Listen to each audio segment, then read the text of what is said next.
Dying for You by David Belbin. Read by Brigit Forsyth. Prologue. Security at the arena was tight. Lianne kept her head down so that she wouldn't be recognizable on any surveillance videos. She broke away from the gaggle of girls by the stage door.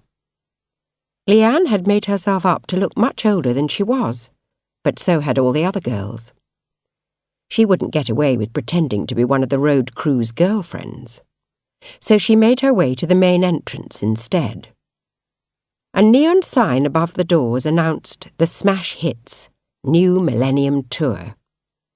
Tonight's show featured the biggest boy and girl bands of the year. Lianne wanted to get as close to them as she could. If she got close enough, one particular star was going to remember her forever. The concert didn't start for over an hour. They'd only just started letting the audience in. Lianne joined the queue. Once inside, she headed not for the seats, but for some toilets at the far corner of the hall. The NEC Arena was one of those places where they changed the layout according to what kind of show was on. Everything was movable, not just the seating. Lianne opened a door marked No Entry. The area she found herself in had a very temporary feel to it.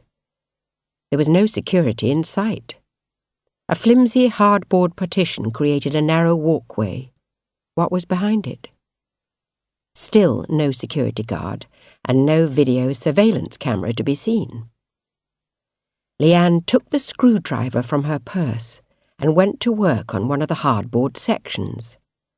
There were only 6 screws holding it together. The first one came away easily, so did the second, then the third, and the fourth. "Hey!" Lianne slipped the screwdriver inside her jumpsuit and turned round to face the security guard. "You shouldn't be in here. What do you think you're doing?" Lianne glanced at the partition. The missing screws weren't obvious. She made her right arm tremble. "Can't you tell?" she said plaintively. "I'm having some kind of seizure. I was looking for first aid." The security man looked sceptical for a moment, but Lianne managed to make her face go pale. She was a good actress. "You better come with me," he said. "I'm not meant to be moved when I'm like this," Lianne said.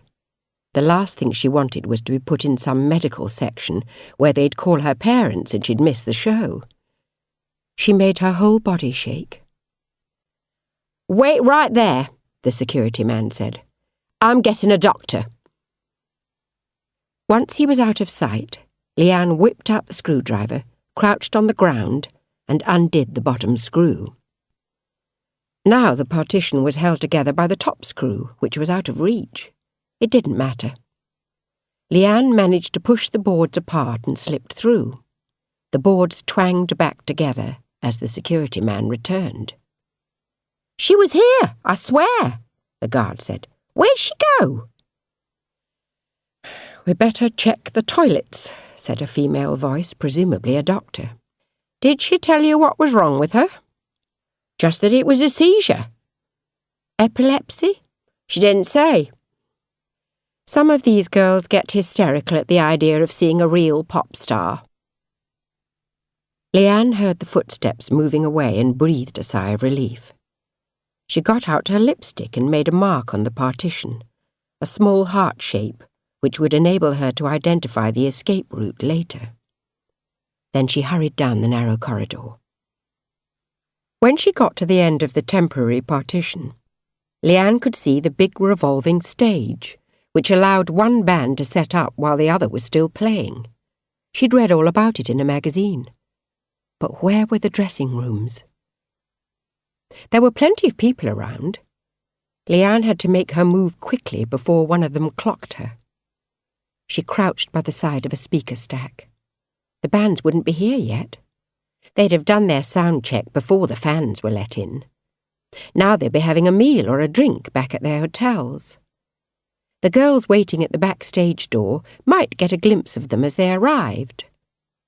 But Lianne wanted to get closer than that. Then she saw what she was looking for, far away at the other side of the stage. The dressing rooms were in a neat line. No names on the front, only numbers. Band 1, Band 2, and so on. No need to guess who the number 1 band was. Lianne looked around. There wasn't anybody within 50 metres of her. Now was as good a time as any. She charged out of her hiding place and over to the dressing room, where she opened the door and slipped inside. As expected, they weren't there. Nobody was. Lianne waited a moment for the door to open again, but no one came. She hadn't been spotted. Lianne didn't dare turn on the light, but her eyes soon became accustomed to the darkness. There was a big walk-in wardrobe right opposite her. Lianne stepped into it. She felt her way to the back, then waited patiently, all the time holding her sharpened screwdriver hard against her heart. Chapter 1. "What kind of dressing room's this?" Sapphire asked, flinging open the door to room number 1, then closing it again. "You're never putting all 4 of us in there." "You were expecting a room each, maybe?" Hud, their manager, asked. "One for the boys and one for the girls would be appropriate," Kerry pointed out, "just for modesty." "No room for modesty in this game," Hud told them. "Go on, get in there. You're on first." As if they were likely to forget. Kerry stuck her tongue out at the manager. Hud was balding, 30-something, and a one-time member of a group called Famous, who had had 2 hits while Sapphire was still at primary school.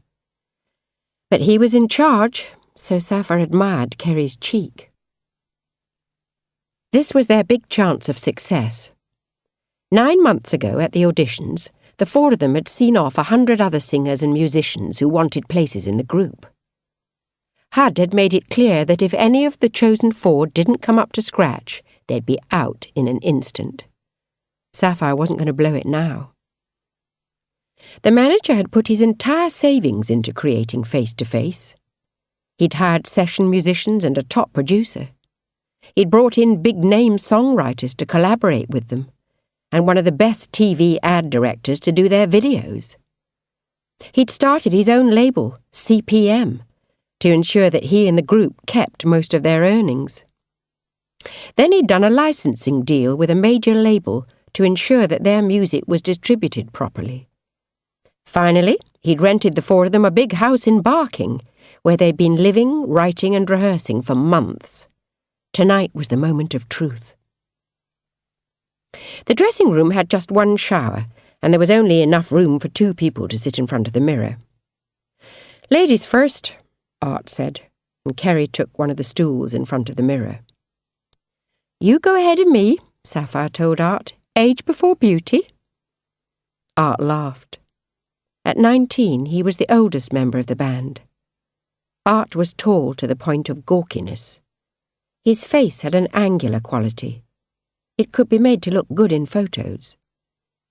In real life, however, his looks were uninspiring, even a little geeky. Didn't matter, for Art had a gorgeous voice. George Michael meets Michael Jackson. He sang lead on their first single, Dying for You, which was being released in a week's time. Kerry and Fox were both 18. Kerry was thin and pretty. The drum she played dwarfed her tiny body. Sapphire squeezed past her to get to the wardrobe. "Saph, is there a spot on my neck?" Kerry asked, and Sapphire bent down to look. "Who's going to be able to tell from all that distance?" Fox said. The guitarist was leaning against the shower, messing around with his harmonica.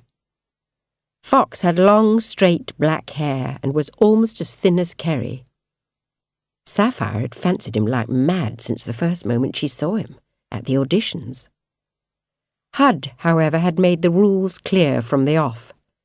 Members of the band weren't allowed to date each other. "If I've got a spot, I'll know," Kerry complained. "That's enough." "Nothing there," Sapphire assured her. "You look great. You look better than Trudy Garth." At the mention of Trudy's name, There was a rustling noise from the direction of the wardrobe. Sapphire turned around. No one else seemed to have noticed the sound. "Think we'll get to meet Trudy tonight?" Fox asked. "You like her, don't you?" Kerry teased. "I bet you wouldn't know how to act if she were to appear at the door now wishing us good luck. 'Oh, Trudy Garth, you're my heroine. Oh, Trudy, can I lick your shoes?'" "Well, you've got to admit she's hot," Fox argued, as Sapphire reached into the wardrobe for her stage costume. "I heard she'd had plastic surgery," Kerry commented. Suddenly, Sapphire's clothes seemed to jump back at her. What? A girl in a black jumpsuit leapt out of the wardrobe, brandishing what looked a lot like a knife. She began to swing the weapon around. Kerry screamed. The 4 members of the group backed against the walls of their cramped dressing room. "There's no need for this," Fox said, trying to take command. "Come on, calm down. What's wrong?" The girl was about 14, wore too much makeup, and had mad eyes. "Where's Trudy Garth?" she demanded. "Where is she?" "She's not arrived yet," Fox told her. "The ghosts aren't on till last." A vein rose up on the girl's forehead and began to quiver. She was still holding the weapon, which Sapphire saw was a screwdriver. Its shaft looked awfully sharp. Fox was edging his way to the door. "Who are you?" the girl asked, looking slowly around, taking in each of them in turn. "What group is this?" "We're face to face," Art told her. "This is our first gig." The girl scrunched her face up. "You're nobodies," she announced. "I go to all the trouble to sneak in here and you're nobodies. Where's Trudy Garth? I've got something for Trudy Garth. She stole my boyfriend." Fox glanced at Sapphire. They exchanged looks which said, "This girl is completely off her head." Sapphire nodded at the door. Fox reached over to open it. "Why don't I show you where to wait for her?" he said. "All right," the girl told him. "After you," Fox told her. "No," she hissed suspiciously. "After you." The girl followed Fox out. Sapphire went into the corridor after them. Fox was pointing, saying, "The ghosts have the biggest dressing room, number 6, but I don't think they're here yet. Want me to take a look?" "I can do it myself," the girl said. She walked ahead of Fox, hurrying to the room. Sapphire looked frantically around. No security in sight. If Fox was wrong and Trudy Garth had already arrived, she was in big trouble. "Where is she?" Art asked, poking his head out of room number 1. "I've got security on the phone." Sapphire pointed. The girl was trying the dressing room door. Fox looked terrified. "It's locked!" the girl cursed, and Sapphire breathed a sigh of relief. A security man was running down the corridor. Art pointed, and suddenly the girl was gone, running behind the stage out of sight. "She's got a weapon!" Fox warned as the security man went after her. Sapphire was tempted to follow to see what happened, but she was half undressed and due on stage in a quarter of an hour. The 3 of them went back into the dressing room. "Had warned us he'd be mad," Sapphire said. "We didn't say anything about people wanting to kill us," Fox pointed out. "She didn't want us. She wanted Trudy Garth," Kerry said. "Who knows? Maybe Trudy did steal her boyfriend." Sapphire asked the guys to turn their backs as she got into her costume, a bodysuit so tight it took Kerry all her strength to zip it up for her. There was a knock on the dressing room door. Art let Hud in. "What the hell happened?" he asked the manager. "How come she got into our dressing room?" Hud shrugged. "The door shouldn't have been left open. I've made a complaint." "They caught her, didn't they?" Kerry asked, nonchalant. Hud looked embarrassed. "Actually, no. Seems the girl got through a gap between backstage and one of the exit corridors. No one knows quite how. Security found a black jumpsuit and a sharpened screwdriver in one of the girls' toilets, but the girl herself was long gone. They're checking the security videos." "But we all saw her," Sapphire pointed out. "We could identify her." "Look," Hud said, "you're on in 5 minutes. Forget what just happened. We don't know what the girl's wearing. There are 10,000 people out there. 95% of them are girls aged 12 to 16. There's no way we're going to pick her out." Chapter 2. The venue felt like an aircraft hangar. The roar as the group went on stage was like a plane taking off. Then a voice announced their name and the cheers faded. Nobody had heard of them. But all that was about to change. Each of them was terrified. As the opening act, Face to Face would perform just 2 numbers. The first was named after the group itself and would be the lead track on their album. Each member took turns to sing a line of the lyric. Hard but sweet, so strong, heat, don't trust me, tragedy. Art laid down the synthesizer riff. Sapphire played the bass line, then stepped center stage to sing the first words. Fox brought his head right up against hers before singing the next line. Their bodies touched. Then he pulled away and played a guitar break. Now it was Kerry's turn. The spotlight hit the drums, and she played a little roll before singing her 3 words in a deep, soulful voice. For the first time, Sapphire became aware of where she was. The arena was full, and the audience were paying attention. They wanted to like the group. If the band blew it tonight, they had no one to blame but themselves. The spotlight hit Art, who gave the one word his all, lingering on all 3 syllables. Now the 4 of them were lit up in red, yellow, blue and gold. They sang the chorus. Caught in the middle, can't find my place, so circumstantial it's no disgrace. I need a lover, can take the pace, got to meet you face to face. Then Sapphire heard it.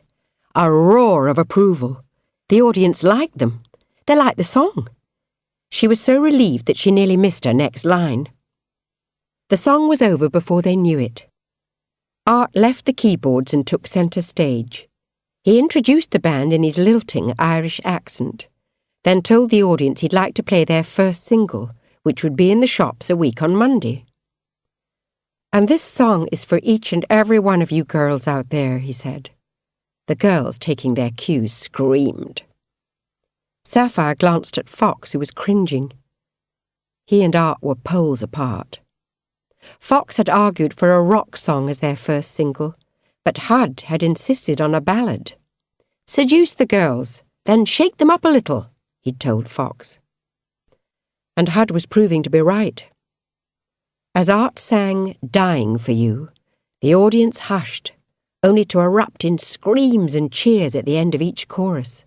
It was a triumph. They rushed off stage, elated. Hud bounced around, congratulating them. Absolutely marvellous, he told them. I knew it'd go well, but I never thought it'd go that well. We're talking number 1. We're talking... Don't get carried away, Art told him. I'm telling you, every one of those kids is going to rush out and buy that single. Every last one of them. Sapphire was enjoying Hud's enthusiasm, but she could see that Fox was distracted. Then she saw why.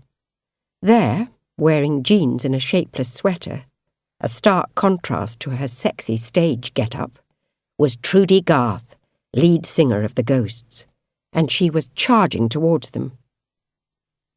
Trudy grabbed Fox. It was you, wasn't it? You led that murdering psycho to my dressing room, didn't you? I knew you weren't there, Fox told her in an uncertain voice. Trudy slapped him across the face. How could you know? How dare you? Trudy, calm down. This was Hud, moving rapidly across to protect his assets. Fox did magnificently. He would have protected you like he protected the girls in the group, if it wasn't for his fast thinking. Hud had his arm around Trudy Garth's waist and was leaning in towards her. Sapphire found it hard to credit that the singer would let their manager get that close. Trudy exuded hardness, but she let Hud hold her. "Honey, you need to get changed," Hud told her. "We don't want any photographers snapping you in your sloppies, do we? Come on." He led Trudy away. Hud seemed to know everybody in the business, and they all seemed to respect him. Sapphire didn't know if that was down to admiration or fear. Hud was twice her age. She couldn't pretend to understand him. "Are you all right?" she asked Fox. He nodded. "Good thing Hud was there. He's a great guy, isn't he?" "Great," Sapphire agreed. She looked around, waiting for their manager to leave Trudy's dressing room and join them. But he didn't. Chapter 3. The Ghosts were at the height of their success.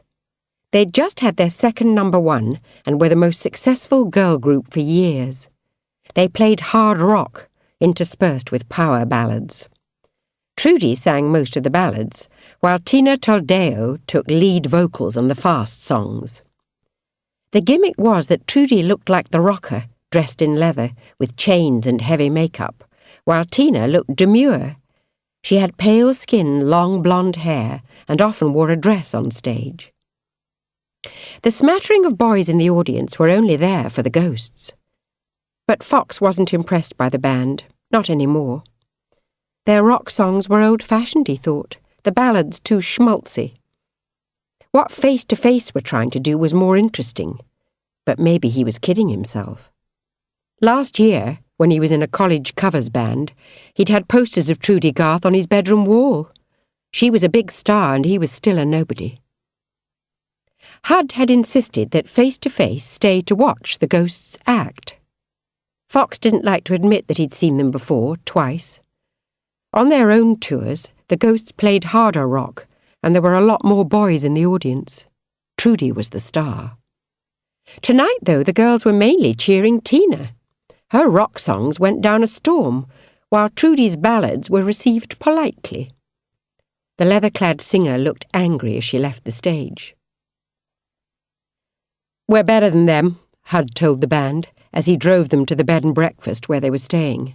"I'm telling you, now's the right time. The top spot's there for the taking." They went to their rooms. The group got 2 doubles with single beds, while Hud had a room to himself. Fox would have preferred to drive back to their house in London than share a room with Art, but they were going on to Sheffield the next day and had their first radio interview in the morning. Hud didn't want them worn out by travel. "By Christmas, it'll be first-class hotel rooms and girls queuing up outside," Art told Fox as they played pontoon, too wired to sleep. "I'd settle for one girl," Fox said, remembering the moment on stage when he and Sapphire had pressed their faces around the same microphone.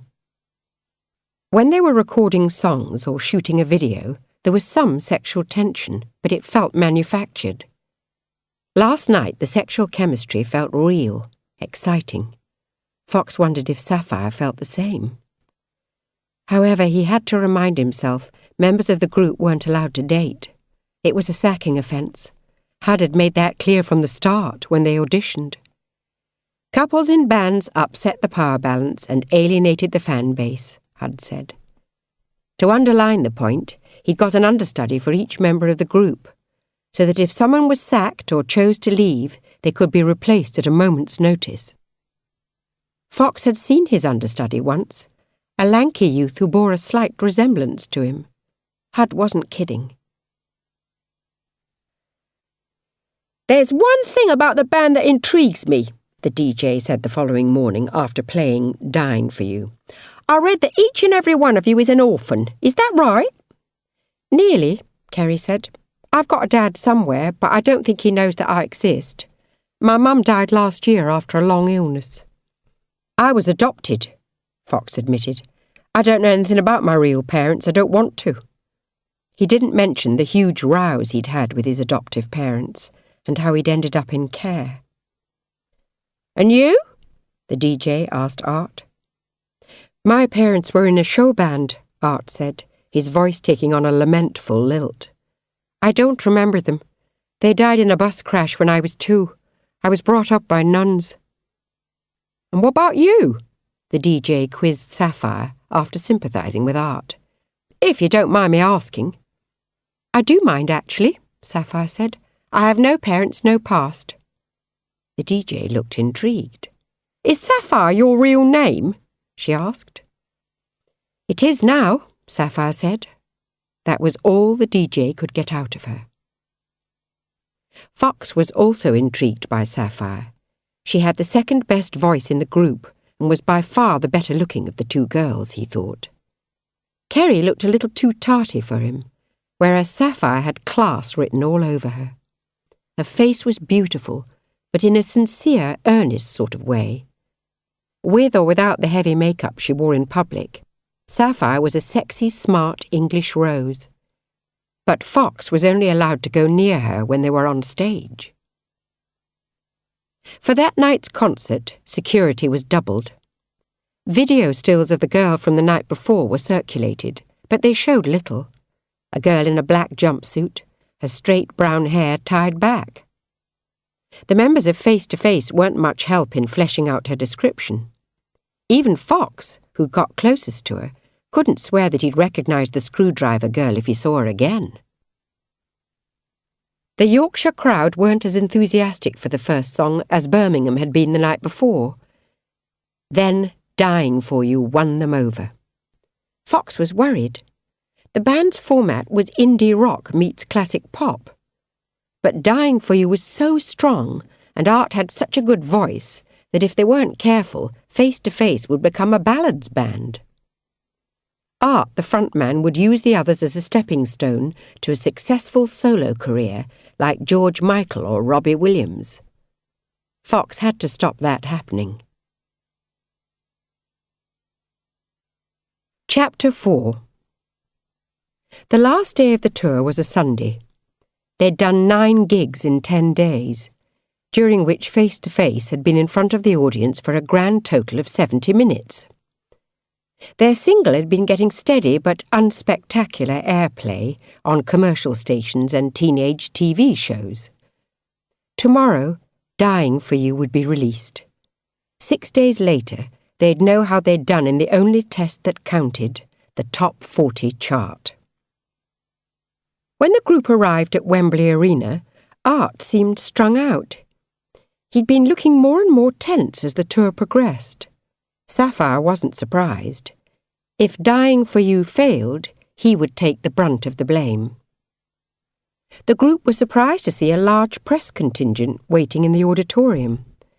They had the front row seats, not the ones up on the side, which the press usually occupied. "What's going on?" Sapphire asked Hud. "Trudy Garth announced a press conference at 7 o'clock, Hud told her. "The tabloids are on the scent of a big news story." "Like what?"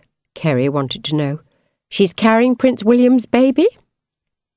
"I heard it was Michael Jackson's," Hud quipped, and they went to the dressing room to listen to the chart rundown on Radio 1. The DJ had got to number 2. "And now," he said, "for the big question. There are 2 records left. One is last week's number 1, and one is a new entry. So who's at number 2? There was a pregnant pause before he whispered, "It's the Ghosts." Sapphire gasped. The last 2 Ghost singles had gone straight in at number 1. These days, if you weren't number 1 in your first week, you never would be. And the single, Instant Affair, was one of Trudy's songs. She'd be very upset. Sapphire wondered what her press conference was about. "Let's go and take a look," Kerry suggested. "I want to know what's going on," Fox admitted. "Are you coming?" Sapphire asked Art. He hesitated. "I think I'll just stay here, collect my thoughts." The 3 of them slinked to the side of the stage where a table and 2 chairs had been set up. Trudy Garth walked up the stage steps. She wore sneakers, an AIDS awareness T-shirt and blue jeans, a far cry from her usual get-up. Even her hair was different, looser and plainer. "What's she done to herself?" Sapphire asked Fox. "I think she looks pretty," Fox said. "More like a real person." Sapphire felt a twinge of jealousy. "I've got a brief announcement," Trudy said into the microphone, "after which my manager will take a few questions if you have them." She sounded clear, focused, like a newsreader, not a pop star. Trudy glanced at her notes, then spoke without looking at them again. "Over the last few months, I've become increasingly disillusioned with the pop business. I've had all the success I've ever wanted, but it's only left me empty inside. The Ghosts started out as a real band, but ended up feeling like we were manufactured, like some cartoon group, or, I don't know, Face to Face." The three members of the group looked at each other in dismay. Sapphire couldn't believe it. Trudy had just dissed them in public. Was this about what had happened on the first night of the tour? "I feel like my songwriting has been compromised, and I've been forced into this image that doesn't reflect the real me. So I've decided to quit the Ghosts. I wanted to go out while we were on top, but I just learnt that we aren't. So if you want to be cynical, you can call my leaving a protest against Instant Affair only getting to number 2. That's all. Thanks." "Doesn't reflect the real me," Fox quoted snidely. "Her image used to be even more over the top before they had big hits. I'll bet that this is to do with Tina Taldeo being more popular than she is." "I don't know," Sapphire said. "She looks gutted about something." Trudy did look pretty upset as she walked backstage. She didn't look up, didn't notice that the members of the band she'd just slagged off had been watching her.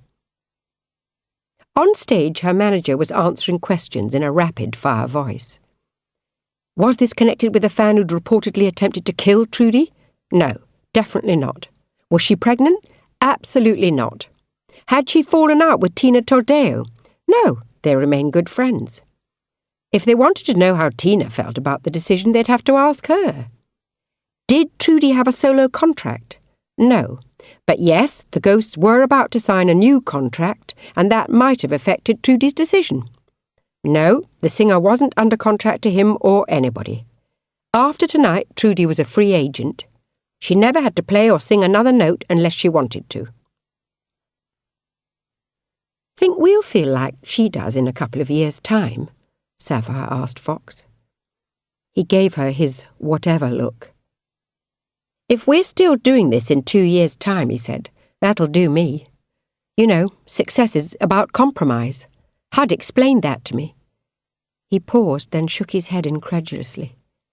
I can't believe that Trudy slagged us off like that. She doesn't even know us. In the dressing room, they told Art what had happened. His face was pale, but he didn't act too bothered. Fans aren't going to stop buying our single because Trudy doesn't like us, he said. You've heard them every night. We're going to do fine. Anyway, Kerry put in, what she said was true. We are a manufactured band. Hud got us together, but there's no shame in that. Boy groups and girl groups don't form naturally. You need too much money to launch them.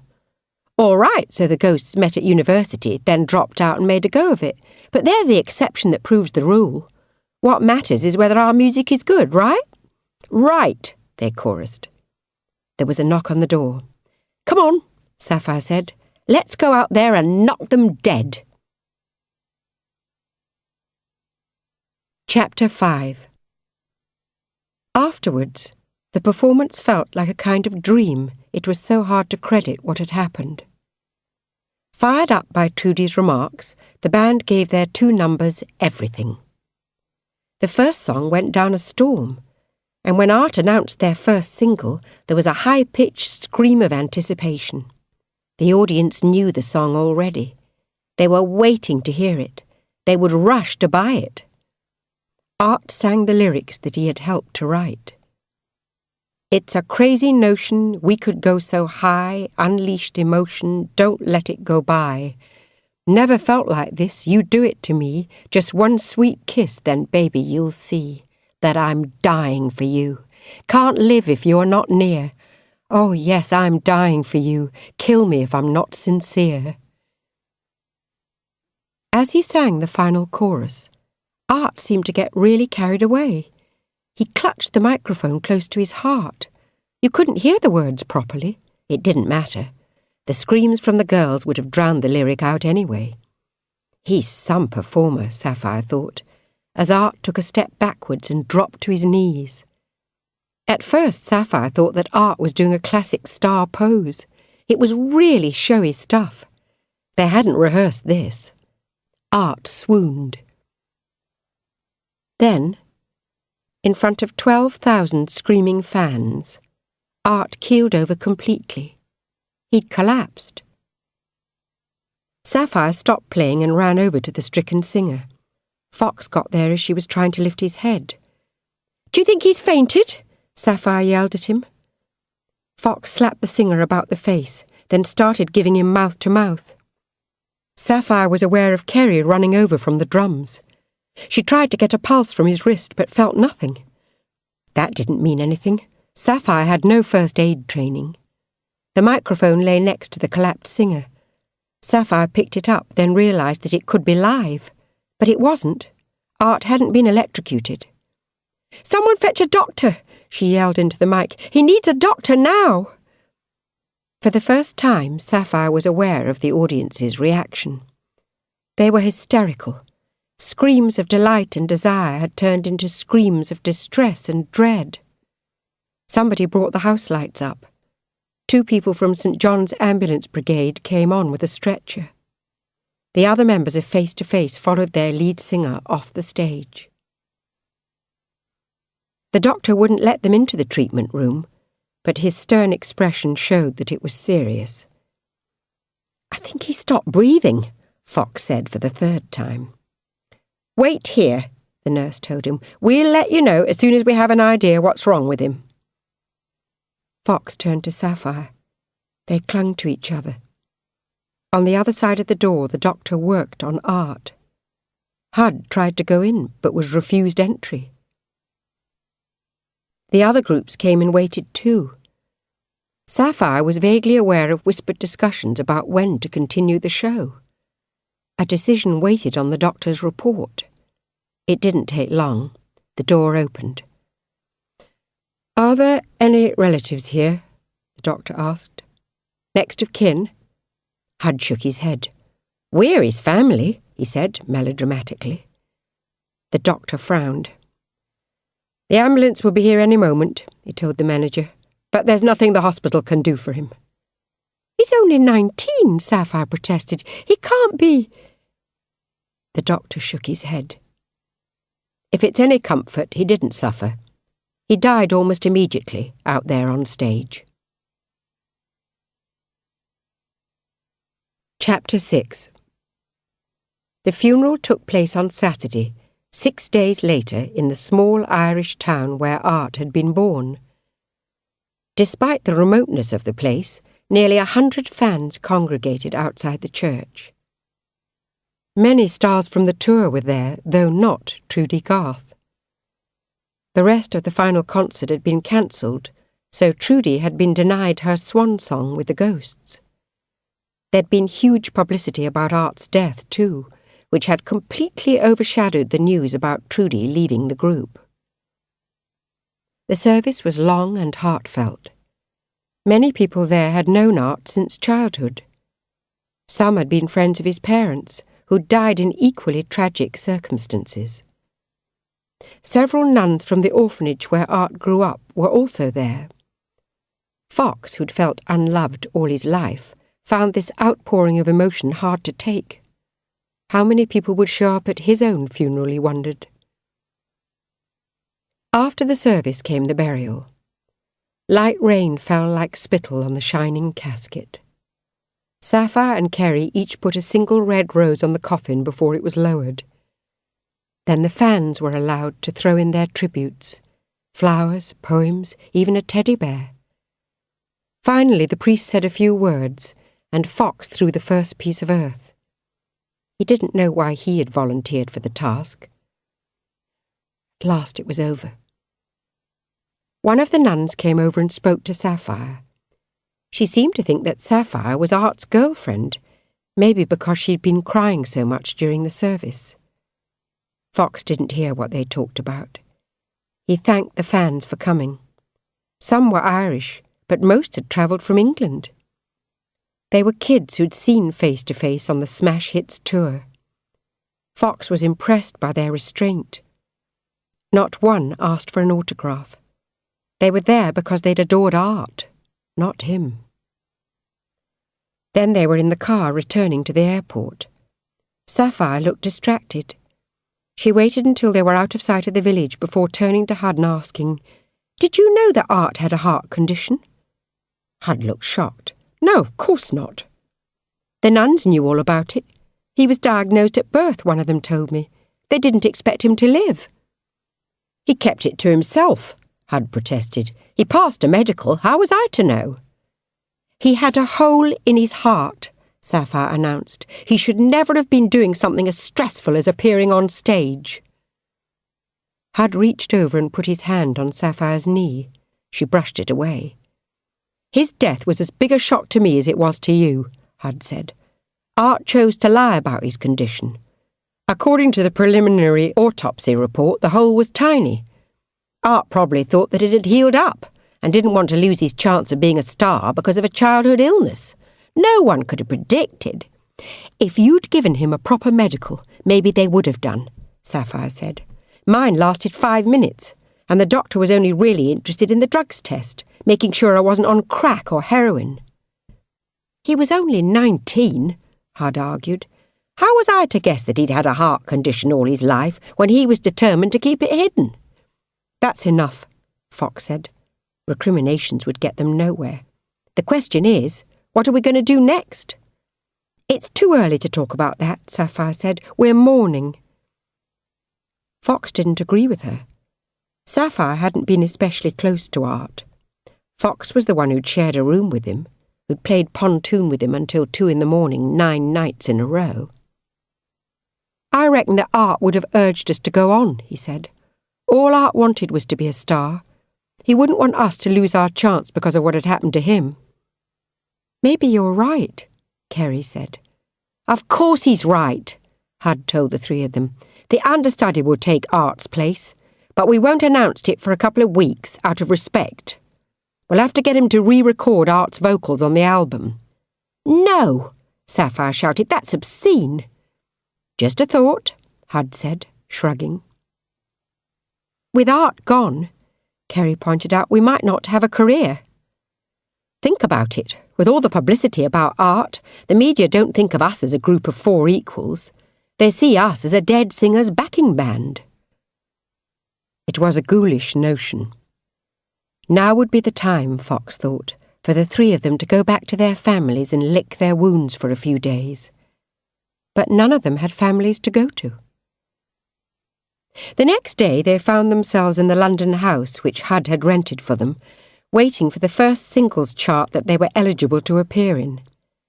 They had a rehearsal with Art's replacement on Monday morning, but they didn't even know his name yet. Hud wanted to come over for the chart rundown, but the group asked him to stay away. No matter how well the single did, the success would be Art's, not theirs. Fox and Kerry sat together in the living room, listening to the chart show. The DJ was up to number 3, and their song had still not appeared. Fox went to look for Sapphire. "What's wrong?" he called when she didn't answer her door. No reply. He knocked again, then tried the door. It was open. A radio played quietly in the background. Fox had to strain to hear the words.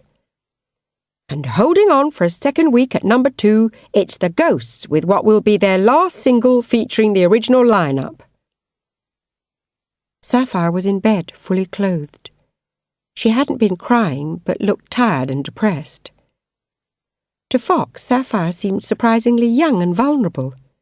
He wondered how old she really was. Sapphire never talked about her past, her background.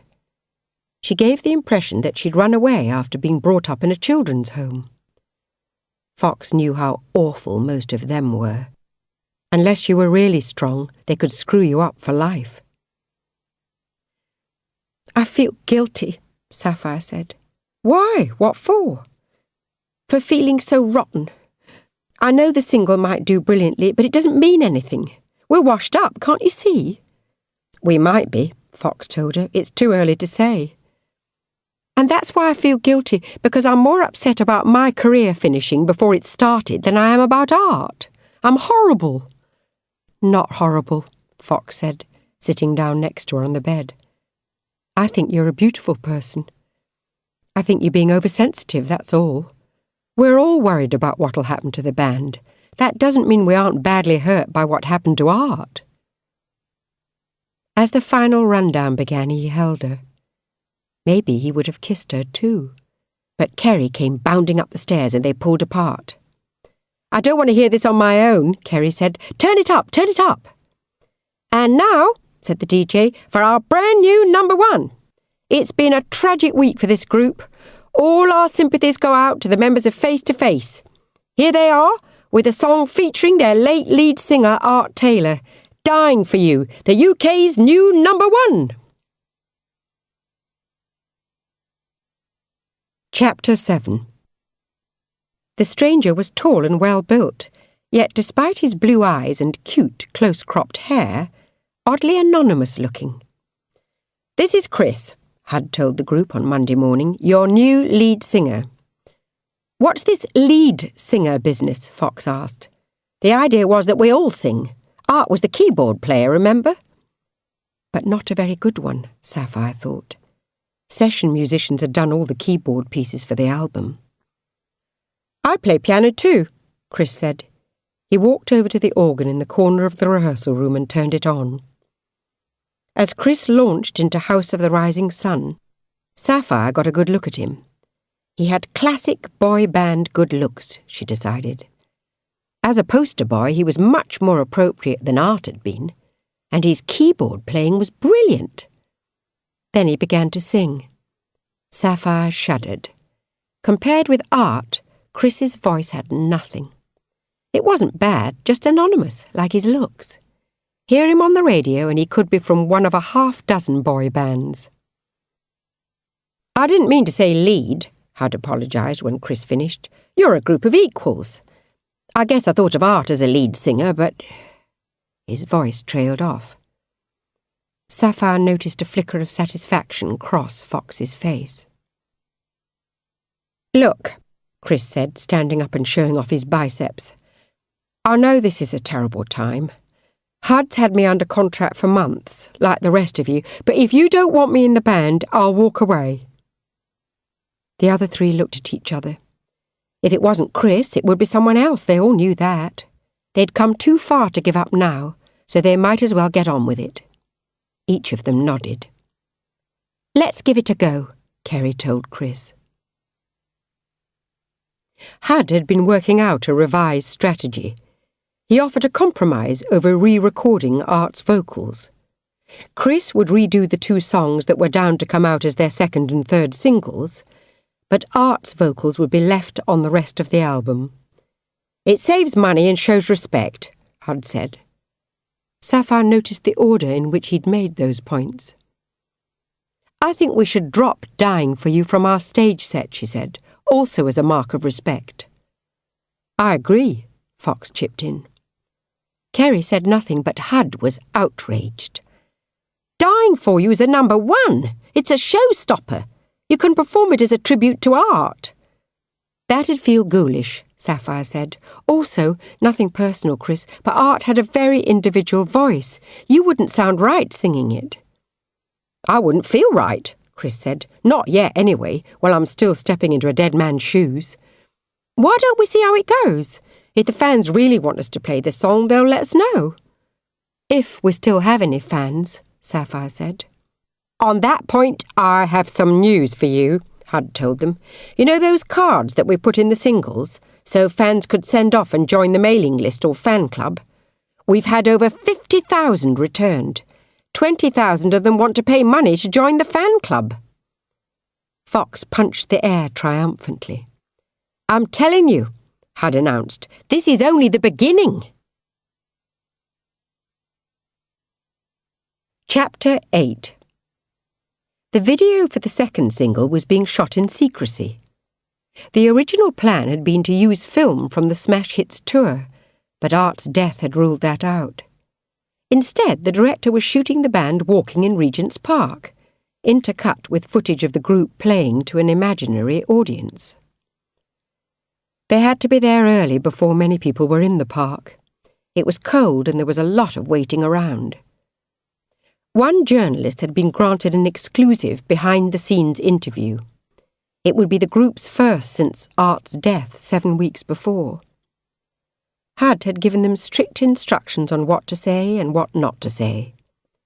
The journalist had been warned that they were still too upset to talk about Art's death in any detail. Still, she tried it on.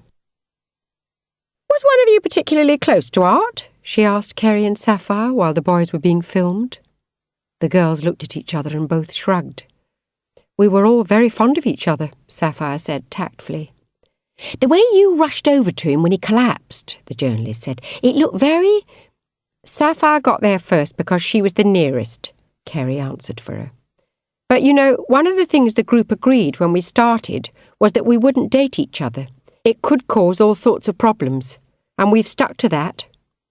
"Isn't that rather unnatural?" "We prefer to call it professional," Sapphire said. They were called to do their spot walking together. The video's concept went like this. Sapphire and Kerry were out walking in the park when they bumped into Chris and Fox. You saw them having a laugh together, which led to their forming a group. It was all to be done very innocently. The director said she wanted it to look like the title sequence of Friends. "Just chat to each other naturally," the director said. "I'll tell you when we've got enough." There was a sudden burst of light from a cluster of trees. The director swore. "I'll sort it," Hud said. The manager ran over and chased off the photographer lurking there. Sapphire recognised the guy, maybe because he was nice-looking. Alan Mackay was one of a group of tabloid photographers who were always hanging around the group's house, trying to get a candid shot. He was the youngest of them and would flirt with Sapphire and Kerry given half a chance. But Mackay wasn't that good at composing a photograph. Working freelance, he didn't get many photos in the papers, so he chased the group even more. Once Alan had been seen off, the girls walked arm in arm. In the real world, Sapphire and Kerry had somehow failed to become close friends. Since the tour, the two of them had spent little time alone together. It was Sapphire's fault, she knew. Art's death had made her withdraw into herself. She explained this to Kerry as they walked for the cameras. "Oh, don't be daft. I understand," Kerry said. "I seriously considered quitting myself. If I'd had somewhere to go—" "Oh, me too," Sapphire said. "Cheer up," the director called. "You're meant to be having fun." "It's too cold to be having fun," Kerry replied. "Pretend. Talk about sex or something." They walked on. "When did I find time to have a sex life?" Kerry asked. "Ditto," Sapphire said. "Mind you, you do seem to spend a lot of time talking to Chris. He's cute, isn't he? If he wasn't in the group—" Sapphire grinned. "But rules are rules." They giggled. "That's more like it," the director called. "Chris thinks that you and Fox are getting it together," Kerry said. "I wish," Sapphire said. "I guess we're kind of tight, but an opportunity like this only comes along once. I'm not going to mess it up because I fancy some guy." "That's what I told Chris. You know what he said? It's all pretend. As long as we act single in public, it doesn't matter what we do in private. Hud isn't going to sack anybody. That's all bluff." "I'd rather not take the risk," Sapphire said. Then she read between the lines of what Kerry was telling her.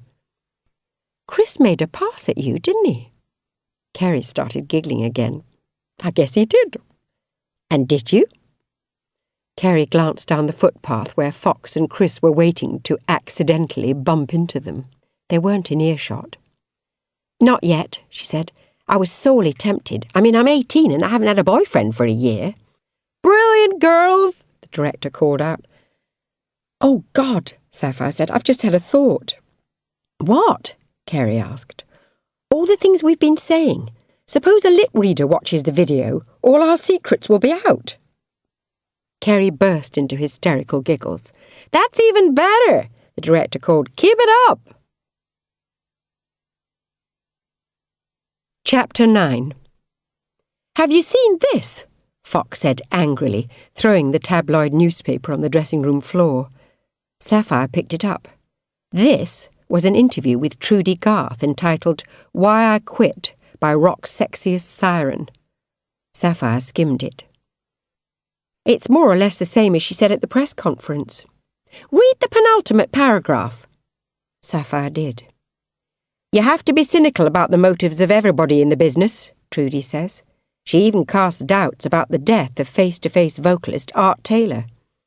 "It wouldn't surprise me if the manager knew he had a heart condition when he hired him. Face-to-Face are a complete con. They're a totally manufactured group. They say they write their own songs, but that's garbage." "That's slander," Sapphire said. "Libel," Kerry pointed out. They called Hud over. He'd already seen the article. "Sticks and stones," he said. "We ought to sue," Fox told him. "Don't you mean that I ought to? It's me and the record company she's getting at." Hud laughed. "Nah, no, Trudy. She's an impulsive girl. This is obviously sour grapes. Anyone reading it will understand that." "Couldn't you sue the paper?" Sapphire asked. "And get all the British tabloids against us? No thanks. We need them more than they need us. Now, are you ready to go on stage?" Tonight they were doing a secret gig for members of the Face-to-Face fan club, reintroducing the band to live performance. It would also give the video director more convincing footage for their second promo video. The venue was a small London theatre which was full to overflowing. This was the first time that Face-to-Face had played to an audience who'd come specifically to see them. It was also their first full-length set. They'd be playing the whole of the forthcoming album, except Dying for You, which lasted 50 minutes, together with 2 songs that they'd recorded for B-sides. As they ran on stage, Sapphire realised that they hadn't agreed who'd be making the stage announcements. It couldn't be Kerry because she was almost invisible behind the drums. It couldn't be Chris because he was new. So it had to be her or Fox, who was still strapping on his guitar. As the crowd cheered, she stepped up to the microphone, unsure what words would come out of her mouth. "Thanks for coming," she said, then paused. "We're all really nervous," she added. The audience seemed to quieten down. They were willing her to succeed. "I want to introduce Chris," she said, pointing at the youth standing behind the keyboards. "He's even more nervous than the rest of us." The crowd obliged with a mighty cheer. "It's going to be all right," Sapphire told herself. Then she remembered the other thing she ought to say. "I don't know if anyone's already explained, but we're shooting a video." More cheers. "So we're going to do the new single first before our hair gets messed up and all that." Laughs. "In fact, we'll be doing it twice. The first time we'll mime to a tape, just so that we get the timing exactly right. Then we'll play it live. In fact, we're going to play you every song we've recorded." More cheers. "But now I want you to go crazy. Remember, you're going to be on TV." The tape began and the audience played their part. Sapphire felt oddly detached. It was weird, pretending to play in front of all these screaming fans. Girls pressed forward at the front of the stage, throwing flowers, notes. One of them looked familiar. Sapphire remembered the girl in the black jumpsuit. Was it her? There'd been so many girls on the tour, their faces all blurred into one. The song came to an end. Sapphire grinned at Fox, then nodded at the microphone. He stepped forward. "All right. Now you know what the song sounds like, we're really going to play it." They launched into Face-to-Face. Suddenly, everything worked. After weeks of mourning, they were a proper band again. Chris's keyboard sound really bolstered the song. All Sapphire's doubts were gone. They played every number they knew and more. Each of them had one lead vocal, and those songs went down as well as the numbers where they all sang. At the end, the audience wouldn't let them stop. They hadn't planned an encore, but performed Face-to-Face once more with the cameras still rolling. Then they came back on for the last time, arms around each other, like actors taking a curtain call. When they came off stage for the final time, Sapphire found a sharpened screwdriver sticking into the door of the girls' dressing room. Chapter 10. "Security!" Kerry called. "Where's security?" The director came running backstage. "That was tremendous," she said. "The encore, sweat pouring all down you, was stupendous. That's the one I'm going to use for the video. In fact, maybe we should put out a video of the whole performance." She paused, sensing the girl's discomfort. "Is something wrong?" "Somebody got backstage," Sapphire said. "When?" the director asked, then saw what Sapphire was pointing at and shuddered. A moment later, the theatre's security chief arrived and took a look at the screwdriver. "It wasn't there 10 minutes ago. I've been doing regular checks on this area." "Would you look inside the dressing rooms, please?" "Of course." Sapphire was dripping sweat and beginning to shiver. Even so, neither she nor Kerry dared go in. "Did you get a lot of film of the audience?" she asked the director. "Yes, especially the ones at the front." "I'd like to look at the film as soon as possible. I thought I recognised someone." "All clear," said the security chief, coming out of the dressing room. "Probably someone's idea of a joke." "No joke," Hud said, joining them. "We're going to take this very, very seriously indeed.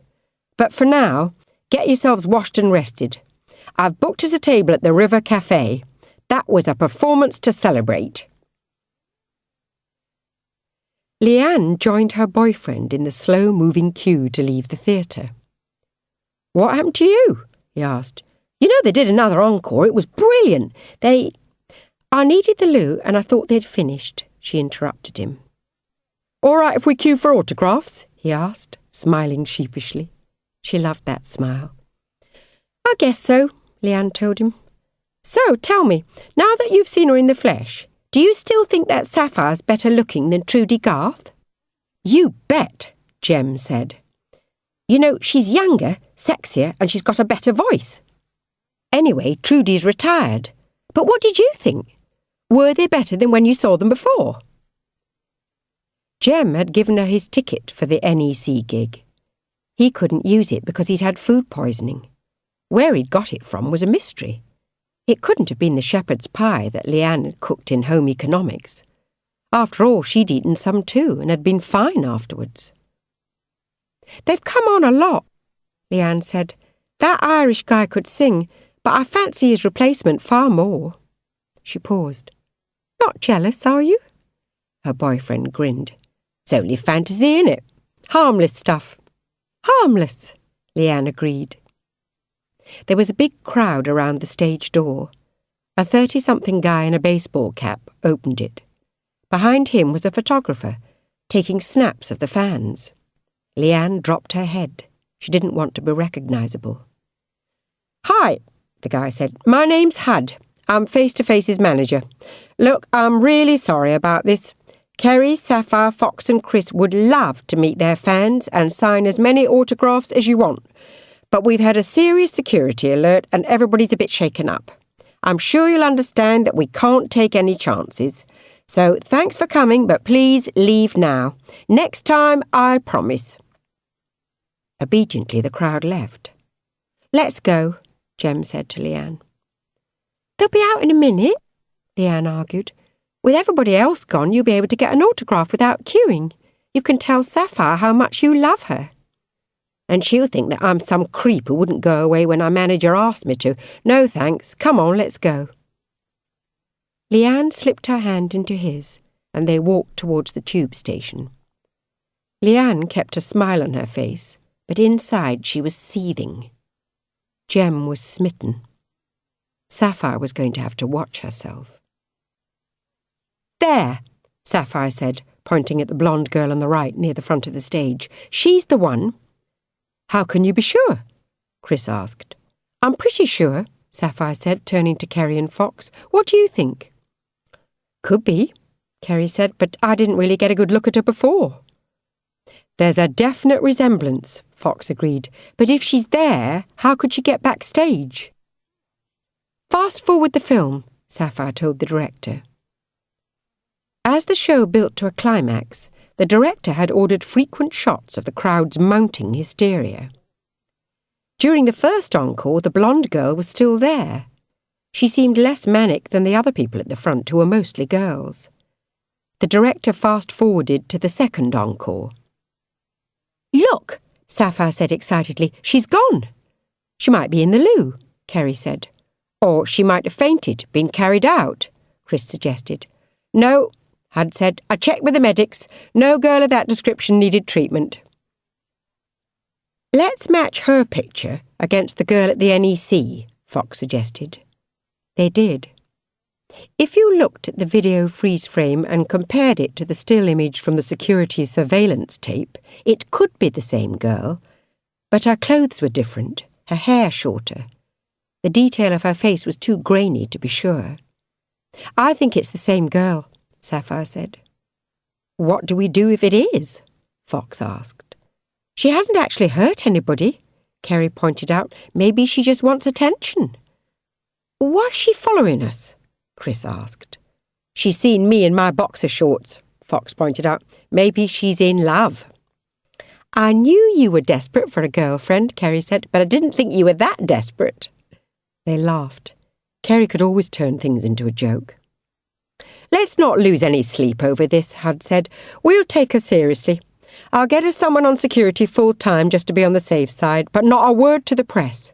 We've got the second single out next week. Lots of positive publicity, that's the name of the game. Now come on, I'm starving, let's go eat." Outside, Alan the photographer was waiting. Hud held up his hand to muck up the pictures, but Alan Mackay wasn't holding a camera. "I heard that you had some threats from a fan who got backstage," he said. "No comment," Hud told him. "Now we're in a hurry." "Hold on," Alan urged. "I took a load of fan photos today for an article in one of the Sundays. I've got pictures of the fans in the theatre, queuing up to go in and waiting by the stage door. Would you like me to print copies for you?" "We would," Sapphire said before Hud could reply. "Bring them to the house, please." "I'll do that." "You see," Sapphire said once they were in the car, "the press aren't always against us." "He'll want something in return," Hud told her. "Just you wait and see." Chapter 11. Their first single was #1 for 7 weeks. Their second single came out this week and is bound to make a big impression on the charts this Sunday. Please welcome, live for the first time on Top of the Pops, Face to Face. This was more nerve-wracking than appearing on stage, Fox realised. Millions of people were watching. The song only lasted for 3 minutes and 42 seconds, but it felt like an hour. The group was so concerned about playing badly that their vocals were rough. "Give it another go," the producer told them. "You're better than that." "Sorry," Fox said into the microphone. Luckily, the show was taped 2 days in advance. You could keep doing the song until you got it right. Ever since he was a kid, Fox had dreamed of being on Top of the Pops.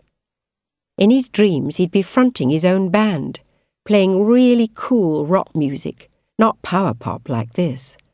However, what he was doing now was near enough. It was real. They played the number again. The fans went wild again. This time, the producer seemed satisfied. The group headed back to the dressing room.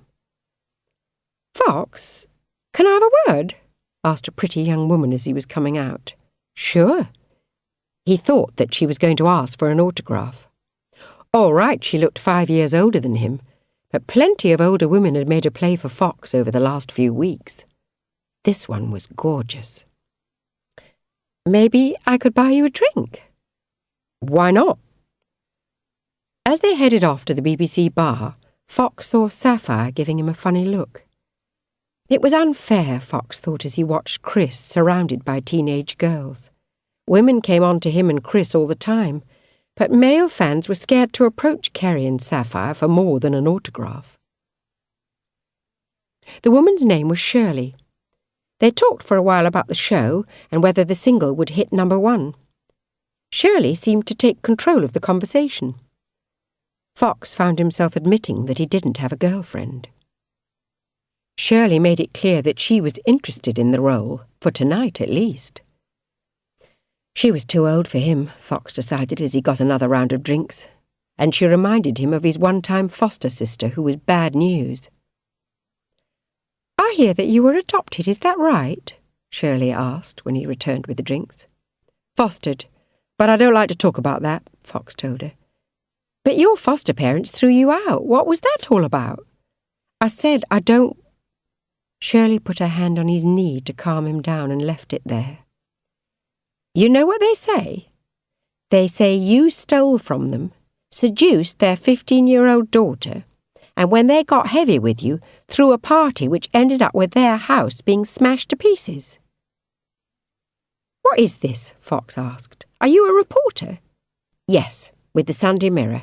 I said that when I introduced myself." "Did not?" Shirley smiled superciliously. "It was noisy out there. You must have misheard. But the thing is, we're running an interview with the family you lived with in Sunday's paper, and we want to give you the opportunity to tell your side of the story." "Well, for a start," Fox said, "I didn't—" Then he remembered all his training and stopped himself. "Hard!" he yelled. The manager came over from the bar where he'd been drinking with the producer. "What is it?" "This woman's from the Sunday Mirror. She's planning to print some malicious lies on Sunday." "We'll see about that," Hud said. "Off you go, son, I'll deal with this." At the other end of the bar, Kerry and Sapphire were hanging out with two members of one of Fox's favourite bands. He could tell that he wouldn't be welcome, and to think that a few minutes ago he'd been sorry for them. He went outside and took a taxi home alone. The story duly appeared on Sunday. Hud had managed to remove one or two details, but the gist of it was that Fox was a bad lad who had wrecked their home and corrupted their convent-educated daughter. "She was the one who corrupted me," Fox protested when the others teased him about it. "She was older than me. The party was her idea. I just did as I was told." "I'll bet you did," Chris said. "She's not bad looking." "If I were you, I wouldn't deny the stories," Sapphire said. "All the girls love a bad lad. Now your roles are defined. Chris is the goody-goody, you're the bit of rough." "Neither confirm or deny," Hud ordered. "If the story affects Fox's popularity, we'll leak his side of it to a sympathetic journalist." They listened to the chart rundown. This was not going to be a surprise. They knew how good their sales figures had been during the week. At 7:15, the DJ rang and asked them to be ready to make a live comment. "And at number 2, last week's number 1, Rihanna by Paul Nelson, which means that we have a new number 1. And on the line with me now, I have all 4 members of Face to Face, Fox, Chris, Sapphire and Kerry. How does it feel to have your second single go straight in at number 1? "Fantastic," Kerry said. "Awesome," Chris said. "Pretty damn cool," Fox told him. "You know," Sapphire said, taking a deep breath, "a lot of people thought we were one-hit wonders, and it's good to prove them wrong. So if you're listening, Trudy Garth, we wrote this all by ourselves. Let's see you do better."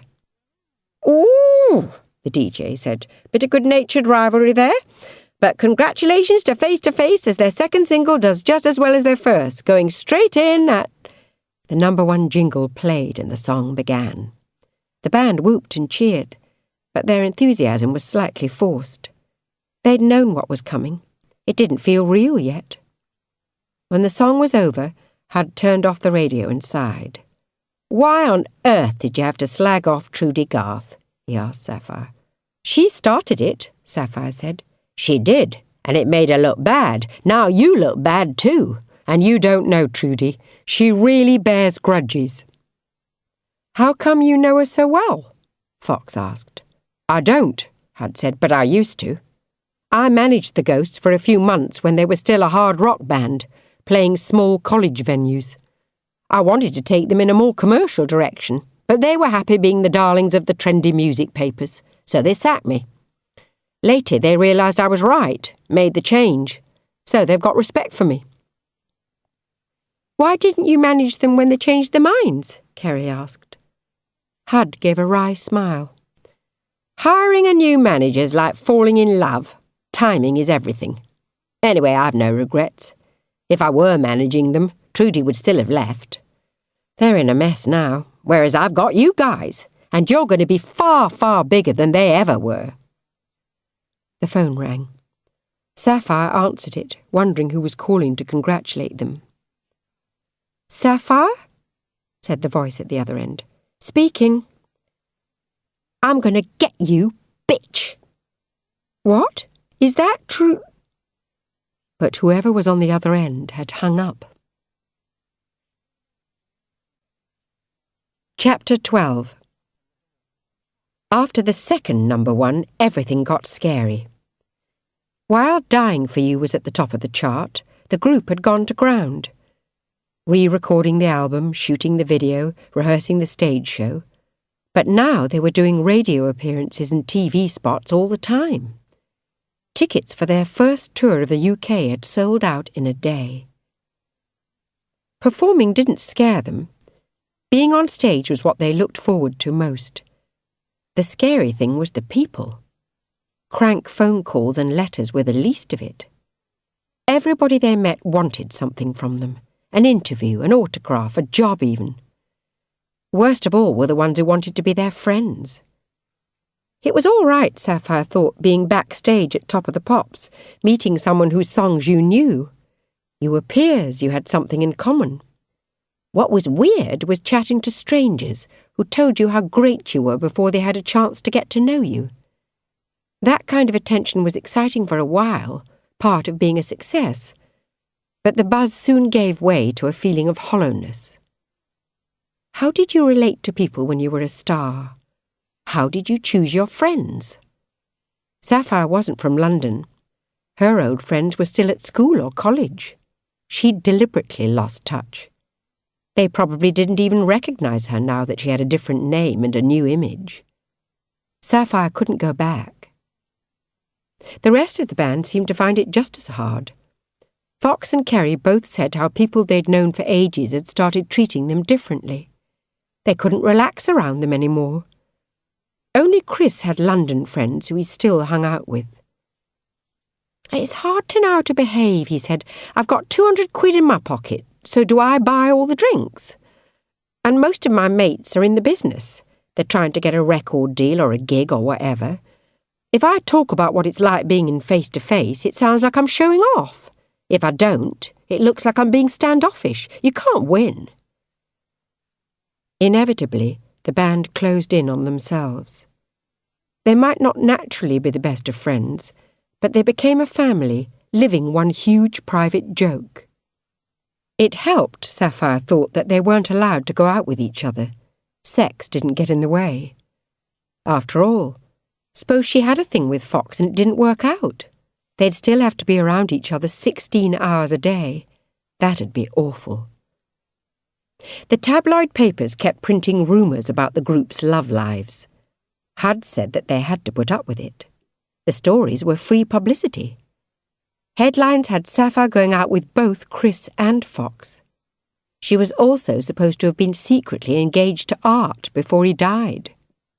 One story also suggested that Chris and Kerry were an item.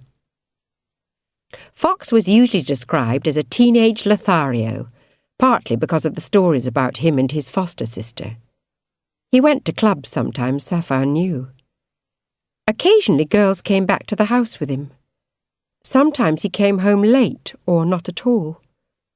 Normal behaviour for an 18-year-old boy, Sapphire thought, though it made her jealous.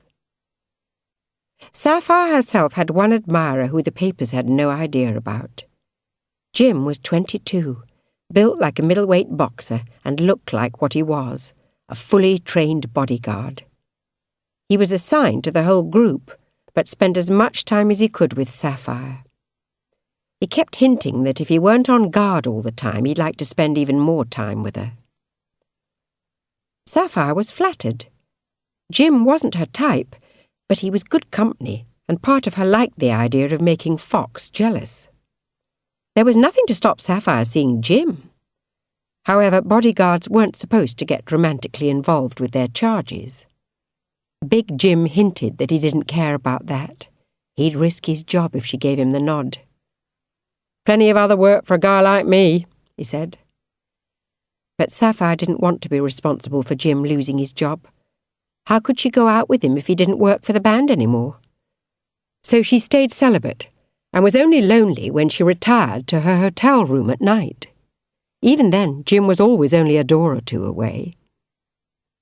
One night, after a show in Glasgow, the bodyguard joined Sapphire, Kerry and Chris lounging on sofas in the plush hotel bar. Middle-aged conference delegates kept wandering past their table, trying to get a peek at the band. Now and then they were asked for autographs, always for my daughter. A man of at least 40 asked if he could have his photo taken with Sapphire. "Just to prove I met you," he said. Sapphire declined politely. "You get some weird ones," she said when he'd gone. "Better him than the screwdriver girl," Kerry commented. "At least there's no sign of her on the tour," Chris said. "You haven't played Birmingham yet, or London," Jim told them cautiously. "Those are the places where she showed up before." "That's one thing about being on tour," Sapphire said. "I've not been getting any crank calls." They'd had to have their number changed in London after the band's home number was circulated on the internet. The bitch call had been the first of many. "You've had plenty of odd calls," Jim said, "but the desk only puts them through if the callers identify themselves and they're on the approved list." "Oh, great," Sapphire said. "So if an old friend calls up, there's no way they can get in touch with me." "They can leave a message," Jim assured her, "as long as it's not obscene." "I didn't think you had any old friends," Kerry teased. "You're the girl without a past, remember?" Sapphire laughed uneasily. She told the rest of the band a bit about her background, but was only comfortable with them knowing what she wanted them to know. Better that than telling lies. "Watch out," Jim said and pointed. Chris looked round, then gave a relaxed wave. "It's only Alan," he said. Alan Mackay had handed over his photos of the crowd at the fan club performance. Unfortunately, they hadn't been much help. There were a couple of images showing someone who might have been the screwdriver girl, but one was out of focus, while the other only showed her back. After that, the group owed him a favour. Alan was always around their house or hotel, trying to get something he could sell. He was young and enthusiastic and didn't bother the band as much as some of the other photographers. It was still annoying, though, having someone in your face late at night. He waved at the band and wandered over, putting down his heavy camera bag on the sofa next to Sapphire. "You're not meant to take pictures inside," Jim told him, not for the first time. "Unless you give permission," Alan corrected him. "I'm skint, I need the money. And it's perishing out there. Mind if I join you for a drink?" "Sorry," Sapphire said, "we're under strict orders from HUD. No fraternising with the press unless someone from the record company's there." "Ah, but mein Führer's gone to bed, hasn't he?" Alan said. "So, while the cat's away—" Kerry got up. "I'm knackered," she said. "Good night." Jim gave Sapphire and Chris a warning look, then saw her to her room. "So tell me," Alan said, "who's sleeping with who tonight? Off the record, of course." "Don't you have a home to get to?" Chris asked, ignoring the question. "It's pretty late." "I sleep in my car," the photographer replied, adding optimistically, "Lest one of you guys has a spare bed." "Is this man bothering you?" It was the hotel night manager, alerted by Jim on his way upstairs. "I don't believe he's a guest." Chris and Sapphire glanced at each other. They didn't want to be rude. Other people did that for them. "I was just going," Alan said quickly. "See you guys tomorrow." They wished him good night. When Jim returned, Chris said good night too. It was just before midnight. Sapphire wasn't tired yet. "Want to play some cards? Backgammon, maybe?" she asked Jim. "You're the boss. Here or in your room?" "Here's safer," she said, getting a travel backgammon set out from her bag. Safe from what? He could have asked. Me? But Jim was too diplomatic to make anything of it. "Have you noticed something about Chris and Kerry recently?" Jim asked, as Sapphire laid out the counters. "What?" "They always go to bed within a few minutes of each other." "Maybe they like to leave us alone together," Sapphire joked. If something was going on between Chris and Kerry, she'd rather not know. "I've seen Chris in hotel corridors surprisingly early in the morning," Jim commented as Sapphire threw the dice. She sighed. "You're not going to tell Hud, are you?" The bodyguard shrugged. "Not unless he asks me. We all have secrets. They're not going to tell on you either if you want to have some fun." Sapphire gave him a not-in-this-lifetime smile. "Your throw?" Jim won and got to start. Sapphire played in silence, unsure what to say. Jim was several years older than her. Sapphire respected him. She didn't know how to turn him down any more considerately than she already had done. She didn't know if sometime she might change her mind. Female stars often dated their bodyguards or personal trainers. They were the only blokes able to get close to them on a regular basis. All Sapphire knew was that she wished Fox were here with her, not Jim. "Best of three?" Jim asked 45 minutes later. Sapphire shook her head. "Ready for bed." "I'll see you upstairs then." Jim showed her to the door, watched her go safely in, then withdrew, the perfect gentleman. Sapphire was still in the bathroom 10 minutes later when the fire alarm went off. It was a horrendous racket, a high-pitched drone designed to wake the deepest of sleepers. Sapphire pulled on her robe, grabbed her bag and ran into the corridor. She was one of the first out. All around her she could hear the sound of stamping feet, panic. Jim was already in the corridor, wearing only his tracksuit bottoms. He was banging on Fox's door. One of the hotel staff came running along the corridor. Jim stopped knocking. "Where's the fire?" he asked. "Alarm was set off on the next floor up." Jim turned to Sapphire. "If Fox opens up, make sure he's not got some bimbo with him. I don't smell smoke. This reeks of a photographer's setup to me." He ran after the porter up the stairs. The corridor filled up and people started to go down to the lobby. A notice in all of the rooms warned not to use the lift in the event of fire. But Sapphire saw that the lift nearest her door was coming down. The person inside it must either be stupid or know that it was safe. Another porter came along, trying to get people to move downstairs. Sapphire collared him. "Could you open this door, please? My friend's not answering." The porter knew who she was and let her in. A quick look around showed her that Fox's room was empty. A moment later, Jim put his head in. He looked angry. "Fox isn't here," Sapphire told him. "I don't know where he is." "It wasn't him they were after," Jim told her as the alarm abruptly stopped sounding. "It was Kerry and Chris. That bastard Alan Mackay just snapped the two of them, leaving the same bedroom together.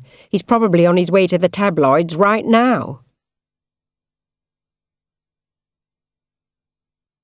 Chapter 13. "Surely it's not as bad as all that," Fox argued. He'd got in from a club at 2:30, surprised that everybody was still up and about. All 6 of them were meeting in Fox's room. The band, Hud and Jim. "There've been rumours after all." "Rumours make the world go round," Hud said, "but confirmation of the affair will mess up our fan base. It's important that you're all single, available. If it weren't for Art dying, and if we hadn't re-recorded the album once already, I'd sack the pair of them this minute." Chris and Kerry looked chastened. "How could you fall for a gag like that?" Hud added. "It's my fault," Jim said. "I should have insisted that all our rooms were on the same floor. Then I'd have got to that damn photographer before he got to them." "Too late for that now," Hud said. "I'll see if I can get a number for Alan Mackay. Tomorrow's tabloids have already been printed, so we've got a bit of time. Maybe I can buy him off. Jim, I might need you again tonight. Stay awake, will you?" "Yes, boss." "The rest of you get some sleep. Big show tomorrow night. Oh, and Chris, stay in your own room or I'll invoke all the penalty clauses in your contract. You've only been in the group 5 minutes, so if anyone goes it'll be you. Got that?" "Yes, boss," Chris said without a hint of irony. Hud left Fox's room. "Can I come and talk to you?" Kerry asked Sapphire, her voice sheepish and scared. "Course you can," Sapphire replied. "I can't see myself getting to sleep in a hurry." Kerry flopped on the bed next to Sapphire. "What a mess," she said. "How long's it been going on?" Sapphire asked. Since the second night of the tour. That was 10 days ago. We've been really careful, Kerry went on. Chris thought that Jim might have guessed. He had. Do you really think that Huddle sacked Chris? He makes the rules, Sapphire said, but I doubt it. If I know Hud, he'll find a way to stop the story getting out, but you'll have to cool it. Kerry burst into tears. Sapphire comforted her. Are you in love with him? She asked. I don't know, Kerry said. I don't think so. He's only the second bloke I've been with. How do you tell how serious it is? No point in asking me, Sapphire told her. I've never been in love. It's just that I get really lonely, Kerry said. It wasn't so bad at the Smash Hits tour when we were sharing a room. I know what you mean, Sapphire said. I get lonely too. Maybe we could share again. Then the press would put about that we're gay, Kerry said, her voice sour. That'd really make Hud's day. Let them think what they want, Sapphire said. What I want to know is why our private lives are so important. We're fantasy figures on a stage. We do our job, but off-duty we're ordinary. Don't kid yourself, Kerry said. We can never be ordinary again. The next morning they were due to set off at 10, but everyone was still in bed. Jim put his head round Fox's door at 5 past. I'm off to collect Hud from a meeting. Get the others to shake a leg, will you? Band meeting when I get back. Why me? Fox asked. Why not? Fox got up. He'd been to a good club the night before. There were no face-to-face fans there. It was the sort of place where if anybody recognised him, they were far too cool to let on. Fox could relax. A local journalist who wrote for the NME had taken him. The journo wanted to do an interview with the band, if the editor would let him. NME readers aren't interested in teenage pop bands, the journalist said, but I reckon you're a lot more than that. Our manager likes to control the press we do really closely, Fox had said, but I'll try to persuade him. Fox had been reading the NME since he was 10. One of his biggest daydreams was to be on the cover. Fox called the front desk and asked them to send up copies of all the day's tabloids. Then he phoned the others' rooms, giving them Jim's message. The papers arrived and he flicked through them. No incriminating photos of Chris and Kerry. But there would be tomorrow unless Jim had fixed it. Would the story mess up the band's career? Fox didn't know. He was glad now that he hadn't made a move on Sapphire at any time in the last year. He'd been tempted and he guessed that she had too, but he'd stuck to his contract. On the other hand, if Chris and Kerry got away with it, why shouldn't he and Sapphire? Fox put a tracksuit on. He was still only half awake. Right now, a quick run round the hotel grounds would get his adrenaline going, pump some blood into his brain. He took the lift down to the lobby. 2 uniformed police officers were talking to the manager. Fox squinted out of the front door. No photographers around. Good. As he began to jog, an ambulance pulled in, its siren at full volume. Fox noticed a couple of hotel employees standing on the edge of the outdoor swimming pool. One of them was gesticulating towards the ambulance driver. He took a closer look. There appeared to be someone in the pool. Fox thought of going over. He had a life-saving certificate. But the situation looked under control. Who'd go for an outdoor swim at this time of year, he wondered. It was bloody cold. Fox jogged around the hotel once. It wasn't a pleasant run, too many traffic fumes. But the cold was waking him up. Fox slowed down at the pool again, watching as the 2 ambulance men began to prod the water with a long stick. What's going on? Fox asked the hotel manager who was watching. Some poor bugger's drowned himself. They'd managed to hook the body and were dragging it in. As he watched, Fox was aware of a taxi pulling in at the front of the hotel. Hud and Jim were getting out of it. Fox ought to go over to them. They had a meeting. But he had a terrible feeling of foreboding. Gently the ambulance men lifted the body onto the side of the swimming pool. Been dead for hours, one of them said. He turned the body over so that it was face up, then asked the manager, Recognise him? Don't think he's a guest. They were all accounted for last night when we had the fire alarm. "Can I see?" Fox asked. The ambulance men looked at him cautiously, seeing not a rock star, but an anonymous teenager in a tracksuit. "Here come the police," said one of them. "It's up to them." But the ambulance man didn't cover the body, and as the men stood to greet the two police officers, Fox got a good look. The man's head had been bashed in, but he was still easily recognisable. "And who are you?" the more senior policeman asked Fox.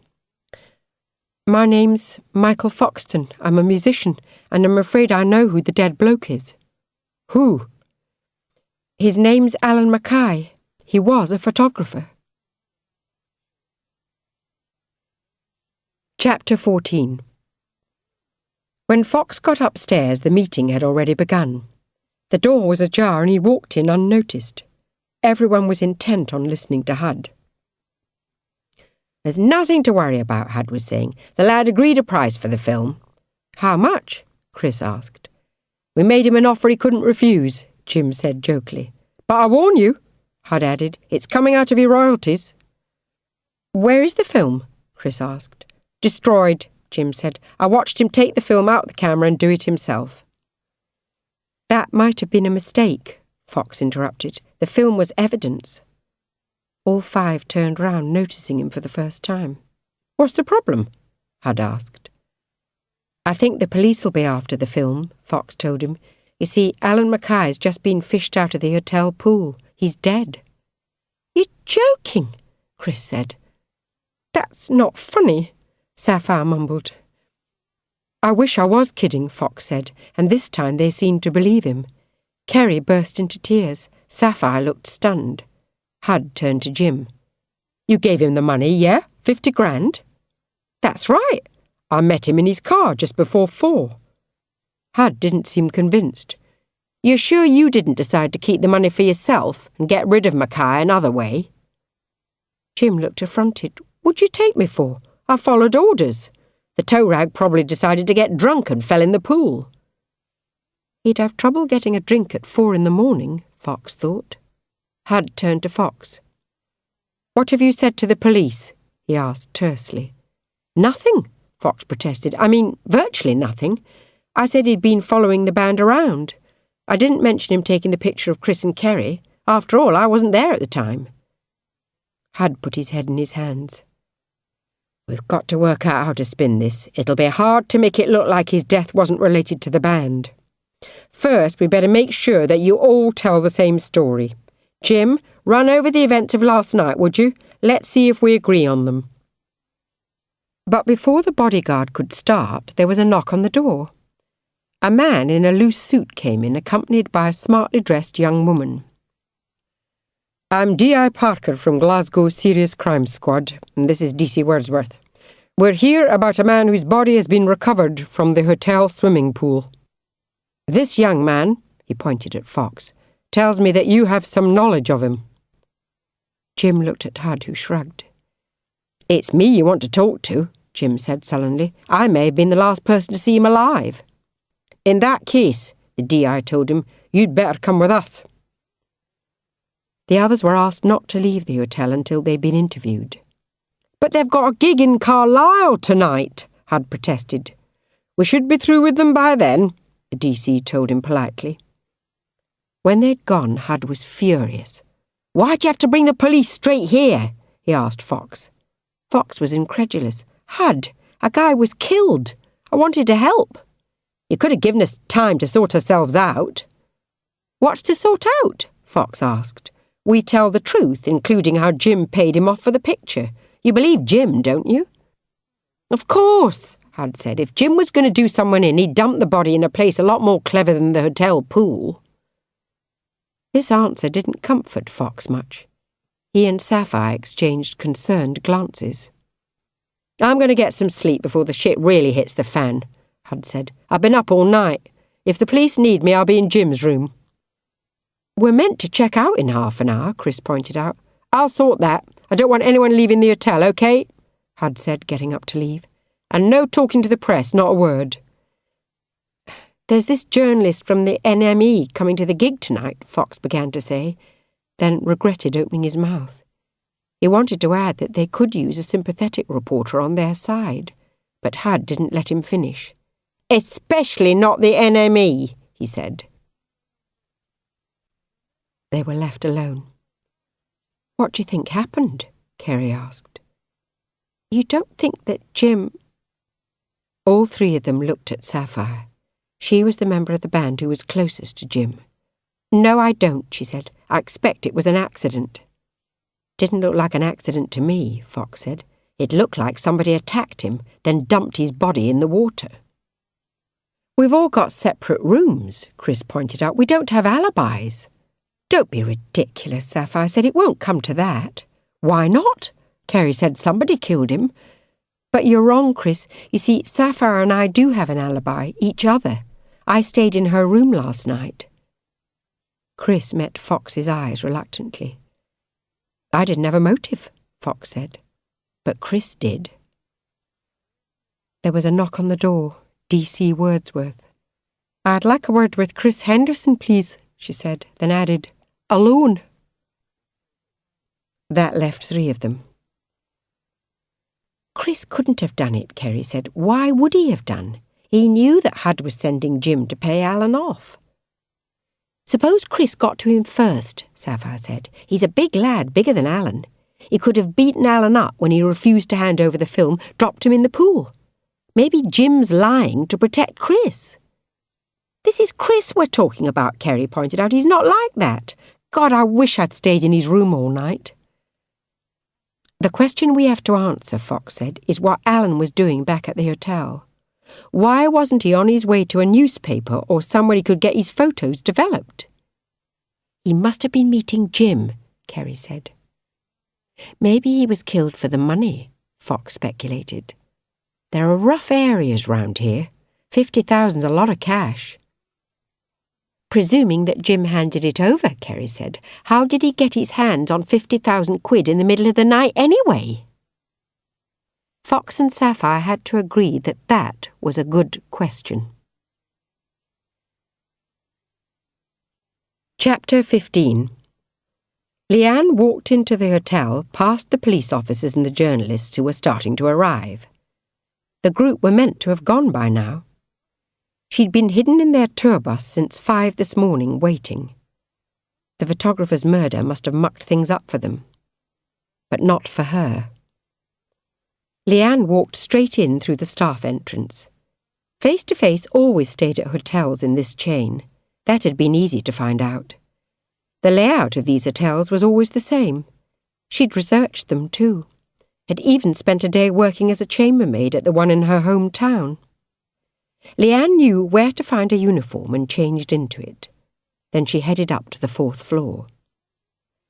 A quick glance at the mirror in the lift told Lianne that she looked innocuous. Jem sometimes told Lianne that she was beautiful. Lianne knew that without makeup, she was plain, ordinary. But she was turning that to her advantage. People rarely remembered her. Last night she persuaded the photographer to tell her what rooms the group were staying in. Now she found a trolley of bedding to wheel along and knocked on the first door. "Who is it?" a female voice wanted to know. "Service." A policewoman opened the door.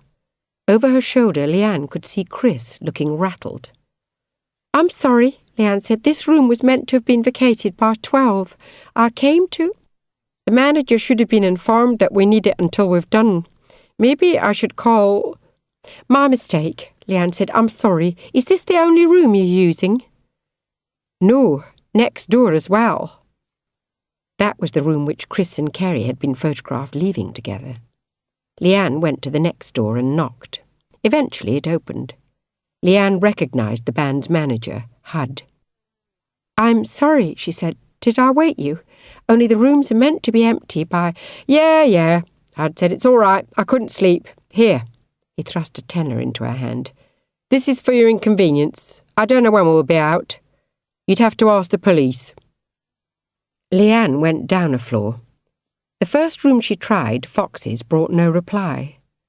Lianne hesitated. The rest of the band must be in Sapphire's room. Lianne had hoped to get the girl on her own. She couldn't take on 3 members of Face to Face. Nevertheless, Lianne couldn't get this close without taking a look. She knocked on the door. Fox opened it. He looked straight at Lianne. It was obvious that he didn't recognise her. Maybe he only saw the uniform. "Can I help you?" he said. "I'm meant to clean the room," Lianne told him.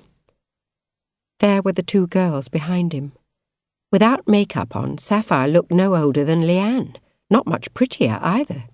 If Jem saw her like this, he'd go off her. "Could you come back later?" Fox said. "We should be gone in an hour or 2. "He's nice," Lianne thought as she reached into her pocket. "Sure," she said, "but could you do me a favour first? My little sister, she's a big fan of yours. If you could sign something for her." Fox frowned, and for a moment Lianne thought that he was going to say no. "How old's your sister?" he asked. 12, Lianne lied. "And what about you? Do you like our music?"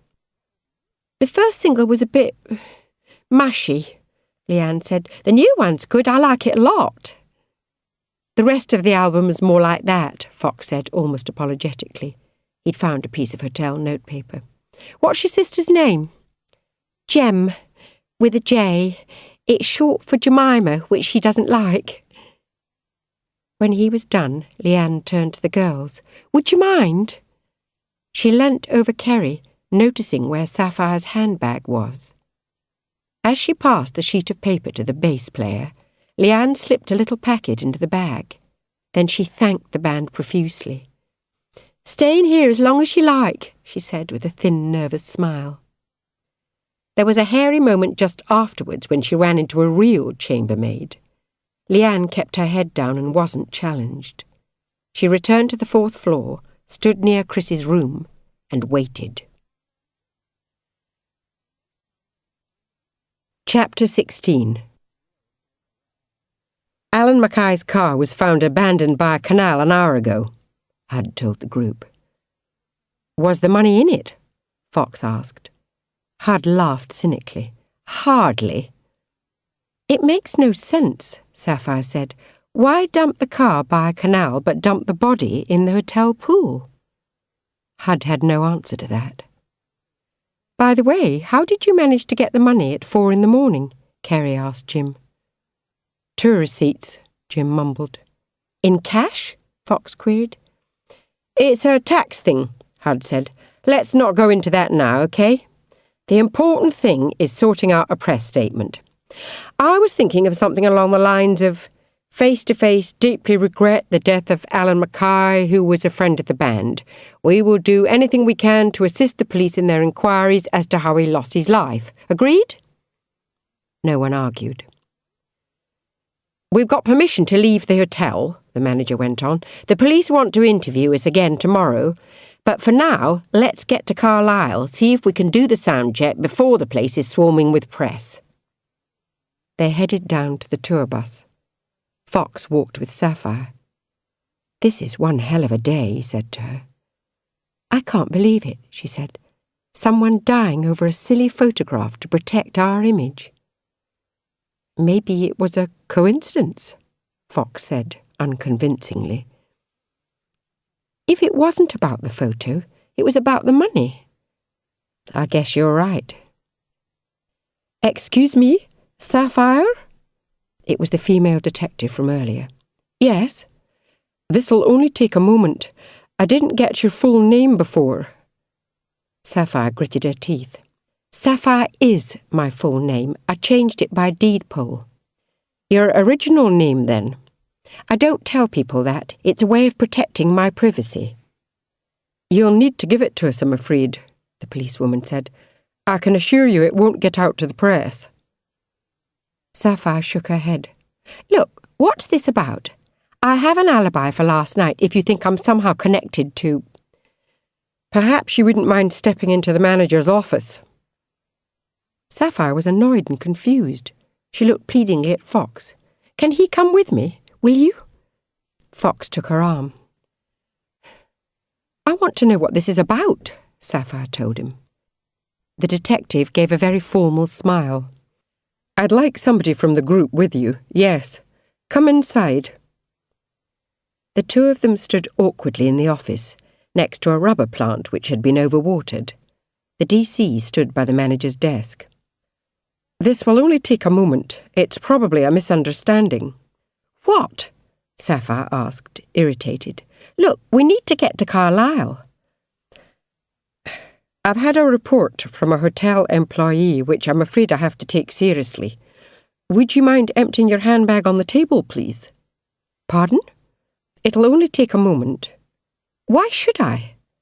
"Look," the DC said, "if you think there's something incriminating in there, you can get yourself a lawyer, but I'm afraid that you can't leave until I've seen what's in your bag." Sapphire looked at Fox. He shrugged, wondering what they were after. "Want me to get HUD?" he asked. "Sod it, no," Sapphire told him. "There's nothing in there." She poured the contents of the bag onto the desk.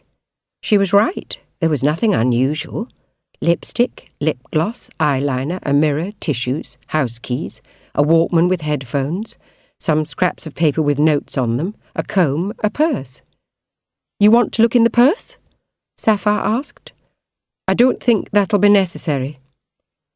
The policewoman was fishing among the scraps of paper, using the reverse side of a pen so that she didn't touch anything. There was one small, carefully folded piece of silver paper. "What's this?" the DC asked. "I don't know," Sapphire said. "Looks like a gum wrapper." "It's yours, then?" "I suppose so. I must have folded it up absent-mindedly. It's not something I often have. Gum, that is." "Would you mind opening it for me?" "I guess." "Don't!" Fox said, alarm bells going off in his mind. He'd read a scene like this in a book somewhere. "Don't get your fingerprints on it."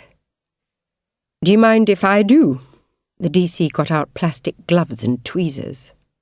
As the two young musicians watched in silence, she unfolded the silver wrap. Inside it, as Fox feared, was a small quantity of white powder. "What is it?"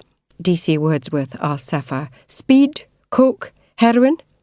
"I've no idea," Sapphire said. "I've never seen it before."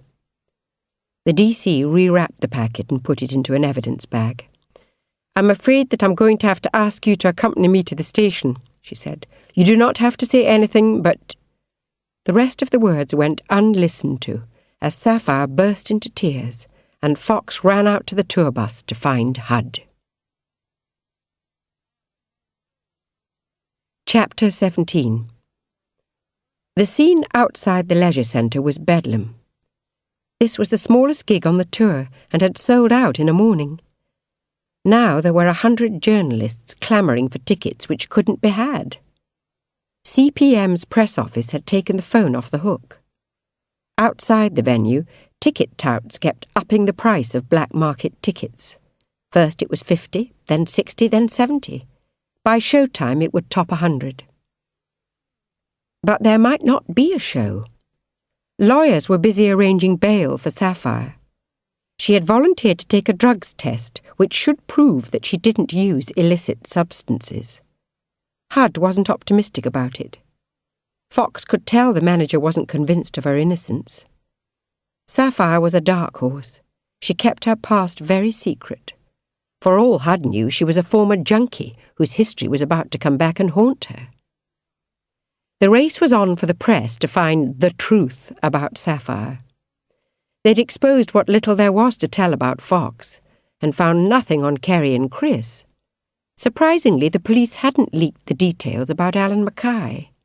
Not yet, anyway. Sapphire's drugs bust had at least taken the heat out of the murder investigation. So far, radio and TV didn't know what to make of that. There was no definite link between Face to Face and Alan Mackay's death. The way the media saw it, American rap artists got mixed up in murder, not British pop groups. But the media loved exposing artists with drug habits.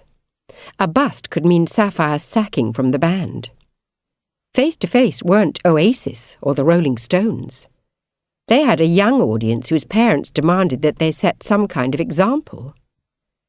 Also, the American authorities might refuse Sapphire a work permit if she got a drugs conviction. Tonight could be her last performance with the band. If she ever got there. At 7:30, showtime, Sapphire still hadn't been released. The support band was as usual a local act. Hud told them to extend their set from 25 to 45 minutes.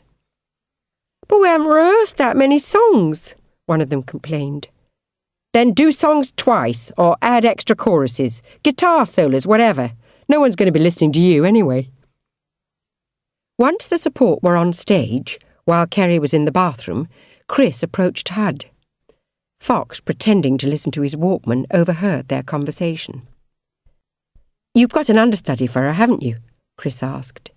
"Even if we cancel tonight, we can get Sapphire replaced in a day. It's only sorting out a few bass lines and learning some words, right?" "It's not that simple," Hud said.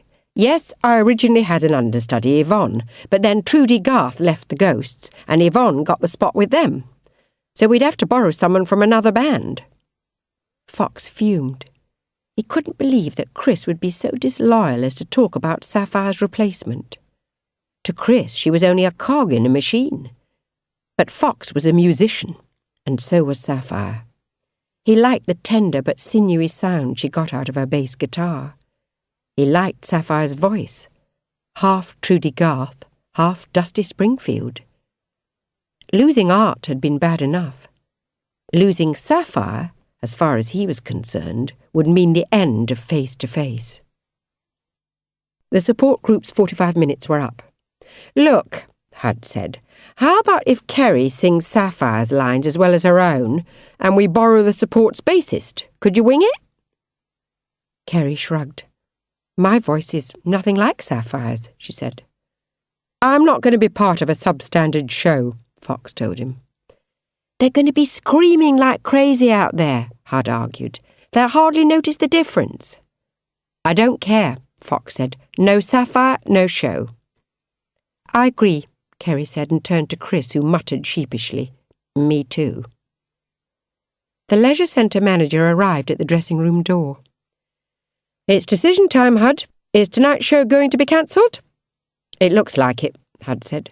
"Then I hope you've got bloody good insurance, because those kids are going to wreck this place." Hud's mobile rang. He grunted into it a couple of times, listened, said, "Right," then hung up. "They've let her out," he said. Everybody whooped. "They agreed for her to take the voluntary drugs test. We'll have the results tomorrow, then we'll see. Right now she's on her way by helicopter." He turned to the manager. "Make an announcement that the show's going on, but there'll be a short delay." He turned to the band. "I'd better go out and meet her, check security. You lot, get ready." 20 minutes later, Sapphire was there, looking vulnerable and wasted. Even from the dressing room, Fox could hear the crowd getting impatient. But she took her time getting made up. Fox tried to talk to her. "Was it really bad?" he asked. "Humiliating," was all she said. "Any idea where that rap came from?" Sapphire gave her head the smallest of shakes. "It had to be someone close," she whispered. "Come on," Fox put his arm around her shoulder. "Don't get paranoid. You're talking like it might be one of us." "Listen," Sapphire said, "no one's going to stop me being angry, but this might be my last gig. I mean to enjoy it." Chapter 18. "I've been worried about you," Jem said. "Where have you been?" "Glasgow," Lianne said. "I saw the gig last night." "You went without me, all that way? But you don't even like the band." "I knew that you couldn't skip work, but I got you something." Lianne handed over the autographs. Jem was stunned. "You met them? But how?" Lianne grinned. "I hung about near their tour bus. I'm sorry I didn't get Chris. He wasn't with them at the time." "Who cares? You got Sapphire. She's written my name. Did you tell her who I was?" "Oh, yes," said Lianne. "When did you get back from Glasgow?" "An hour ago." "Then you won't have heard the news." "What news?" "Sapphire's been busted." "Never," Lianne said, feigning incredulity. "According to Radio 1, the band have some kind of morals clause in their contract. She could be sacked after tonight's gig." "That's awful," Lianne said. Are you upset? Too right I am. We might have front row seats for the Birmingham gig, but it doesn't mean a thing if Sapphire's not there. You poor lamb, Lianne said. You must be so worried. They hugged. You know, Jem said, some girls might get jealous the way I talk about Sapphire, have a picture all over my walls. But you go and get her autograph for me. You're incredible, you know that. If you say so, Lianne replied modestly. Only if you say so. All right, Hud told Sapphire in the hotel the following morning. If the stuff wasn't yours, how did it get into your bag?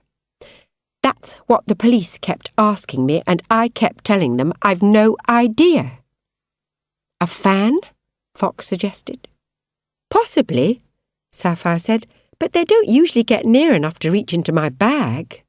I don't carry it with me when I sign autographs after a show. Trouble is, for all I know, the rap could have been in there for days. Who do we know who uses cocaine?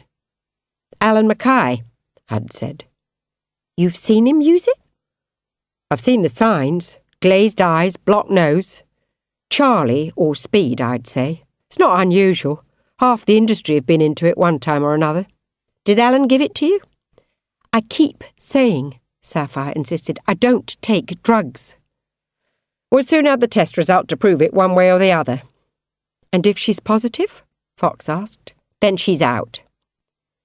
If she goes, Fox said in his most deliberate voice, I go. Hud raised his eyebrows to show what he thought of this piece of bravado. Sapphire squeezed Fox's hand. There was no need for that, Fox. If I'd been using, I deserved to go, but thanks. Fox smiled sadly at her. He'd never wanted to kiss Sapphire more. By the way, Hud said, did you tell the police your real name? Had to, didn't I? Sapphire said. And did they ask for proof? Melanie? I showed them the same birth certificate I showed you, but they promised not to release the information. I don't want people poring over my past the way they have with Fox. Hear, hear, Fox said. Got something to hide, have you? Hud asked as he left the room. Sapphire groaned. He's in a bad mood today, Fox said. He's on the verge of a massive success and thinks I'm about to blow it for him, Sapphire said. I can understand him being ticked off. What's wrong with the name Melanie anyway? Fox asked. Or Mel?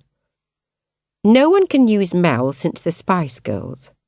And there was some sappy singer-songwriter in the 70s called Melanie. She did this song about roller skates. Anyway, maybe I'll change my name again when I leave the band. Leave? Fox said. You're not thinking... Or get thrown out, Sapphire went on. That won't happen, Fox said comfortingly, and put an arm around her waist. Why was he going on about your birth certificate? Who knows? You faked it, didn't you? You're not really 18, and that means... Sapphire put a finger to his lips, shushing him. Ask no questions, she said, and I'll tell you no lies. Sounds fair enough to me, Fox said. He'd often suspected that Sapphire was younger than she said she was. The public only saw face-to-face with makeup on. All four were on show all the time. But first thing in the morning, Sapphire looked nearer 16 than 18, vulnerable. Sapphire put her head on his shoulder. After a while she whispered, If we weren't in the same band, do you think we might... She didn't finish the sentence. She didn't have to. It was in her eyes, on her lips. Fox thought carefully. Whatever he said now would remain with him for the rest of his life. He knew that. I like to think so, he said finally. Do you? Oh, yes, Sapphire said, moving her face closer to his. I do. Fox was certain that they were going to kiss. But before their lips met, the door flew open. It was Hud. This time he was smiling.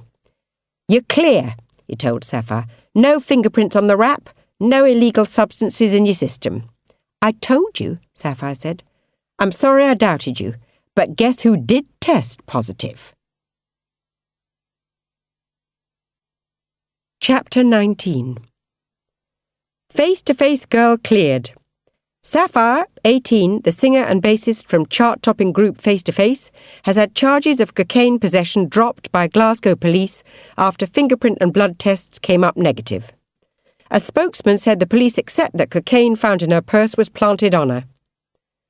The source of the cocaine is thought to be photographer Alan Mackay, 22, whose body was found floating in Face-to-Face's hotel swimming pool after he'd pestered the band for photo opportunities late on the evening before the bust. Friends say that Mackay spent all his time following the band and was particularly obsessed with Sapphire. He may have intended the cocaine as a surprise gift. Mackay was ejected from the hotel that night. Blood tests showed that he had ingested large quantities of 80% pure cocaine just before his death. Police speculate that he decided to return to the hotel, concussing himself on the side of the pool when he either fell in or decided to go for a swim. Pool deaths are notorious in rock music, but Face-to-Face are the first teeny bop group to attract the dark legends usually ascribed to groups like the Rolling Stones. In an interview on page 12, guitarist and songwriter Fox discusses the death of their lead singer, their first album, and his desperate desire for the group to be taken seriously. "Turn to page 12, Lianne told Jem. "Hold on," he said, "I haven't finished reading yet. Why have they interviewed Fox? I want to see an interview with Sapphire." "It's because Fox is the indie type, isn't he? The real musician. That's why he's in here." "Did you fancy him?" Jem asked. Lianne wanted him to be jealous, the way she was, but Jem was only teasing. "Not as much as I fancy you, Jeremy," she said. He gave her a playful punch. Then they turned to the interview. Fox Pop, a night on the town with Britain's newest guitar hero. Fox is 18 and wants to be taken seriously. "I've been playing in bands for years. When I was in care, the guitar was the only thing that kept me sane. As soon as I was 16, I got out of the home and headed for London. I practiced 12 hours a day, playing in a college covers band for experience. I'm not in this for the money. My idols are Jimi Hendrix and Kurt Cobain. I want respect, but you've got to start somewhere. I read about the Face-to-Face auditions and thought I'd give it a go. I mean, all right, we're a manufactured band, but we're not the Monkees. We write most of our material, play our own instruments. It's a great experience. I'm only 18. Most of my heroes started out playing pop music, then moved on to heavier stuff. So all I'm saying is, don't look down on me. Give me room to grow." Hud scrunched up the copy of the NME and threw it across the tour bus at Fox. "How dare you?" he said. "It wasn't supposed to be a formal interview, just a night out," Fox explained. "I asked you if I could talk to the NME. You said no, so I left it. The guy knew that what we were saying was off the record." "But you'd already talked to him," Hud pointed out, "on tape." "It was meant to be for background." "Oh, sure. You'd had a few beers and made it clear to this guy that you wanted to be taken seriously. That you're condescending to play pop music until you've got a high enough profile to form a serious band." "Yeah," Fox said. "Well, so what?" Hud got up, grabbed the guitarist around the shoulders and started to shake him. "So what? I'll tell you what. This is a serious band, far more serious than whatever kind of arty-farty stuff you have in mind. I handpick you lot. Face-to-Face have the potential to be massive, to last for years and years. You could be bigger than ABBA, for Christ's sake." Fox broke free of the manager. "I don't like ABBA," he said. "Then you've got no taste," Hud said with a grin. "Just remember this, I've got you under contract for 5 years, and if you walk out of this band before then, I'll take every penny you earn." "I'll remember that," Fox said, getting up. He went to the toilet at the back of the bus, the one place where he could block everybody out. At times like this, Fox almost wished that he did take drugs, that he had some way of getting out of himself. But drugs were for losers. He'd serve his 5 years in the group. He'd make enough money so that he never had to compromise his art again. Also, he decided, he'd save his best songs for himself, not give them to face. Then, when he went solo or joined another band, he'd have a treasure chest to dip into. He'd see how Hud liked that. Chapter 20. Lianne and Jem drove to Birmingham in Jem's dad's car. "I don't know why you want to get there so early," he said. "After all, there's no point in queuing up. We've already got great seats." "I want to see the group arrive, don't you?" "Sort of," Jem said, "but you know what it was like in London, all those 13-year-old girls. I'll feel out of place." "Maybe I can get a picture of you with Sapphire." "Oh, sure, there's a big chance of that," Jem replied. "I got the autograph, didn't I? Turn left here." "But that's not the way to the concert," Jem protested. "Who said anything about the concert?" Lianne said. "We're going to their hotel." Jem did as he was told. It was funny. He was 2 school years older than Lianne, but he always did what his girlfriend told him to do. Except for one thing. She'd met him at a Ghosts concert, the first gig she'd been to. He'd been mad about Trudy Garth then.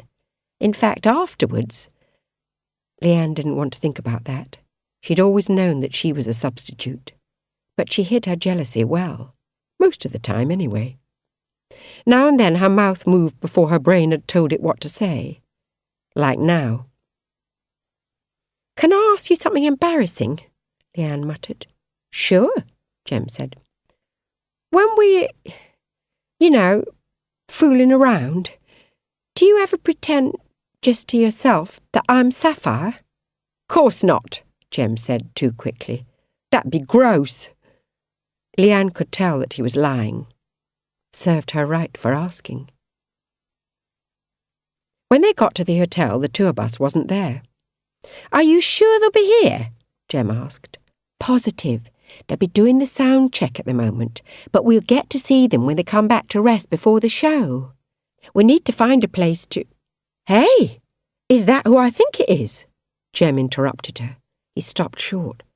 "I don't believe it. It's Trudy Garth." He was right. Trudy had dressed down in denim jacket and jeans. She wore shades. But the unnecessary sunglasses couldn't conceal her from Jem. He got out of the car, leaving the engine running, and ran over to the former Ghosts member. Even as she reached for the camera, Lianne saw red. Jem was meant to be over Garth. Sapphire she could cope with. Sapphire was weak, an enemy who Lianne would be able to overcome. But Trudy Garth was the original enemy, the woman who stole Lianne's boyfriend the very night they met. Lianne had vowed to get her. Lianne trotted across the tarmac to them. Trudy was signing Jem's jacket. "Don't mention to anyone that you saw me here, okay?" she was saying to him. "I know I can trust you. I remember you from after our gigs. You're my #1 fan, right?" "Right," Jem said. "Definitely." "Only I'm having a kind of secret meeting," Trudy explained. "Enough said," Jem told her. "Only, would you mind if my friend here took our photograph? It'd be brilliant to have a photo of the two of us together." "Sure," Trudy said. "My pleasure." Lianne got out the camera. She pointed it, but didn't focus. Jem had said, "my friend," not "my girlfriend." He hadn't even used her name. "Here," Trudy said. "Get closer. I'm sure your friend doesn't mind." She pressed her face against Jem's and opened her mouth, rolling her tongue around in the way that she did on the last Ghosts video, the one that Jem had watched at least 1,000 times. Lianne lost control. She dropped the camera and reached into her inside pocket, where the sharpened screwdriver was wrapped in an old sock. It slid out easily. "Lianne?" Jem said. "What's—" Then he saw it in her hand. Before Jem could do anything, she was rushing towards them. At first, Jem must have thought it was him she was after. He raised his arms to protect himself, giving Lianne a clear line to Trudy. Lianne held the screwdriver with both hands, raised her arms, then thrust with all her strength, aiming straight at the singer's chest. That night in Birmingham, everything came together on stage. The crowd were ecstatic. Fox even improvised a little, improving his solos, adding to them, making Sapphire keep up with him. She seemed to enjoy the challenge. There was nothing wrong with being in face-to-face, he decided. Indeed, there was nothing wrong with trying to be the 21st century's ABBA. They'd conquered the UK now. Why couldn't they conquer the world? Next stop, America. There was one odd thing about the Birmingham gig, though. It struck Fox throughout the first half of the show, until the crowd got the better of the bouncers, left their places and flooded the front third of the theatre. The odd thing was this. Right in the middle of the front row of their sell-out show, there were 2 empty seats. Chapter 21. "Are you going to show me your passport, then?" Fox asked Sapphire. "What for?" she asked, sullenly staring out at the clouds floating beneath the aeroplane's window. "So that I can find out your surname. Oh, come on. You showed it at immigration. I thought we trusted each other. Isn't my first name enough? I like Melanie. If you're not careful, I'll start calling you that." "Will not." "Listen, Fox. There are things about me I'd rather people didn't know, including you. It doesn't mean that I don't care." "If you say so." In a huff, Fox put on his headphones and began to read Music Week. One article caught his eye. "What's happened to Trudy Garth? Since Trudy Garth quit the Ghosts, her old band have had a #1 single and recorded a new album. But what about Trudy? Hardcore Ghosts fans have been waiting desperately for the promised new product. At first, there were plenty of rumours. Trudy was recruiting a band. Trudy was on the verge of signing a new deal with Virgin. But then things went quiet. Very quiet. Trudy has no record company, no agent, no press office. She's left her London flat with no forwarding address or number. Inevitably, unsavoury stories have been circulating. Some of the weirdest ones can be found in the internet discussion group alt.fan.trudy-garth. They include: Trudy has married a joiner from Stevenage and is expecting a baby. Trudy is set to play Madonna in a biopic by Alan Parker. Trudy is hiding in Switzerland, where she's had plastic surgery to cover a horrible facial scar, which she got in a knife attack by a deranged fan. Trudy has found religion and joined a sect called the Children of God. If anyone can confirm any of these stories, please contact the news desk. Fox showed the article to Sapphire. "You were a fan of hers, weren't you?" Sapphire asked. "Yeah, big fan." "I hate her. But I kind of admire what she's done, disappearing like that. Maybe I'll do the same thing one day." "You scare me sometimes," Fox said. "You know that?" Sapphire smiled and looked out of the window. They were descending into JFK, where press and fans were waiting. "Shut up and smell the roses," she said. "Hide that paper from her." Lianne's mum put away the tabloid with face-to-face on the cover. It seemed that the group were becoming even more successful in America than they were at home. "It's all right," Lianne's father told Jem. "The doctor said he'd come and have a word before we visit Lianne." Jem nodded but said nothing. He was beginning to blame both parents for Lianne's condition. She was their only child.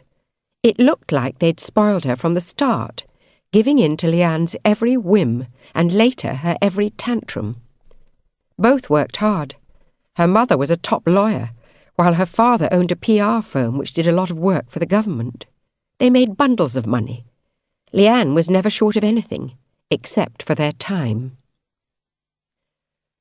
"I wondered," the doctor said when he arrived, "whether I might have a word with Jeremy alone." Reluctantly, Lianne's parents went back to the waiting room. "How is she?" Jem asked. "We have a lot of work to do before she's better." "And what happens then? Do they charge her with grievous bodily harm?" "Not unless Miss Garth insists. Lianne's parents seem to have a lot of pull with the police." "You're telling me," Jem said. Do you know that before I met her, Lianne tried to burn her school down because a teacher gave her a detention she thought was unfair? Or that her first boyfriend's parents took out a court order to stop Lianne from stalking him after he'd dumped her? Those details are in her records, the doctor said, and a lot more besides. What I want to do now is establish exactly what happened in your relationship with Lianne. Jem told the story from the start. I met her at a Ghosts gig. The place had unreserved seating, so you had to get there early if you wanted a place near the front. I was there 4 hours before it started. So was Lianne. We got talking in the queue. Who talked first, you or her? She picked me up. No question of that. I'm pretty shy around girls, but I was obsessed with Trudy Garth. I had her name written out in studs on the back of my denim jacket. So Lianne started talking to me about Trudy. By the time we got in, we were friends. Just friends? Sure. No kissing or anything like that. I thought that she was a bit young for me, but it was good to have company. I felt out of place. The Ghosts were moving from being a rock band to being a pop group. The audience was changing too. At 17, I was the oldest person in the front half of the hall. Lots of the kids there were younger than Lianne. Anyway, we enjoyed the show, and afterwards we exchanged phone numbers. I kissed her goodnight. It was a bit more than a peck, I suppose, but not a big deal. Then I went to wait at the stage door. I always did that at Ghosts gigs, meeting the band, getting autographs. Lianne couldn't stay. Her dad was picking her up, or so she said. The band took ages to come out. By the time they did, there were only a few of us left. It was raining. Trudy Garth recognised me and gave me a little hug and a kiss on the cheek. Then she offered me and the other fans a lift to the station in the tour bus because we were in danger of missing the last train. It was brilliant. The doctor made some more notes. But Lianne hadn't left, had she? Jem shook his head. She was watching. She saw me next to Trudy on the bus. I didn't know about it until the day she attacked Trudy with the screwdriver. She was yelling, "You stole my boyfriend!" But nothing happened, and anyway, I wasn't even Lianne's boyfriend then. A couple of weeks after that gig, I called her and asked if she fancied going to the Smash Hits concert. I told her about how I'd met Trudy. She said she'd go and invited me round for a meal because her parents would want to meet me before they allowed her to go all the way to Birmingham with me. We got on fine at the meal the night before. Lianne cooked and we sort of agreed to go out with each other. I remember making a joke about, as long as you don't mind me being mad about Trudy Garth. She laughed. The next day I came down with food poisoning. Lianne went to the gig alone. And you didn't see Trudy Garth again until Lianne attacked her at that car park in Birmingham? No, Jem explained. Trudy left the Ghosts and disappeared. Lianne and I got interested in face-to-face, so they kind of took over. And you became obsessed with the singer called Sapphire. No, Jem insisted. Lianne kept going on about who did I fancy the most, and I said Sapphire because it was true, but it was only for something to say. Lianne was my girlfriend. I'd grown out of having crushes on unattainable women. Until you saw Trudy Garth in the car park. I only wanted to say hello, Jem protested. And you didn't know about the screwdriver attacks or the crank calls that Lianne had made to Sapphire? No, Jem insisted. I'd have reported her. But I'd never seen Lianne get violent or mad, not until that afternoon in Birmingham. The doctor nodded and finished making his notes. She wants to see you, he said, but not her parents, who she blames for neglecting her. I'll take you in. You won't leave me alone with her? Jem asked nervously. Don't worry, she's restrained. But be prepared for her to look very different. Chapter 22. The biggest British band since the Beatles, said the cover of Rolling Stone. The interview inside the magazine gave Face-to-Face far more respect than they got from the serious music press in the UK. Sapphire watched Fox preening himself as he read it. He liked being treated like a serious musician. The balance of power in the band was changing. Although the interview was meant to be with all of them together, most of the quotes used were from Fox and Sapphire, especially Sapphire. The story of Sapphire being set up for a drugs bust and the murder of Alan Mackay was given lots of space. The journalist was impressed with Sapphire's mysterious past. Then there were Annie Leibowitz's photos of Sapphire on her own, wearing less makeup than usual, dressed only in a long T-shirt, writing a song on the beat-up acoustic guitar she'd brought along to the first ever face-to-face audition. The interview came out on the day they flew home, first class, after 3 weeks on tour. Every day in America had been mad, with fans following them everywhere, from little kids to grown men. It wasn't just young teenagers who liked them. The college audience had adopted them too. Huge crowds waited outside all their sold-out shows.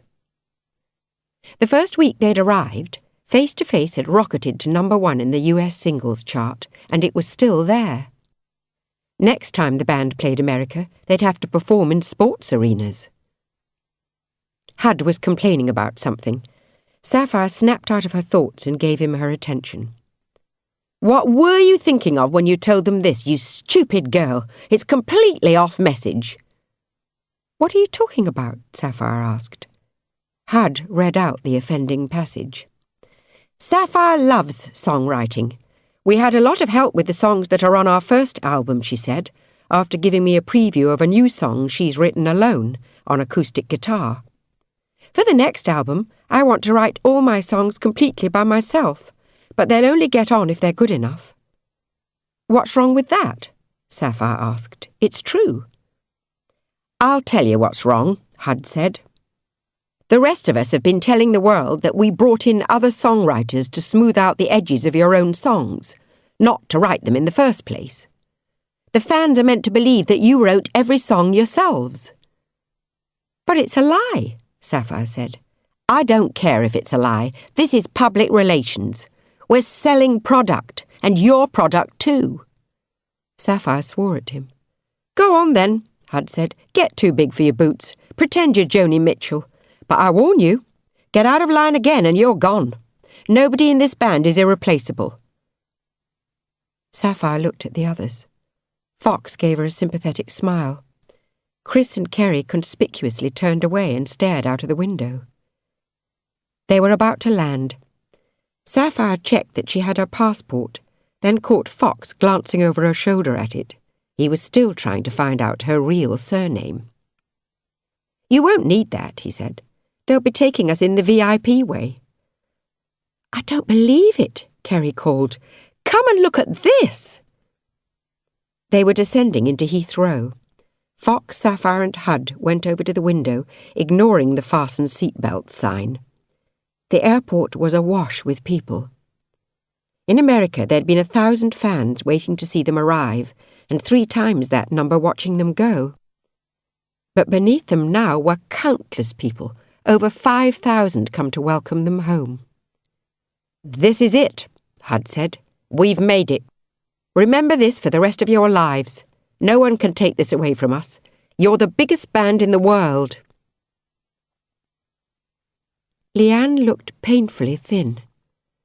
The white cotton gown was tied loosely over the restraints which held her to the bed. The paleness of her face took years off her age. Jem could hardly believe that she was the same girl he'd been going out with for 9 months. "Thanks for coming," she said. Her voice was a little slurred. The drugs, he thought. "I've missed you," he said honestly. "Me too," she told him. "Please hold my hand." He didn't know what to say, but took her hand and squeezed. "The doctor tells me you're going to get better," he said, "but it might take a while." "I don't want to get better. They'll only put me in prison." "That won't happen. Not unless Trudy Garth presses charges, which is unlikely. She knows that you're very ill. You weren't responsible for—" "Say it," Lianne interrupted. "Mentally ill." "You'll get better," Jem assured her. "That's right," Lianne said, a new cynical tone in her voice that Jem hadn't heard before. "They can fix my head, but Trudy'll never be able to wear a bikini or pose naked on an album cover again." "That's not funny," Jem said. "I don't like you when you're like this." A tiny tear trickled down Lianne's cheek. "I'm sorry," she said. "Help me." "I'll do whatever I can," Jem said, reaching forward to hold her. "Lean closer." Jem did. He thought that she wanted to kiss him, but instead she whispered in his ear, "Have you got your penknife on you?" Jem didn't know how to respond. He backed away. "Cut me out of this," Lianne insisted. "We can get away from here." "You're mad," Jem said, not thinking what he was saying. "Of course I am," Lianne told him. "I always have been. That's why you're mad about me. We'll run away together. I've got plenty of money stashed. Come on, do it now, while the doctor's talking to my mum and dad. I know another way out. Come on, Jem. You've always done what I asked you to. Don't back out on me now. Come on, Jem. Jem?" Jem didn't hear any more, because he'd left the hospital room. Chapter 23. Hud lined up 2 showcase gigs to end the year. Wembley Arena, followed by a Royal Variety Show appearance. Fox complained about the latter. "If it was good enough for the Beatles, it's good enough for us," Hud argued. Their album had gone straight into the chart at number 1 and remained there. Their 3rd single, The Spirit Lives, had entered the chart at number 1 to nobody's surprise and was likely to stay there over Christmas. If their 4th single got to number 1, they would get a place in the record books, second only to the Spice Girls. But it was a big if. Groups never stayed this big for long, Hud warned. They had to milk their success while they were at the top. Face to Face appeared on soft drinks cans and had their own brand of designer jeans in the shops for Christmas. Sapphire and Kerry appeared on TV promoting a brand of chewing gum. Chris did a commercial for men's body cologne. Only Fox refused to do any endorsements or TV ads. When Sapphire asked him why, he said something about not wanting to prostitute his music. Sapphire said he was mad. It was easy money. "Where are you going for Christmas?" he had asked her the week before. He'd assumed that they'd stay in the house like last year, but Chris and Kerry had just announced that they were visiting the Caribbean, separately, of course. "I've got these friends," she muttered. "I'll be in the house alone then," Fox moaned. Hud was also going to be abroad. "Sorry," Sapphire said. "I can't take you with me." "It's okay. Just seems funny. Here I am in the most successful band in the world, and I have to spend Christmas by myself." "Go to any nightclub on Christmas Eve," Sapphire advised in a gentle voice. "You won't have to go home alone, I guarantee." "That's not what I'm after." She put down the guitar she'd been strumming and looked him straight in the eye. "What are you after, then?" He went over and put an arm around her waist. "Chris and Kerry have been getting away with it for months, Sapphire. Maybe it's time for us." She shook her head with more force than seemed necessary. "No," she said, "the time's gone." "What do you mean?" Fox asked, confused. All these months they'd been crazy for each other, making hints, giving whispered encouragement. Now he was telling her that the time was right. They could be together. "I want a guy who'll walk through fire for me," Sapphire said, not looking at him as she spoke. "A guy who'll risk anything." "You're saying that we might as well have a fling because Hud will let us get away with it. No thanks." "I didn't say a fling," Fox protested. "That's all we could have," Sapphire explained. "We're mates now. We've shared tiny dressing rooms, seen each other at our best and worst. There's none of the mystery you need for romance. 6 months ago, I was interested in you, but I'm not anymore. Sorry." "I don't know what to say." He'd blown it, Fox realised. He'd always thought of their relationship as being in the future.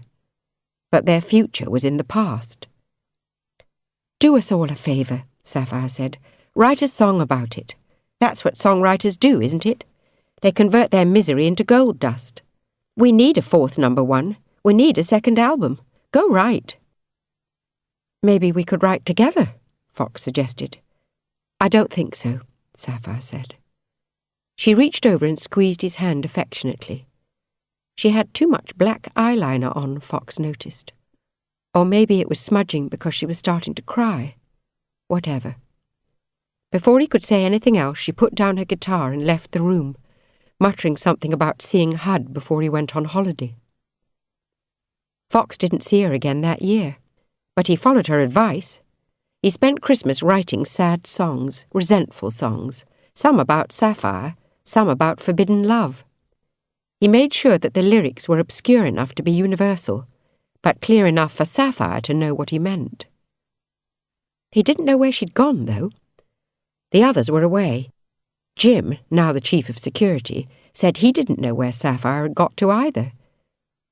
"Has she not taken a bodyguard with her?" Fox asked. "Not unless she hired one herself." That was odd.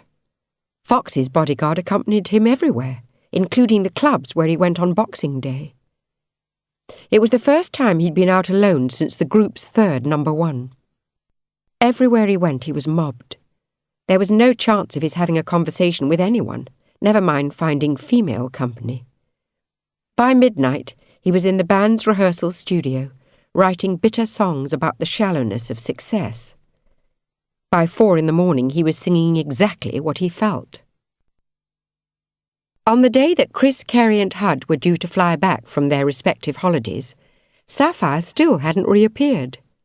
Fox rang Jim again.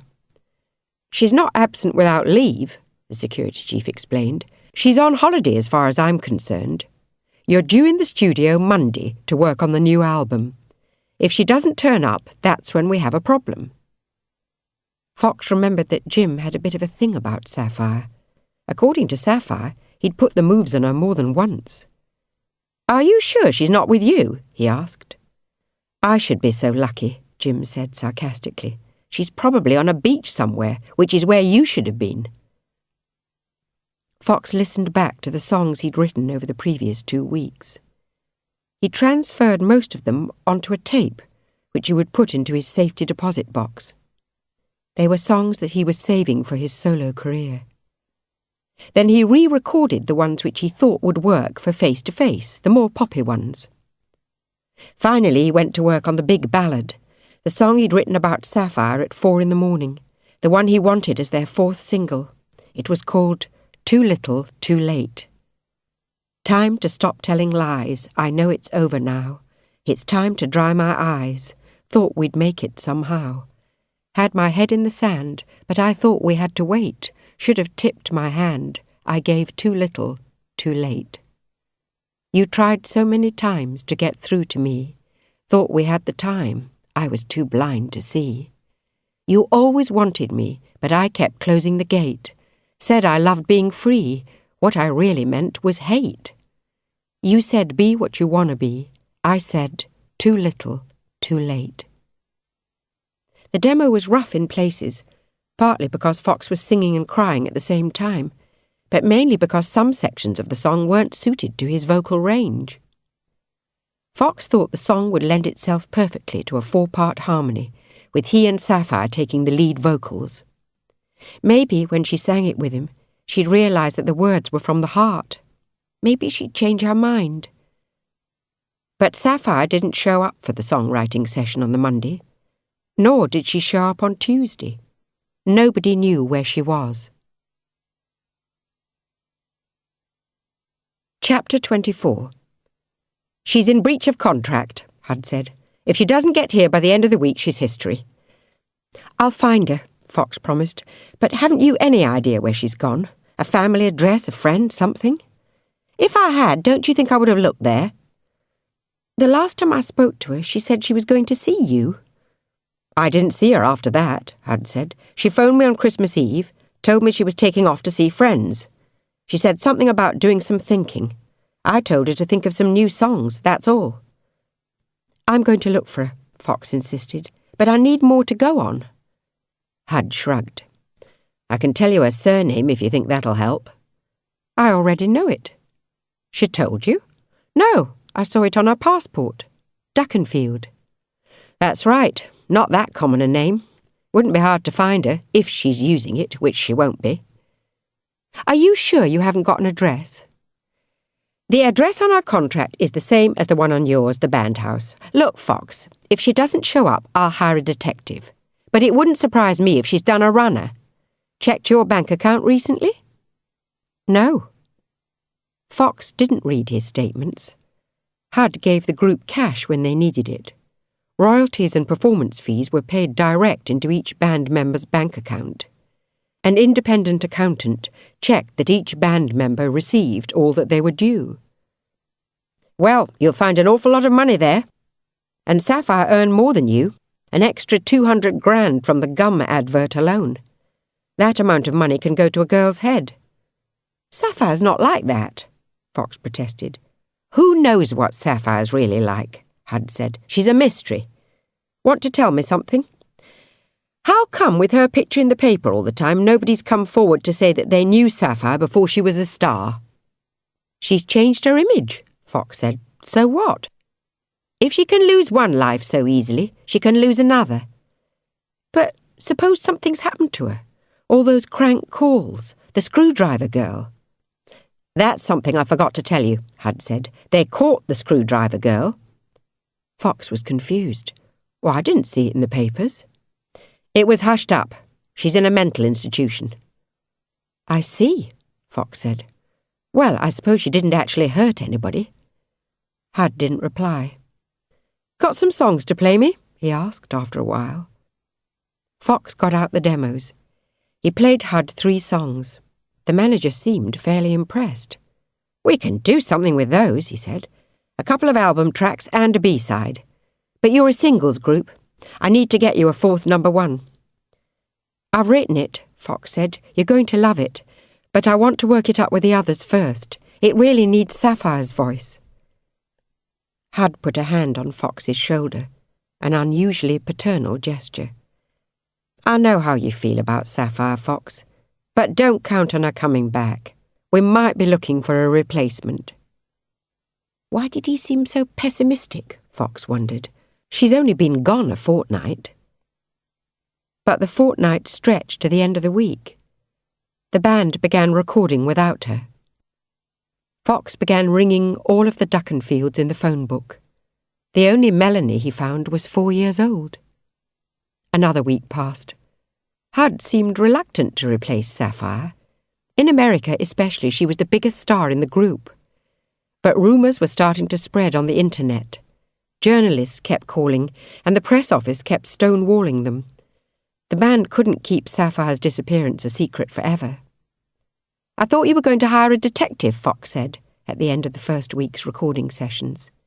He'd been recording Sapphire's bass parts for her, but couldn't get the sound right. I did, Hud said. I'd have told you if you found anything. He found nothing at all? Sapphire made a big cash withdrawal from her bank account on Christmas Eve. Her money's not been touched since. She's vanished, Fox. She's disappeared to wherever she came from. And I don't think she's coming back. Chapter 25. The recording sessions continued. Fox considered leaving the band. With Sapphire gone, it wasn't the same. Chris and Kerry were openly sharing a room now. Fox was the odd man out. But if he broke his contract, he could be sued. His royalties would be suspended, as Sapphire's had been. Now and then a terrible suspicion crossed his mind. Something had happened to her. Hud refused to tell the police that she was missing. He said that if he did, it'd be all over the press the next day. There would be suicide stories, fan hysteria. It could be the end of the group. No, he argued, wait until they were sure Sapphire had left, then replace her.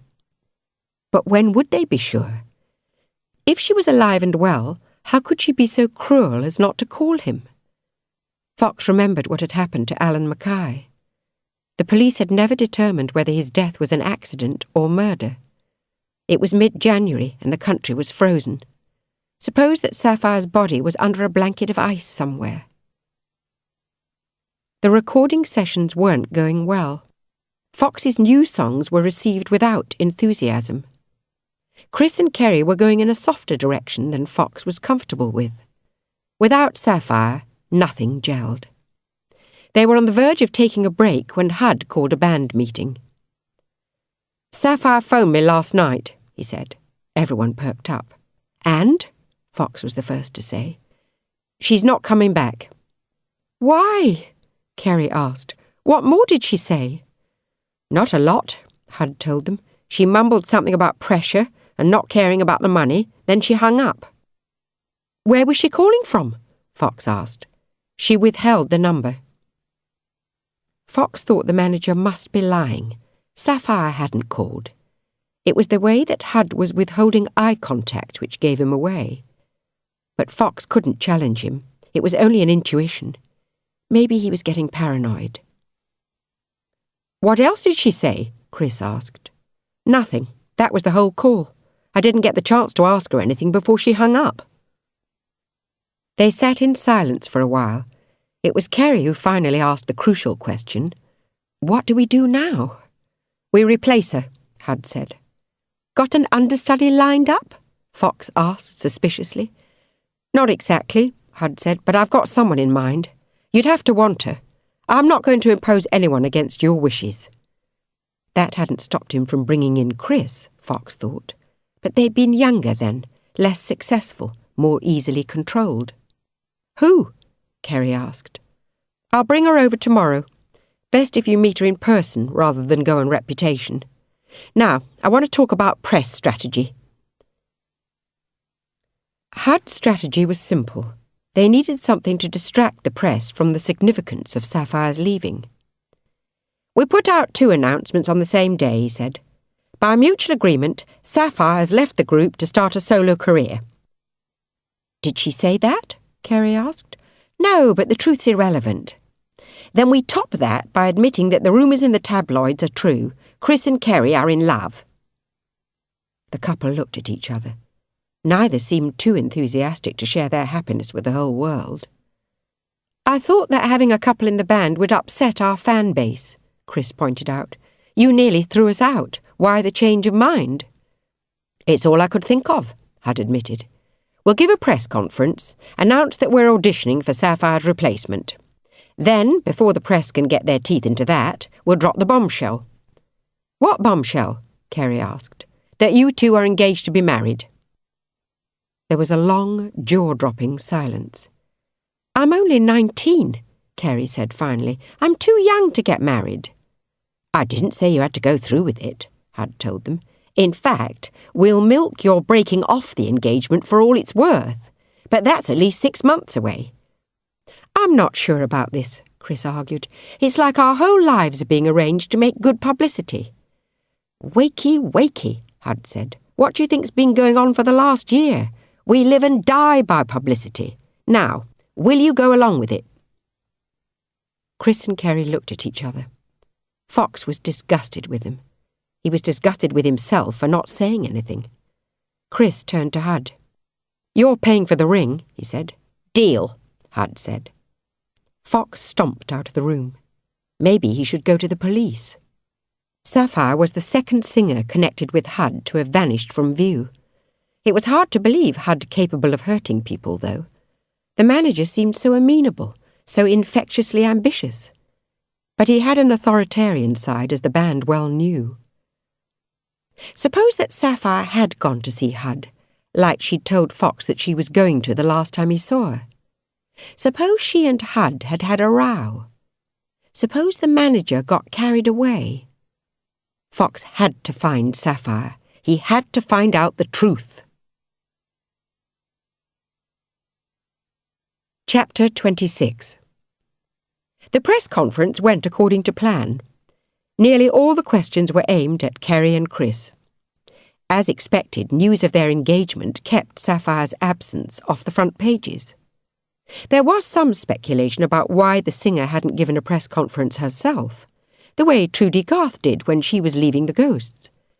But the journalists seemed to accept Hud's version of events.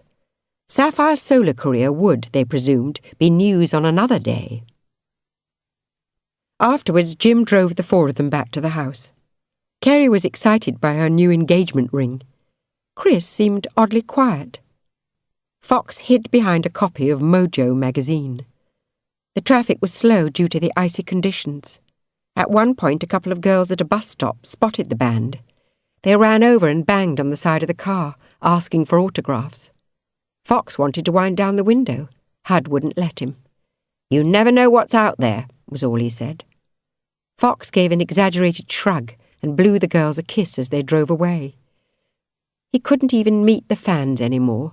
What good was fame when all it did was further isolate you from people? That evening, the group were getting together in the rehearsal room. They had more studio time booked for next week, but had already recorded the only new material they had. None of the band were blown away by it. Fox hadn't shown anybody Too Little Too Late yet. He'd been waiting for Sapphire to return. Fox got to the room before the others. Maybe he'd got the time wrong. The rehearsal room was a dark, soundproofed basement. At this time of year, the large space was very cold. Oil radiators barely took the chill out of the air. Fox plugged in his guitar and began to play, humming the tune of Too Little Too Late, trying to figure out what kind of arrangement the song needed. A lot depended on whether the new singer could match Sapphire's vocal range. A lot depended on the new singer, full stop. As Fox went through the song a second time, something funny happened. He could swear that somebody was playing along with him. He stopped, and there was no sound, or only the echo of sound. It was hard to tell. He looked around, but the room was full of shadows. He could see no one. Fox began to play again. This time, the bass was louder, almost muscular. The sound could be Sapphire's, only it was stronger, like she'd been practicing constantly while she'd been away. Fox stopped mid-verse, and the bass continued for a couple of notes before dying. He nearly said her name, but she spoke first. Her voice was familiar. "That's a terrific song. Are you saving it for yourself or giving it to the group?" "It's for the group," Fox said. "I'd love to sing it with you." "Thanks," Fox said, as the woman stepped out of the shadows. "I'm honoured." "I've been waiting for you," she said. "I asked Hud to tell you an earlier time than the others, so that I'd get you on your own first. It was you I wanted to see, not the other two. You're the real talent in this band. Believe me, I'd kill to work with you." She held out her hand. Fox hesitated. He felt like he'd be betraying Sapphire. But he couldn't refuse. Not her. Fox smiled shyly, then shook hands with Trudy Garth. Chapter 27. Fox and Trudy were playing together when Chris and Kerry came down to the meeting. "What's going on here?" Chris asked, recognising the former Ghosts member immediately. "Looks like an audition to me," Hud said. "But her?" Kerry asked. "Of all people?" Fox stopped playing. "Don't say no before you've given this a chance," he told the others. "It might just work." Kerry turned to Trudy. "You called us a manufactured group," she said. "So what?" Trudy said, in a tone which was amused rather than mocking. "It's true, isn't it?" "You had a go at us for not writing our own songs," Chris pointed out. "Looks like I had the right effect," Trudy said. "Fox has just written a really good one." Hud turned on a couple more lights, and for the first time Fox got a good look at Trudy. She was at least 5 years older than him, but looked timeless. A tall blonde with huge eyes and a body that belonged in a swimsuit. She wasn't a classic beauty like Sapphire. Trudy's nose was a little snub, her jaw a bit too square. She looked tough. She looked rock and roll. "What's with the jeans and the sweater?" Kerry asked her. "Trying to soften your image?" "I've become a vegetarian," Trudy said and laughed. "I thought you were going solo," Chris said. "I changed my mind," Trudy told them. "I work best in a band." "Why don't we play a song?" Fox suggested. "Trudy's been listening to the album. She's learnt most of our set." Reluctantly, the others took their places behind the instruments. Kerry played a drum roll, and Trudy came in behind Chris's organ, her timing perfect. When Trudy sang hard but sweet, it felt right to Fox. The words summed her up better than they did Sapphire. When they sang the chorus, I need a lover, can take the pace, got to meet you, face to face, Fox found himself looking at Trudy, listening to her voice alone. This was a woman whose picture used to be all over his bedroom wall. Later she was plastered across his locker in the children's home. He'd dreamt about Trudy when he went to sleep, the tips of his fingers still raw from guitar practice. Now she was singing opposite him. "Well?" Trudy asked when they'd finished. "Have you heard enough?" "I have," Fox said. "Chris?" Hud asked.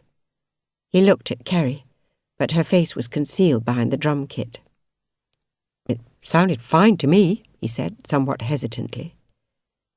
Kerry got up and walked over to Trudy until they were standing face to face, not speaking.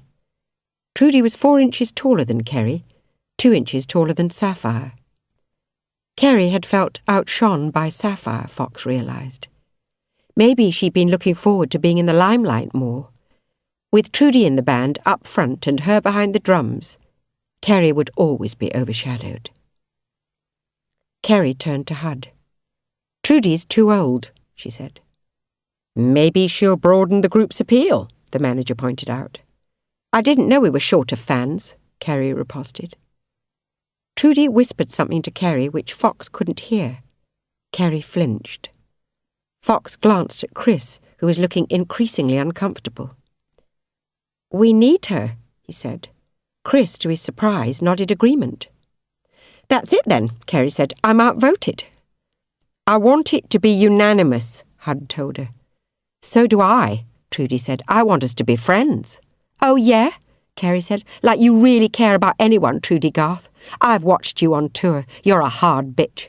I bet you can't stand anyone being more successful than you." Trudy slapped Kerry across the face and the drummer burst into tears. "On second thoughts, maybe we can do without a unanimous vote," Hud said. "A little tension in a band's good for creativity, or so they say. Now, Fox, I believe you've got a new song for us."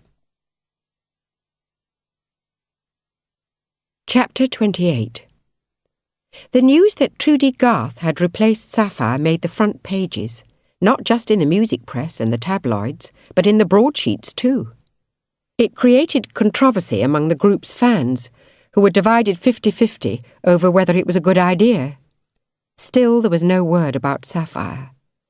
The band's publicity office was overwhelmed with inquiries about interviews.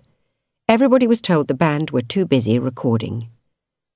A release date was set for Too Little Too Late.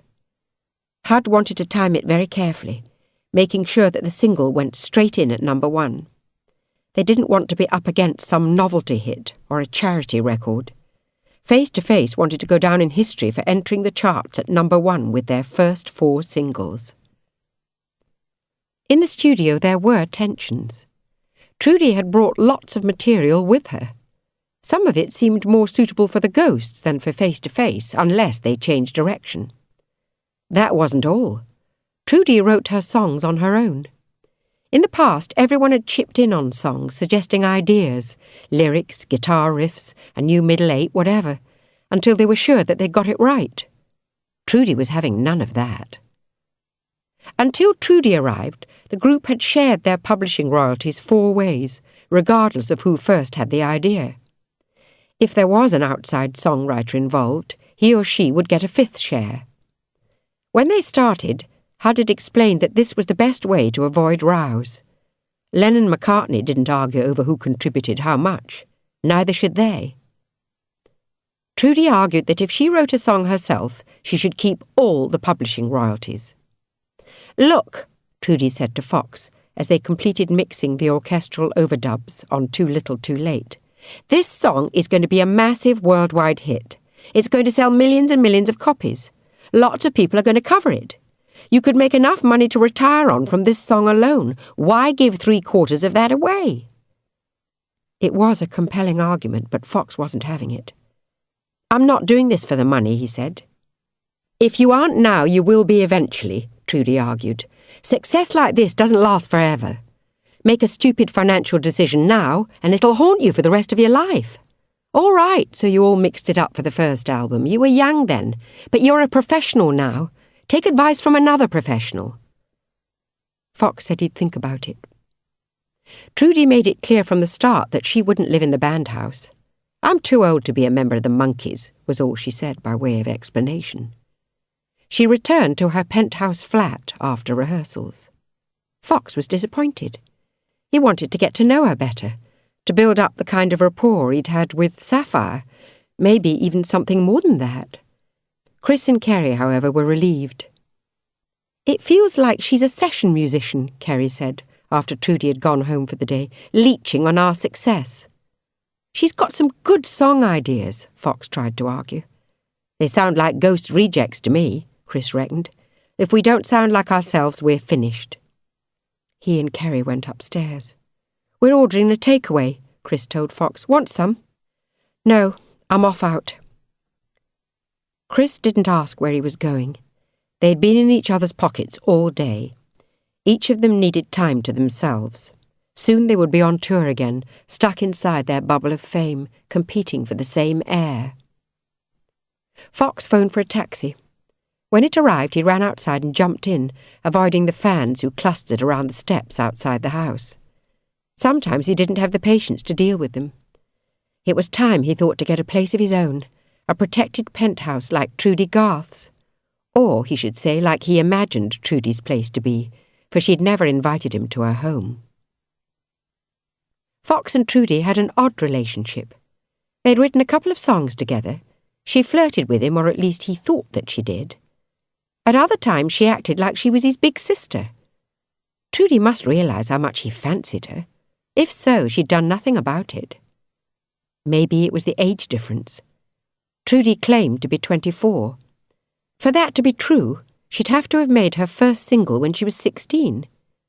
Kerry reckoned the singer was nearer 30. Fox didn't care. Age was only a number as far as he was concerned. He hoped that he and Trudy would become closer when they went out on tour. But it wasn't Trudy who was on Fox's mind as he asked the taxi driver to drop him off on a busy corner. He tucked his long hair under a woolly hat and stepped out into the busy Soho streets. Then he walked briskly to the Coach and Horses. "Sure you're over 18, son?" "You can see my driving licence if you like," Fox replied in a deep voice. He hadn't been asked his age in a while, but at least it meant that the landlord hadn't recognised him. He bought a pint and sat down in a shabby corner away from the TV, which was showing football. No one paid any attention to him. The man Fox was after came in 10 minutes later. He had black, heavy-rimmed glasses and wore a black leather coat, not quite full length, with an old-fashioned cut, beneath which Fox could make out a white polo neck. When the man went to the bar, Fox could see the dandruff which had flaked from his thinning dark hair. Then the man turned and, seeing Fox, smiled. He had a horrible smile, fat-faced and creepy.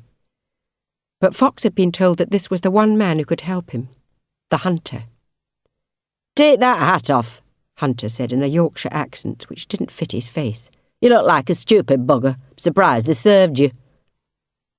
Fox took the hat off and pushed his hair behind his ears. He felt conspicuous exposed like this, but he was the only person under 40 in the pub. He wasn't going to be hassled by fans, not here. "Brought the money?" Fox got out the envelope. 2 grand, used 10s. The man slipped it into his jacket without counting the cash. "And who is it we're after? Family?" "No," Fox said, "a girl, a famous girl." "How old?" "I'm not sure. She might have lied about her age, but her passport said she was 18. "Passports are easy to fix if you got money." "She certainly had money. Has. She might only be 17, or younger even. Not older than 18. "Name?" The name on her passport was Melanie Duckenfield. The name she was using was one word, Sapphire. "Last seen?" Fox told him. He went through everything he knew about Sapphire, provided private photos where, without makeup, she looked her age, whatever that was. "All right," the hunter said after half an hour. "Down to the nitty-gritty. Why's she gone missing?" "I wish I knew," Fox said. "You see, there's missing and missing. If she doesn't want to be found, that won't stop me finding her. But if someone else doesn't want her found, if something's happened to her, I can't guarantee results." "But you might find out who's responsible." "More than might," Hunter said with a confident, creepy smile. "Find out," Fox said, "whatever the cost." He gave the man his mobile number, told him the best times to ring. "I'll call once a week," Hunter said, "for as long as you pay money into this account. When I find anything definite, I'll call straight away. I take it that if she wants to be invisible, you want me to keep it that way, just let you know where she is." "That's right," Fox said. "What's even more important is that the press don't find out where she is because, you know—" Hunter leant forward and gripped Fox's wrist so tightly that it hurt. "If I sell a story to the press, I sell my self-respect, and I'll lose all my professional credibility. Got that? They might find out she's missing, but it won't be from me." "I believe you," Fox said, and Hunter released his wrist, drained his drink and was gone. Fox looked around. Suddenly he was aware that everybody in the seedy pub was carefully ignoring him. Fox changed his mind about phoning for a taxi and hurried out into the street. Fox walked for a few minutes, but then a wind got up. As he looked for a taxi, it started to rain. Fox realised that he'd left his hat behind. Too late to think about that now. But he'd been walking through central London undisguised, a member of the most famous pop group in the world. Not one person had approached him or pointed. How could that be? "Hey, Fox!" A car pulled up alongside, driven by a youth in a baseball cap. "Give that Trudy one for me, eh?" "It's Fox!" Two girls on the other side of the road waved and began to cross, even though the lights had just changed and traffic was pouring towards them. A Japanese tourist turned round and pointed a camera. Cars began to sound their horns. The spell was broken. If Fox stayed still, he would be torn apart by the carrion crowds. He gestured wildly, and as the girls weaved through the traffic and were almost upon him, a taxi pulled up. Fox got in and gave his address. The girls banged on the window, but they were too late. He was away. "You're that Fox, aren't you?" the driver said. Once Fox had stopped hyperventilating, he admitted that he was. "I had that Trudy Garth in the back of my cab once," the driver went on. "Mean cow. I hope you give a better tip than her."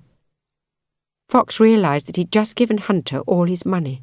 He had nothing to pay for the cab with. "Yeah," he said, "if you could pull up by a cash machine, you know, somewhere quiet."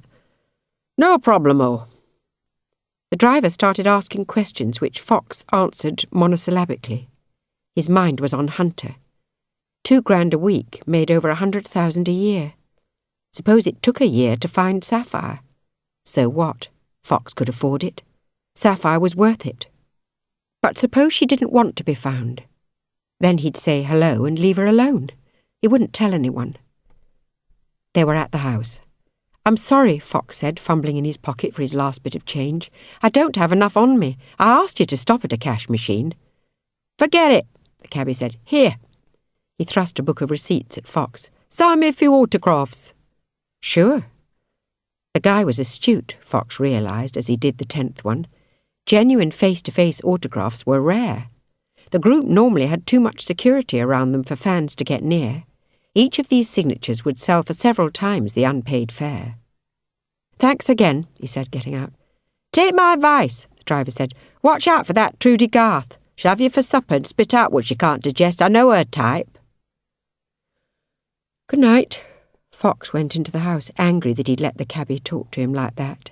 He knew that Trudy provoked extreme reactions. She didn't care what most people thought of her. Except she wanted Fox to like her, and he did. But did he trust her? That was a hard one. Chapter 29.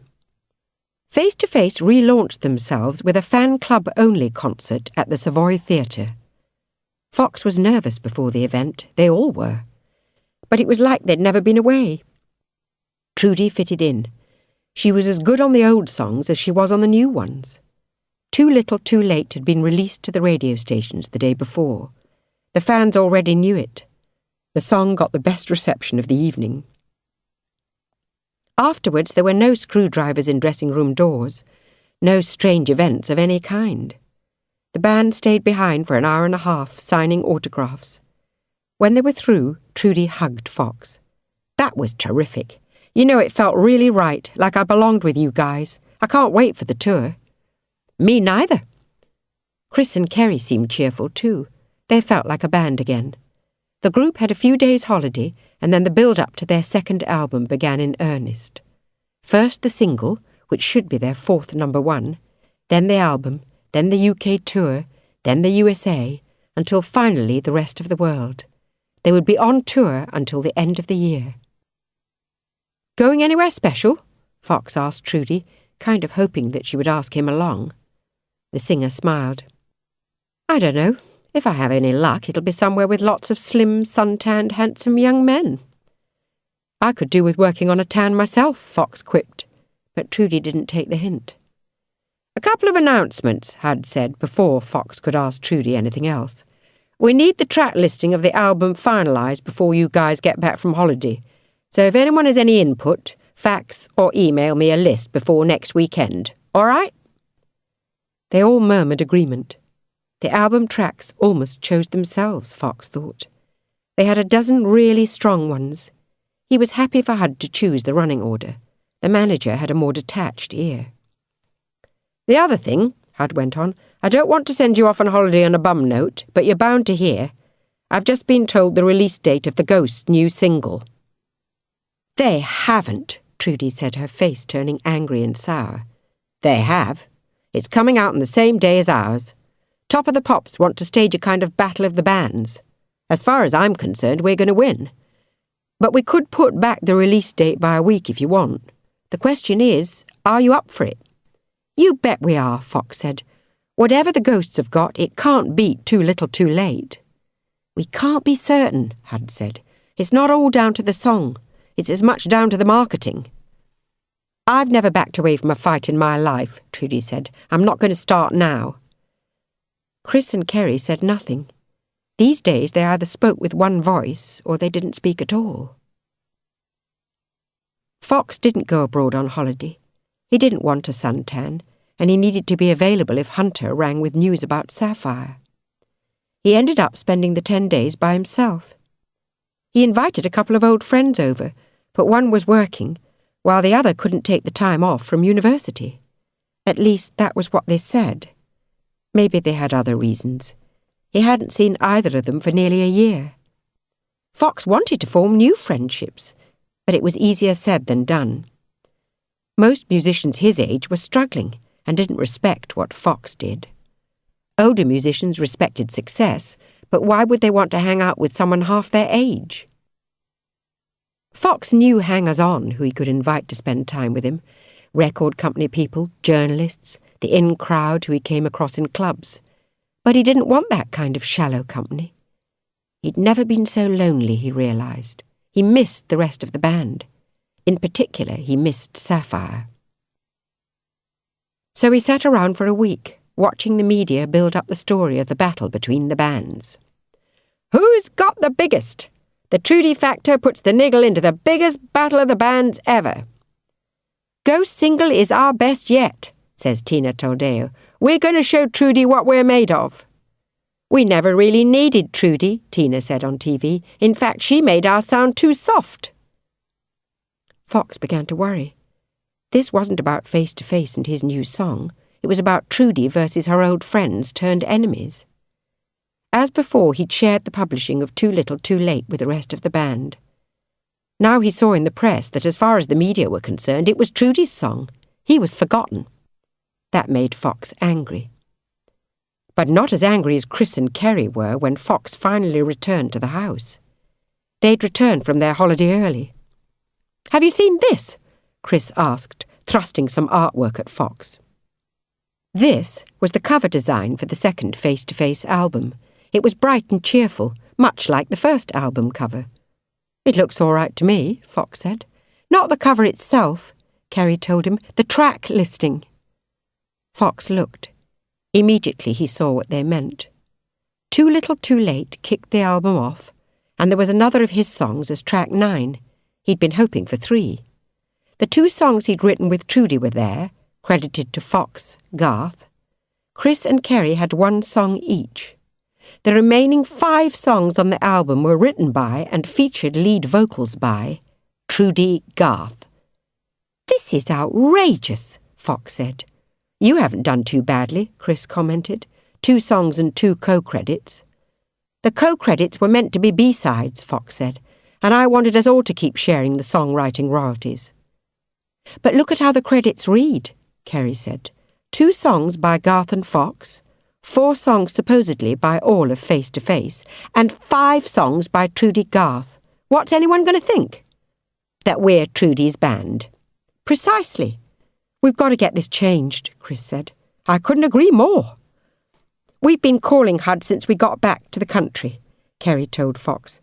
"But his machine's on all the time." "Then we should go straight to the record company." Fox got on the phone to CPM. It should be a straightforward matter, rearranging the tracks on an album. The 3 of them quickly agreed to a straightforward split, 3 songs each. And if Trudy insisted on keeping the publishing on her songs, then they would do the same. Why should she get a share of their stuff if she wasn't willing to share hers? But the record company wouldn't take their calls.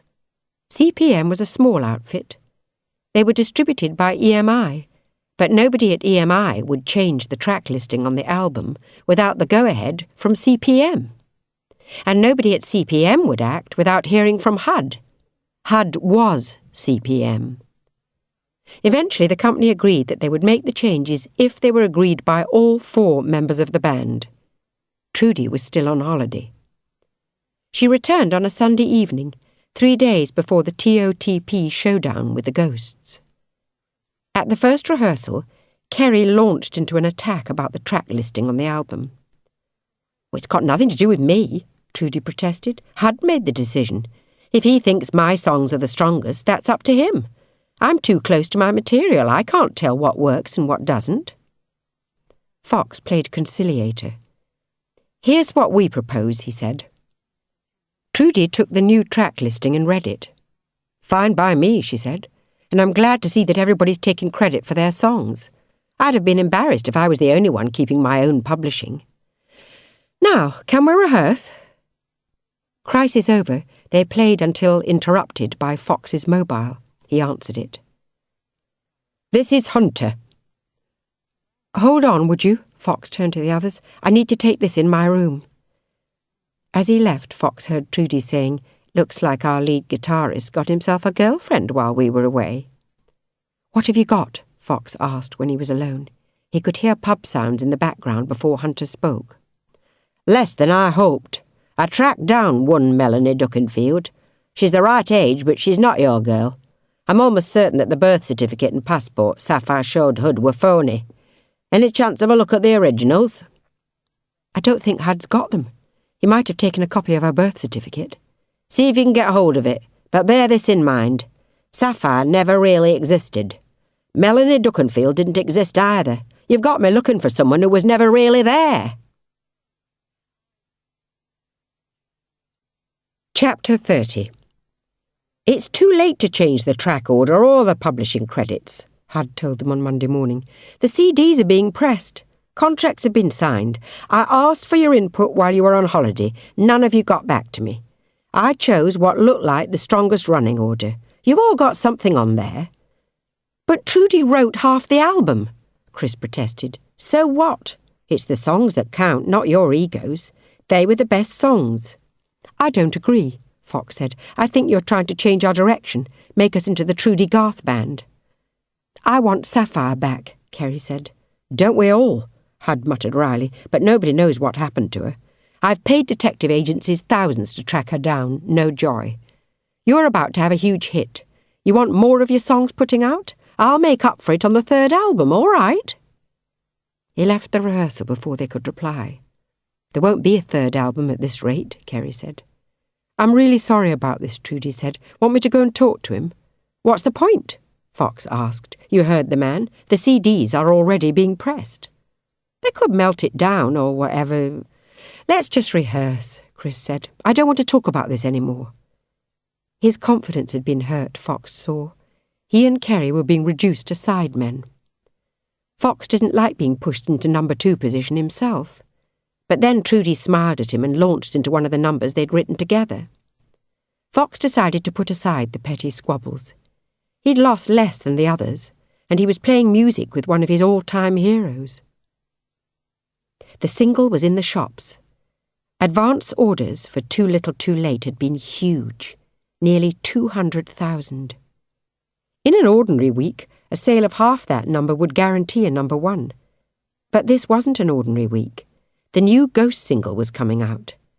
Bring It Down sounded like a classic rock song from the 60s or 70s. The Ghosts had a smaller fan base than Face to Face, but Fox reckoned that neutral listeners were more likely to buy Bring It Down. This was especially true because the Ghost single was half price during its first week of release, while Face to Face were charging the full amount. "Otherwise we'd be giving copies away," Hud insisted when Trudy argued for a price cut. "Don't worry. Discounting shows that they're desperate." Top of the Pops was recorded on Wednesday afternoon and went out on Friday evening. While committed fans would have bought the single on the day it came out, most impulse buys took place on Saturday, so there was everything to play for. A limo took Face to Face together with Hud, Jim and a bodyguard to the studio. Outside, hundreds of fans were waiting. Those for the Ghosts on one side of a police line, the Face to Face fans on the other. They were younger, Fox noticed, and nearly all of them girls. They screamed as the band got out of the limo. But not all of the screams were favourable ones. "Bring back Sapphire!" several yelled. "We want Trudy dead!" chanted others, and the older fans on the Ghost side joined in. Cans and bottles were thrown at her. A Pepsi can hit Fox, bouncing harmlessly off his shoulder. One police officer was less lucky. A missile caught her in the face. Trudy was unscathed. Then the band were inside. The Ghosts and Face to Face were to perform one after the other, directly before the chart rundown. "We thought we'd start the show with Tina and Trudy tossing a coin to decide who goes first," the producer suggested. Hud looked at Trudy, who was shaking her head. "Thing is," he told the producer, "Trudy and Tina haven't spoken for over a year. They don't have to speak now. One of them flips a coin, the other calls heads or tails. Makes good TV." "Give us 5 minutes to talk about it." Fox watched Hud whispering to Trudy. Why did she hate her old partner so much? He wondered if he would feel the same way about Trudy once he'd been working with her for a while. Fox would be furious if this old rivalry stopped the best song he'd written from getting to number 1. There was a commotion and Fox looked. The Ghosts were arriving. All of them, Fox saw, had been covered with eggs and flour. Tina Tordeo looked furious. A few minutes later, the producer returned.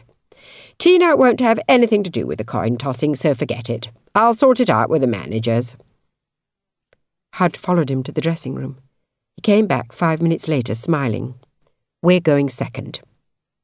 Fox wasn't sure if that was a good or a bad thing. Wouldn't some people turn off after the Ghosts, not giving his song a chance? "Did Tina have a message for me?"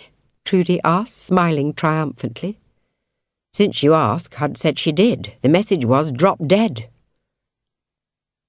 "And now," the DJ said, "for the moment you've all been waiting for, the Battle of the Bands. First off, it's their 10th single, but will it be their 5th number 1? Please welcome, with Bring It Down, the Ghosts." Despite the flower attack, Tina and her band looked great. The producer got them to do the song twice. Both versions sounded strong to Fox. If he were watching the show, theirs would be the single he went out and bought, not some sappy ballad about a stupid guy who was too proud to admit that he'd fallen in love. Would Sapphire be watching on Friday? She had to be. She had to realise that Too Little Too Late was about her. All that Fox wanted was to get through to Sapphire. He wanted her to know that he still cared. The band got onto the stage. Fox watched as Kerry took off her engagement ring, in case she damaged it while drumming. Trudy picked up her bass, then looking at Fox, licked her lips suggestively. "We're going to play this like we're in love, right?" No, Fox thought. That wasn't what he meant at all. In the video, they'd all been filmed separately. "Face to face, right?" Trudy said. "Heads touching?" "I don't think so," Fox told her. "I want the audience to think we're singing to them, not to each other." "You don't mean the audience," Trudy told him as the producer asked if they were ready. "You mean Sapphire, don't you?" When Fox didn't reply, she whispered in his ear, "Forget Sapphire, Fox. She's dead." How could she know that? What did she mean? "And now," the DJ announced, "in the other corner, featuring former Ghosts member Trudy Garth, are a group waiting to see if they can be the first band ever to have their first 4 singles go straight into the chart at #1. Here, with Too Little Too Late, are Face to Face." Afterwards, Fox didn't know how he got the words out. The song was a duet with him and Trudy pouring out their heartache. Were they singing about each other, or about 2 different love affairs which hadn't worked out, like Fox and Sapphire, or Trudy and the Ghosts? Only the listener could decide. Fox sang the first 2 lines of each verse, Trudy the second 2. "Time to stop telling lies, I know it's over now. It's time to dry my eyes, thought we'd make it somehow. If I told you that I loved you, would the words compensate? Would you blow out my candle, tell me to put it down to fate? So I've put what went wrong in a song, wanna be more than your mate. My timing's gone, I can't go on, I gave too little, too late. Too little, too late." They repeated the last line together. "Fantastic," the producer said. "We won't be asking you to do it again. That was brilliant." They left the studio without exchanging as much as a glance with Tina Toldeo and the Ghosts. "How do you know?" Fox asked Trudy in the limousine. "How do you know that Sapphire's dead?" Trudy, for once in her life, looked embarrassed. "I don't know anything," she said. "I said what I said to get a reaction, to make you give the song everything. It worked, didn't it?" On Friday night, Fox stayed in. He was hoping that after seeing the show, Sapphire would call. If she was alive, she couldn't stay hidden forever. The press would pick up the story of her disappearance, track her down. If she wasn't alive, Fox didn't want to think about it. Sapphire didn't call. On Sunday, Too Little Too Late entered the chart at #2. Bring It Down had outsold it by 13,000 copies. Somehow Trudy managed to be a good loser. Live on the radio, she talked about the new direction and focus she'd given to Face to Face. Too Little Too Late was only the first example of that, she said. "Just wait till you hear the songs I've written for the album," she said. "They'll blow you away." Fox felt like killing her.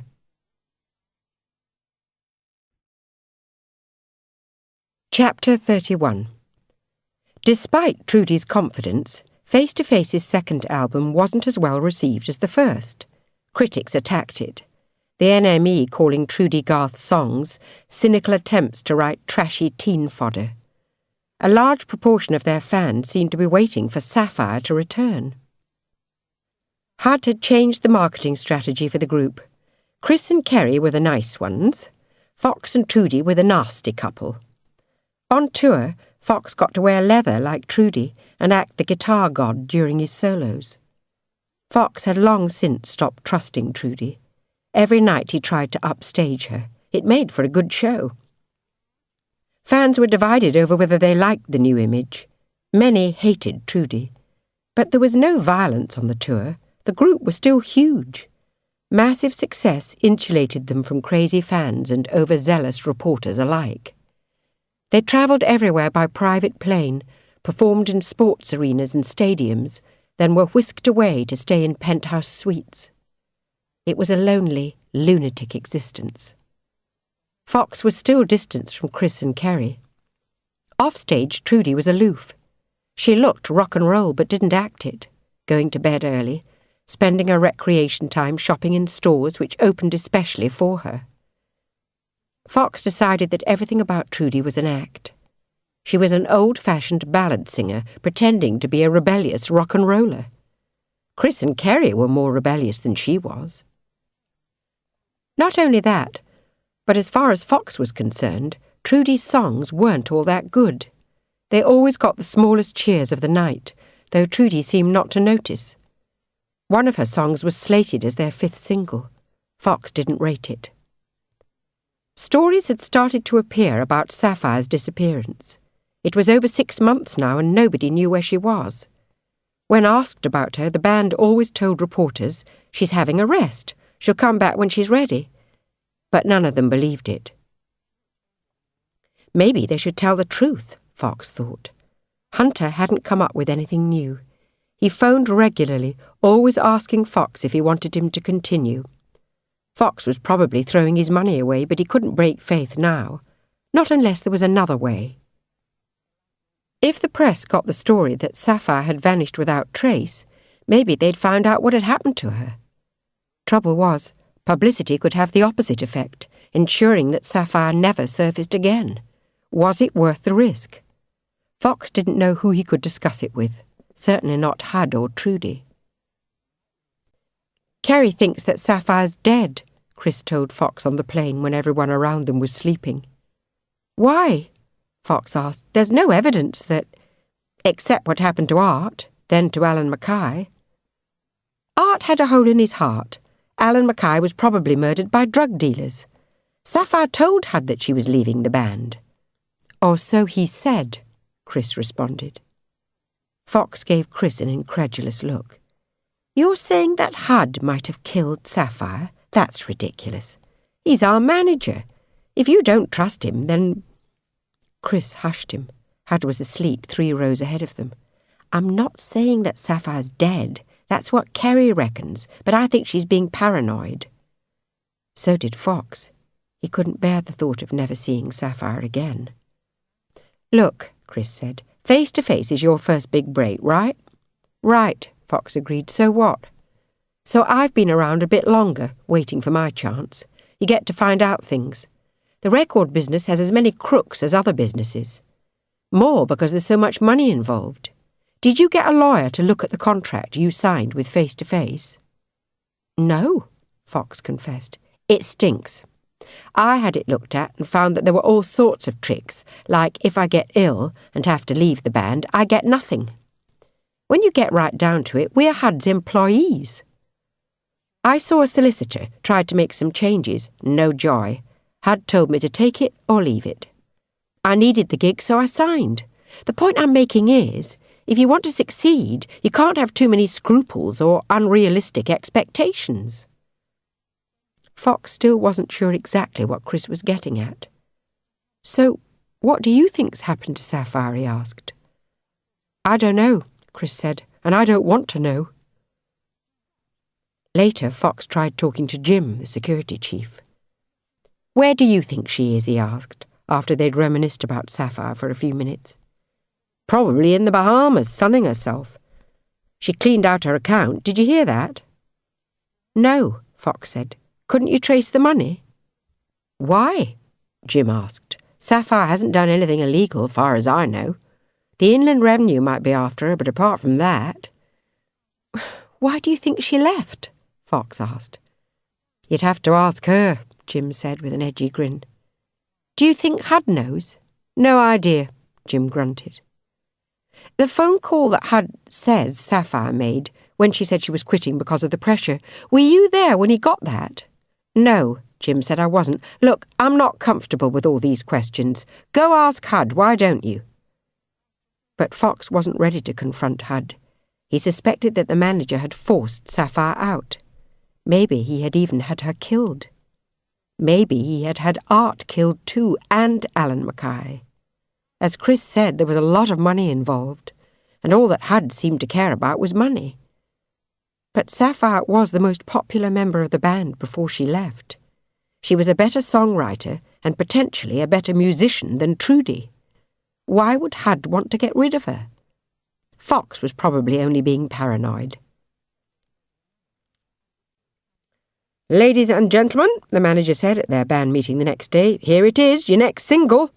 He passed out advance copies. "It'll be in the shops in a week." "Hold on," Kerry said. "I was saving this song for the next album." Fox took a look at the track list.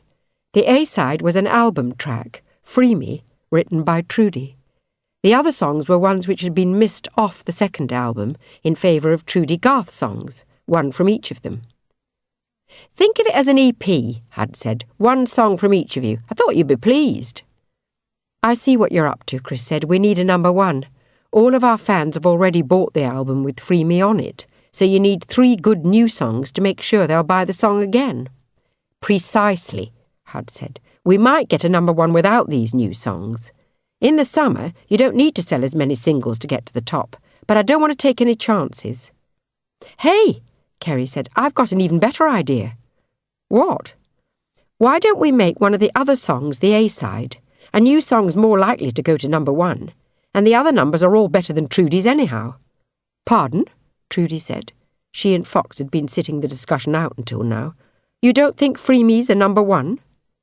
The discussion degenerated into a row. As they ran out of steam, Hud pulled his usual trick of telling the group that it was too late to change the plans anyway. They were stuck with it. "Look, Trudy," Fox said when he was gone, "I think we need to discuss this. The choice of singles should be a band decision, not Hud's." "Read your contract," Trudy said. "The manager has a final say on all matters to do with musical content. Look, I'm sorry, I've got to go a date." "Brian Costigan?" Chris asked. Trudy gave him one of her wouldn't-you-like-to-know looks, then left. According to the tabloids, Trudy was dating Costigan, the lead guitarist of a well-known hard rock band. But Fox had only seen the couple together once, and the guy hadn't shown up at all during the US tour. He knew better than to believe what he read in the papers.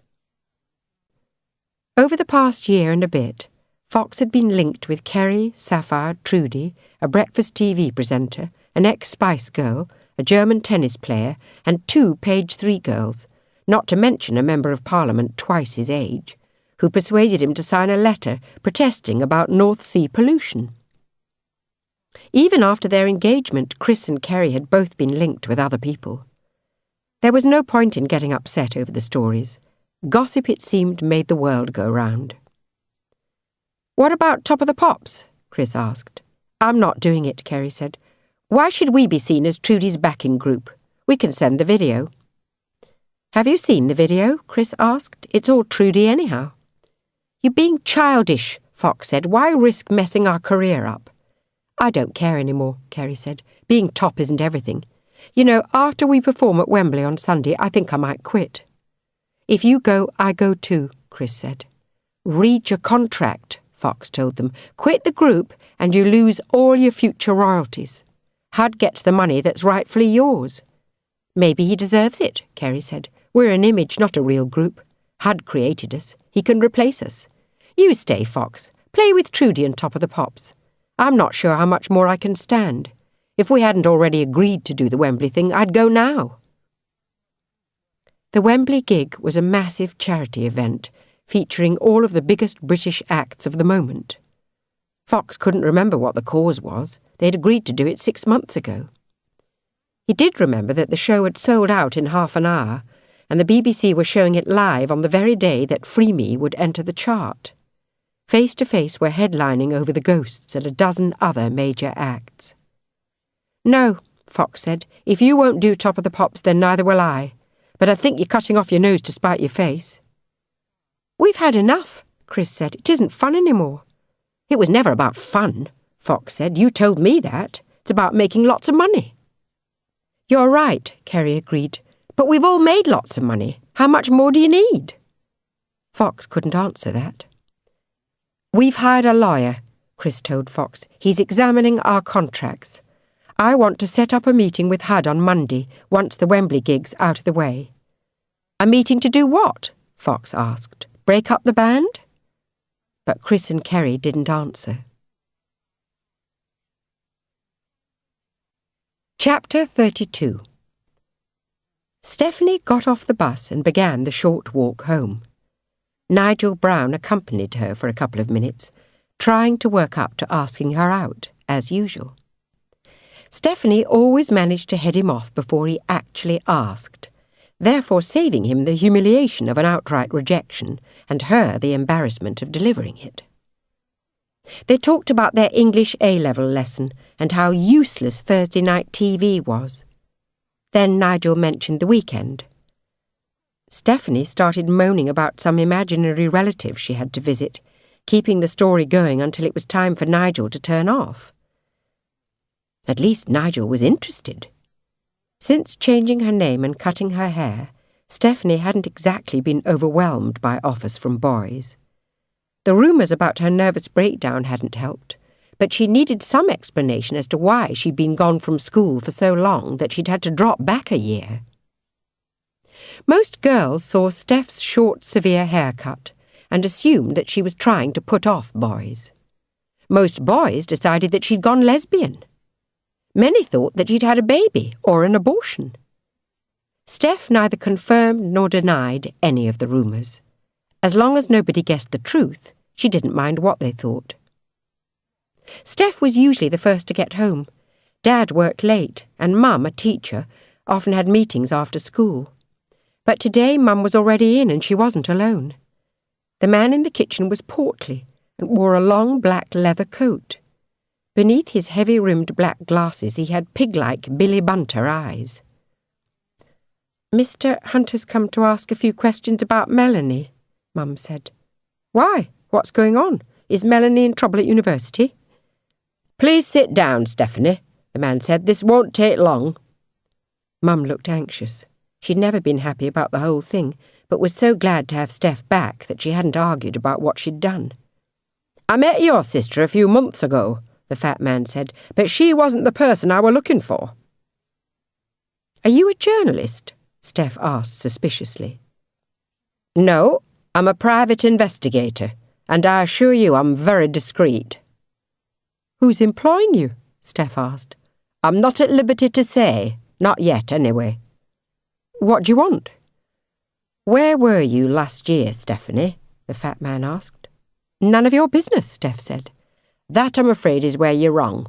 You see, I've been looking for you for several months now, and my client has spent a small fortune on my services."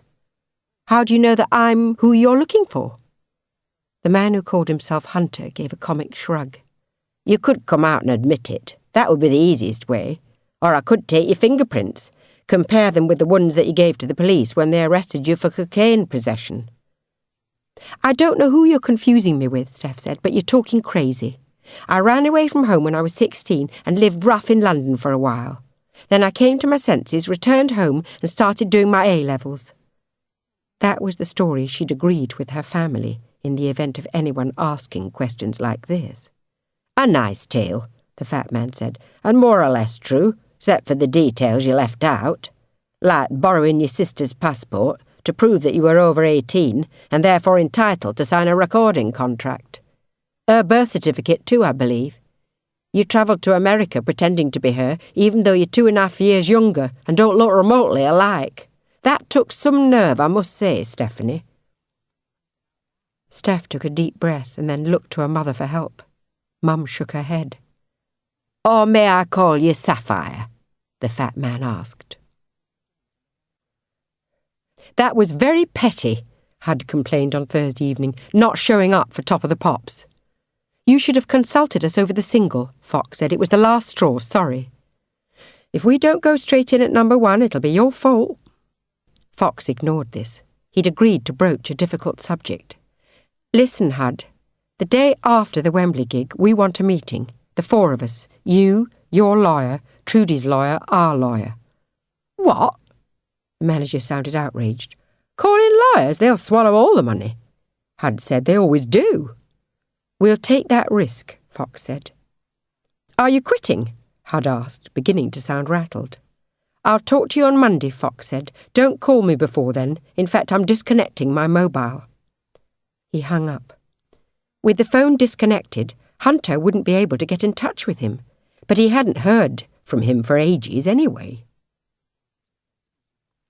If Fox stayed in the house, Hud or Trudy would seek him out. Fox didn't want that. They were supposed to be rehearsing for Sunday's show, but it hardly mattered.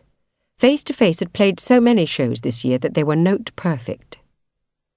As As Fox strummed absent-mindedly on his guitar, a van arrived to collect Chris and Kerry's stuff. From today they were renting a flat in Chelsea. Fox was the only person left in the house. He ought to get a place of his own. After Monday he was going to need one. But what would he do without the band? He had no other life. Some teen stars he knew took a break and turned normal. They went to university. But Fox had rubbish GCSEs and had never taken A-levels. That wasn't an option. His only opportunities were in music, pop music. After being in face-to-face, no one would take him seriously if he tried to do something more credible. Fox needed somebody to work with, but not Chris and Kerry, and certainly not Trudy. Off stage there was no rapport between them. Fox had to strike out on his own. Unless, that was, Hunter managed to find Sapphire. Reluctantly, Fox had come to a conclusion. Either Sapphire was dead, or she didn't want to be found. He would never see her again. Fox went to pack his stuff. He'd stay in a hotel for the next few days, he decided, then make up his mind where to go next. On Friday evening, Stephanie sat down to watch Top of the Pops. Mr. Hunter had explained who'd hired him. He'd also told her that nobody else knew about his inquiries. So she'd been expecting Fox to call, but it hadn't happened yet. Face to Face had a new single out. Maybe Fox was distracted. Then there was that big Wembley show on Sunday. Stephanie, she must stop thinking of herself as Sapphire, would have been scared witless by the prospect of playing to 100,000 people. Maybe Fox was too. She missed him, actually. She was sorry that she'd left without saying goodbye, but Fox might have persuaded her to stay, and she couldn't do that. She couldn't have carried on the pretense a minute longer.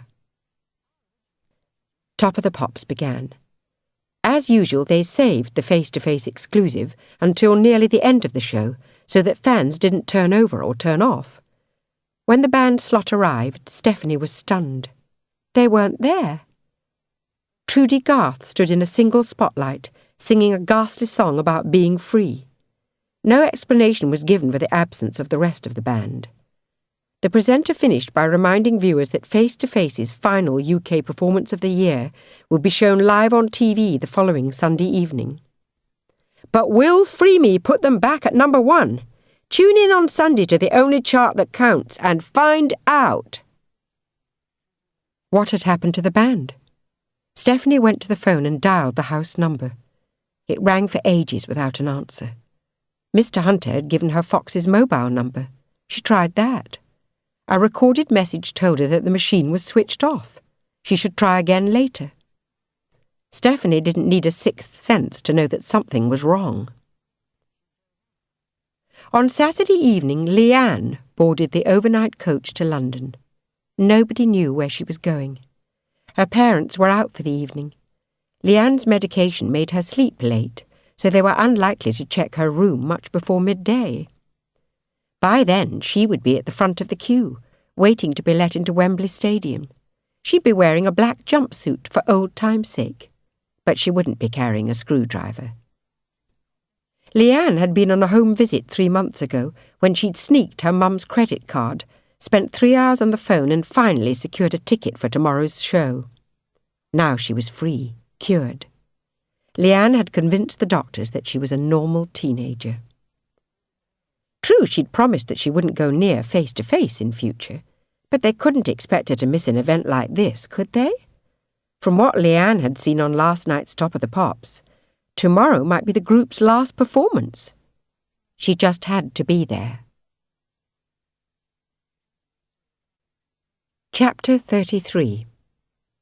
Wembley Stadium, Fox told the taxi driver. Face to Face were due on stage at 9:30, just as the sun went down. Fox had been watching the concert on TV in his hotel room, half enjoying it, half horrified. He was too young to remember Live Aid, but imagined it must have been like this. All the country's top bands trying to do better than the rest. The prospect of going on stage after them, in front of all those people, was absolutely terrifying. He'd spoken to Chris and Kerry on the phone. They'd been having meetings with lawyers all weekend. We'd have invited you along, Chris said, but we didn't know where to find you. Your mobile's... It's all right, Fox said. I'll leave that side up to you.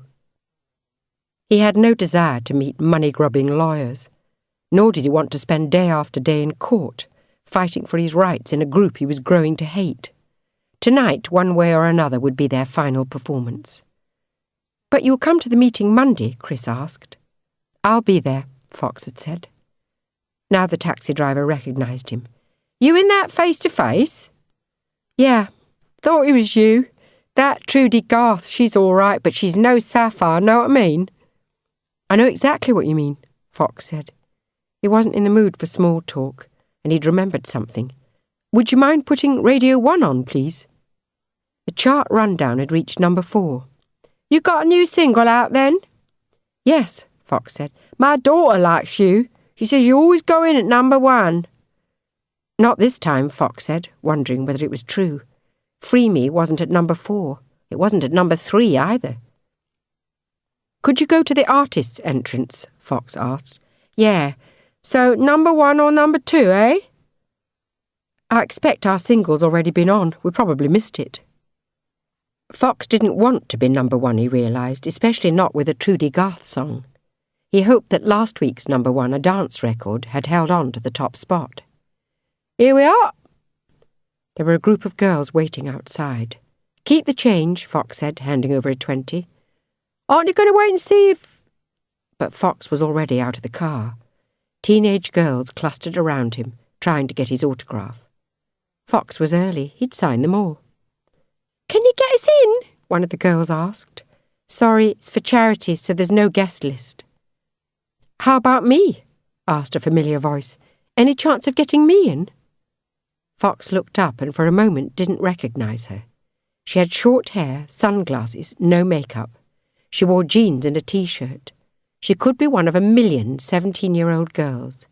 Except she wasn't. Sapphire! He shouted and hugged her. Not so loud. I'm trying to be incognito these days. Where have you... I'll tell you later. Can we go inside? Fox told the gate security that Sapphire was his girlfriend. Call me Stephanie from now on, she told Fox. Steph for short. It's my name. Think the others will recognise me? Let's see. Fox put an arm around Stephanie and walked into the backstage area. It looked like a who's who of modern rock and pop music. This is Steph, he said, introducing her to several musicians who'd met Sapphire before. None of them knew who she was. Chris, Kerry and Trudy were nowhere in sight. Why did you find me now? Fox asked when they were alone. You sent that guy to look for me. He's been trying to contact you for days, so have I. Fox explained why he'd made himself incommunicado. But what I want to know, he finished, is why you quit the band. I didn't quit, Stephanie said. I was sacked. On stage, The Who had reformed and were playing Won't Get Fooled Again. Fox and Stephanie found a seat away from the monitors where they could hear each other speak without having to shout. Hud found out the truth, Steph told him. I was only 16 when I joined the group. You had to be over 18. I had 2 parents and an elder sister. Hud wanted orphans, so I lied. Told him I'd been living rough for a long time. Borrowed my big sister's birth certificate when he needed proof of age for the contracts. The trouble came once we started going abroad. I borrowed Melanie's passport. Nobody examines it properly when you're famous, which is a good thing because she doesn't look much like me. But I was getting worried about breaking the law, and I was fed up of lying. You'd started wanting to get close, and I couldn't take it. Not while I was pretending like that. That's why I knocked you back. So what happened? Fox asked. I went home for Christmas, talked it over with my parents and Melanie. We figured it was time for me to come clean. But when I rang Hud and told him, he exploded. Said I'd betrayed him, that I was too young to tour, and he'd cut me off without a penny of royalties. When Dad tried to talk to him, Hud said he'd sue him out of house and home unless I vanished completely. If I did that, I could keep the royalties that were coming to me. By then I'd had enough. I'd seen what being a rock star was like, how empty the whole thing was. I got more than enough money to see me through university and set me up in whatever I decide to do afterwards. I haven't given up the idea of music completely, but—" She stopped speaking and made her face become a mask of blandness. Fox looked round. "Who's the lucky girl?" Trudy Garth asked, bouncing over as though everything was right in the world. "This is Steph. Steph, this is Trudy." Steph shook hands with Trudy as though they hadn't met before. "Did you hear the news? Free Meat went straight in at number 1. We're back on top." Chapter 34. There was no glimmer of recognition in Trudy's eyes. She doesn't know me without all my makeup and hair, Steph thought. Since returning home, only 2 people had mentioned that she resembled Sapphire, and then only in a jokey way. One boy had told her that if she grew her hair long like Sapphire's, he might ask her out. She'd replied that if he grew his hair really long, she might use it to strangle him with. Up close, Trudy Garth looked old, tense. Since leaving the band, Stephanie had been doing some digging about the Star's history. Trudy was 8 years older than she claimed to be. The Ghosts weren't her first band. That was the Tempest Twins, an electro-pop duo. Back then, Trudy used her real name, Sandra Garth. The Tempest Twins had released 3 singles and an album, The Matte Black Dream Home, with little success. After the Tempest Twins, Trudy, Sandra, learnt guitar and played in a heavy metal band for a while. At one of their gigs, she met Tina Toldeo, a university student several years younger than her. They formed the Ghosts and slowly ground their way to success. Sandra changed her name, took a few years off her age, and claimed to have met Tina while a student at university. That kind of fiction was common in rock music, where few journalists bothered to check their facts beyond looking at a record company press release. What was next for Trudy, Steph wondered. Thanks to Face, she was a superstar at last. She could do anything. Right now, the singer was showing Fox a set list. "We'll have to see if the others agree," Fox was saying. "I would have thought that Chris and Kerry will want another song each." "We've only got 3/4 of an hour," Trudy pointed out. "And what's this?" Fox said incredulously. "Dying for You? We never play that. It was Art's song." "I thought it was kind of appropriate for the closer," Trudy said in a wheedling voice, "seeing as the concert's about people dying in famines and all that." "But Dying for You's a love song." "It's also the group's most popular song," Trudy argued. That wasn't true, Steph thought. Too Little Too Late was her favourite. It made her want to cry every time she heard it. The Spirit Lives had been the group's biggest hit. Dying for You only brought back memories of Art's death. "We're mad not playing it," Trudy added. "It would be disrespectful to Art," Fox said, "and anyway, we haven't rehearsed the song. It's over a year since we last played Dying for You. You've never played it." "Wrong," Trudy said. "I've been rehearsing an acoustic version. I thought that I could take lead vocal and you 3 could do backup." Fox was more of a diplomat than Sapphire had been. He accepted that he was making compromises to be a success and avoided offending anyone, but now he blew his top. "Listen, tonight might be our last performance. This group's gone to hell since you joined. We're the most successful—" "Shut up," Fox told her. "I'd give back every number 1 to have Art alive and Sapphire still here. We all would." "Oh, forget Art," Trudy snarled. "The kid always knew that he didn't have long to live. Hud gave him a few months in the limelight and he was grateful." Fox slapped her across the face and Trudy reeled. "How dare you? You're telling me that Hud planned his death? Where is he? I'll—" But the manager was nowhere to be seen. One of the Wembley organisers ran over, obviously worried by the row in progress. "You're on in 20 minutes. The dressing room's free now if you'd like to—" "Thanks," Trudy said, getting up and hurrying off before Fox could say anything. "I'm on my way." "Where are Chris and Kerry?" the organiser asked. "I expect they're with our manager," Fox said cynically. "Have you seen him?" "I think Hud's up in the box talking to the Prince of Wales, but the other 2 aren't there. Would you like me to—" "No need," Fox interrupted. "Here they are. We'll be ready on time." Both Chris and Kerry looked less than happy to be there. "We wouldn't have turned up if this wasn't for charity," Kerry said. "Is she—" "In the dressing room," Fox said. "We had a row. She wanted to sing Dying for You virtually solo." "You're kidding," Chris said. Kerry, what's wrong?" The drummer was staring. "Sapphire," she said, "is that you?" "It's me, all right," Stephanie told her. "I'm so glad you're back," Kerry said. She hugged her. Then Chris hugged her. "Will you play with us tonight?" Kerry asked. "I'd love to," Steph said, "but I was thrown out of the band. I don't belong." "Thrown out?" Chris said. "I thought you walked out." Sapphire explained. "This is it then," Chris said when she was through. "The end of the group. Tonight we call it quits. I don't care what the lawyers say tomorrow. I don't care how much money they hold back. I'm not working with Hud and Trudy any more." "Me neither," Fox said. "What say we tie Trudy up in the dressing room?" Kerry suggested. "Take Sapphire on stage with us instead of her." "It's tempting," Fox agreed. But Stephanie wouldn't let them. "I'm not rehearsed," she said. "I don't look the part either. Go play with Trudy." The organiser was approaching again, pointing at his watch. "We need you on the revolving stage 5 minutes before Oasis finish," he pointed out. "We're on our way," Chris said, reluctantly getting up. "Maybe we'll get to play together again," Fox said. "Not as face-to-face, since Hud owns the name, but who knows?" "Who knows?" Sapphire agreed. Chris and Kerry headed to the dressing room. Fox lingered. "Where will you be afterwards?" he asked. "I'll watch from the side of the stage," she said. "You'll see me. I know this is the wrong time and everything, but—" He hesitated. Steph knew what he was going to say. She put her arms around him and kissed his lips for the first time. "Tell me later," she said. "Now go and play guitar." Chapter 35. "And now, for our final act of the evening, please give a wonderful Wembley welcome to Face to Face."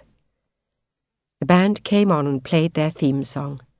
It was a little ragged, but beneath the screams and hysteria no one could tell. In the dressing room earlier, the discussion about the set list had been short and terse. Finally, they'd agreed on 4 of the 5 hits, not including Dying for You, and 2 more songs each. No one mentioned that this would be their last performance together, but they all knew it. 3 songs in, Trudy stepped forward for her biggest moment. "This is a song I wrote about some old associates of mine. Sometimes you have to take risks if you want to be yourself. This is Free Me." Trudy had never introduced the song that way before. As she sang the opening lines, Fox figured she was trying to tell the world something. "You tie me down, you hold me back, you mess me round, knock me off track. You let me down, always keep score, this time I win, can't take any more. Free me, before this gets rough, free me, we've all had enough." He hoped that Trudy wouldn't try and announce that this was the end of the group. If anyone did that, it should be one of the founder members, him or Kerry. Really, though, the decision ought to wait until after tomorrow's meeting. When she was done, Trudy gave a small bow, then stepped back. The spotlight fell on Kerry, and she sang her song from the new EP. It got as good a reception as Trudy's number. Trudy would go solo, Fox realised. That was what would happen next. She might fail, or she might be the biggest solo star since Madonna. You could never tell. Could he persuade Stephanie to come back, relaunch the group as it used to be? No, they'd all had enough. It wasn't always the most talented writer or the one with the best voice who went the furthest. It was sometimes the one with the most ambition, or the best manager, or even the band member who was the most ruthless. It might just be the one who was best looking. Until she left, Fox had always thought that it would be Sapphire. Fox did his song. Normally he managed to lose himself in the singing, but tonight he found himself looking around. The sun had nearly set. Despite the stage lights, he could just about see the faces of the front row of the audience. A couple of them were fans who he'd seen at many shows. That blonde girl looked particularly familiar. Remembering something, Fox got a line wrong as he turned around, looking for Jim or someone from security. He only saw Hud, who had come side stage and was watching the performance. Sapphire, or Stephanie, was nowhere in sight. The song ended. Chris did his number. Trudy did another of hers. Fox looked at the set list taped to the monitor. There was only one song left. He stepped forward, unsure what he was going to say. "This is the last number," he mumbled. "Thanks for coming. Thanks everybody for watching. Keep donating money." And suddenly, for the first time that evening, it was quiet. Even before he announced the song, the audience had started holding lighters aloft. They knew what the band were going to play. It might not have made number one, but it was the best thing they'd done. Fox stared out at the thousands and thousands of people. He thought about the millions and millions watching on TV. He had a little more to say. "Tonight is Face to Face's last performance," he said. "After tonight, we break up." The noise in response was ominous, a kind of rumbling, disbelieving "no."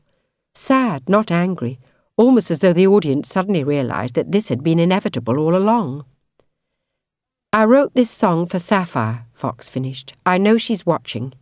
This is for you. Too little, too late." The audience exploded. Fox had to play the introduction twice before the noise subsided sufficiently for him to hear himself singing. Somehow, surrounded by a constellation of tiny flames, he got through the song, thanked the audience, and left the stage. Stephanie watched in tears. Then Fox was running towards her. The audience were going crazy, and Fox was holding her, repeating, "I love you," again and again. "I love you too," she told him. Carrie and Chris were smiling. Only Trudy Garth looked less than happy. Fox had upstaged her at the end. She'd hinted that she was leaving the band, but Fox had told the whole world that it was over. As the crowd continued to go crazy, the organizer ran over. "We need an encore." "We haven't rehearsed anything," Chris said. "Shouldn't there be some kind of big sing-along? I thought that was how these things ended." "Please," the organizer said. Trudy grabbed his shoulder. "It's all right, we've got something. Just mic up one acoustic guitar." "What's going on?" Chris asked as the organizer ran over to the road crew. Fox broke away from Sapphire and asked the same question. He seemed to remember something. "Listen," he said, "I don't want to scare anybody, but—" Then he saw Trudy, acoustic guitar in hand, walking out onto the stage, a single spotlight picking her out. "Hey!" he called out. "We never said—" Hud gave him a sour look. "You just broke up the group, idiot. From now on, what Trudy does is up to her." Before Fox could reply, Hud walked away. Jim waited a moment, looking at Stephanie as if he half recognized her. Then he too went to the other side of the stage, disappearing into the darkness. Trudy was making a speech about orphans. The audience was impatient. They wanted a feel-good finish, but Trudy was intent on her showstopper ballad. She began to sing the words of "Dying for You," and the audience calmed down, as though willing her to perform magic. "It's a crazy notion, we could go so high. Unleashed emotion, don't let it go by." The song didn't suit her voice at all, Stephanie thought. It had been written with art in mind, and as Trudy reached the chorus, she couldn't hit the high notes. "I'm dying for you. Can't live if you're not near. Oh yes, I'm dying for you. Kill me if I'm not sincere." As she sang the words, Trudy looked around. She was hoping that the others would appear behind her, sing harmonies to drown out her failings. But the rest of Face to Face stood beside Stephanie, silent, like mesmerized onlookers at a car crash. Trudy began another verse. Then it happened. The audience began to make a high-pitched noise, which nobody on stage understood at first. The event was easiest to understand on television. Trudy looked up to see a large black shape falling towards her. It was swinging across the length of the stage, hence the reaction from the audience who saw it coming. The TV camera was hurtling towards Trudy at tremendous velocity. Even so, Trudy managed to step out of the way. For a split second, the look on her face changed from fear to a kind of relief. The camera missed her head by inches. But Trudy hadn't noticed the heavy electrical wire which was attached to it. She'd moved the right way to avoid the big camera. but in doing so had stepped into more danger. The wire cut cleanly through Trudy's neck, decapitating her in front of 350 million TV viewers. The BBC's transmission was shut off moments later, but not before the TV screen had shown Trudy's bloody head bounce several times across the stage, then drop and disappear into the frenzied, hysterical crowd. Chapter 36. "I thought I saw the screwdriver girl," Fox told the investigating officer at the police station. He explained who he meant. "It might have had something to do with her." "Do you mean that teenager over there?" The detective pointed at a nervous-looking kid who was perched on a bench in the police station. "Yes," Fox said. She looked older than he remembered, but he'd never got a good look at her before. "Why's she here?" "Not sure. Maybe she's giving herself up." The police were currently treating Trudy's death as suspicious. The camera which nearly hit Trudy had not been operating. It was an old-fashioned backup for the lightweight digital cameras which were being used for the broadcast. Either it fell of its own accord, or somebody had climbed up a narrow metal ladder while Trudy was singing, detached the video camera, and aimed the thing at Trudy as though it were a weapon. "Have you any idea why someone might have had a motive to do this?" "Not really," Fox said. Still in shock, he blurted out, "Mind you, she was murdering our song." Nobody laughed. Fox wasn't a suspect.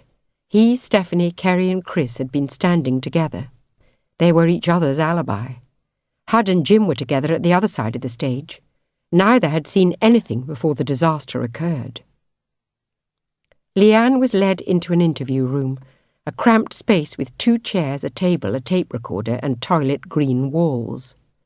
The woman waiting to ask questions had a file in front of her. "This is you," she asked, "Lianne Hobbs. You attacked Trudy Garth with a sharpened screwdriver in a hotel car park last year?" "Yes," Lianne admitted, "I did. Perhaps you could start by telling me why you did that." Lianne took a deep breath. "A psychiatrist could explain it better than I can. My boyfriend had a crush on Trudy Garth. I became fixated on her, obsessed, you could say. I thought that everything that was wrong with my life was Trudy's fault, so I decided to kill her. It seemed to make sense at the time." "But you didn't succeed?" "No. I was sectioned under the Mental Health Act, then released into the community 2 weeks ago." "With a condition that you didn't go near Trudy?" "I know," Lianne said. "I shouldn't have been there tonight. I'm sorry, but I did see who did this." The detective looked at her sceptically. Lianne was probably their main suspect, but she wasn't worried. "Tell me." "He climbed up the, what do you call it? Lighting rig?" "That's right. Just as Trudy came back on stage on her own. I didn't think anything of it. I just thought he was doing his job. Then Trudy began this embarrassing speech about orphans or something, and I just had to look away. It was bringing back all these feelings of hatred that I thought I'd been cured of. That's when I saw him do it." "Do what?" "I stared at the sky. He was leaning over the camera, loosening it, I guess. I think he was holding a knife. Then he started getting rid of the tape or whatever held it in place. Trudy was singing the song when I saw him reach out. He held the camera, cut something else, then swung it towards her."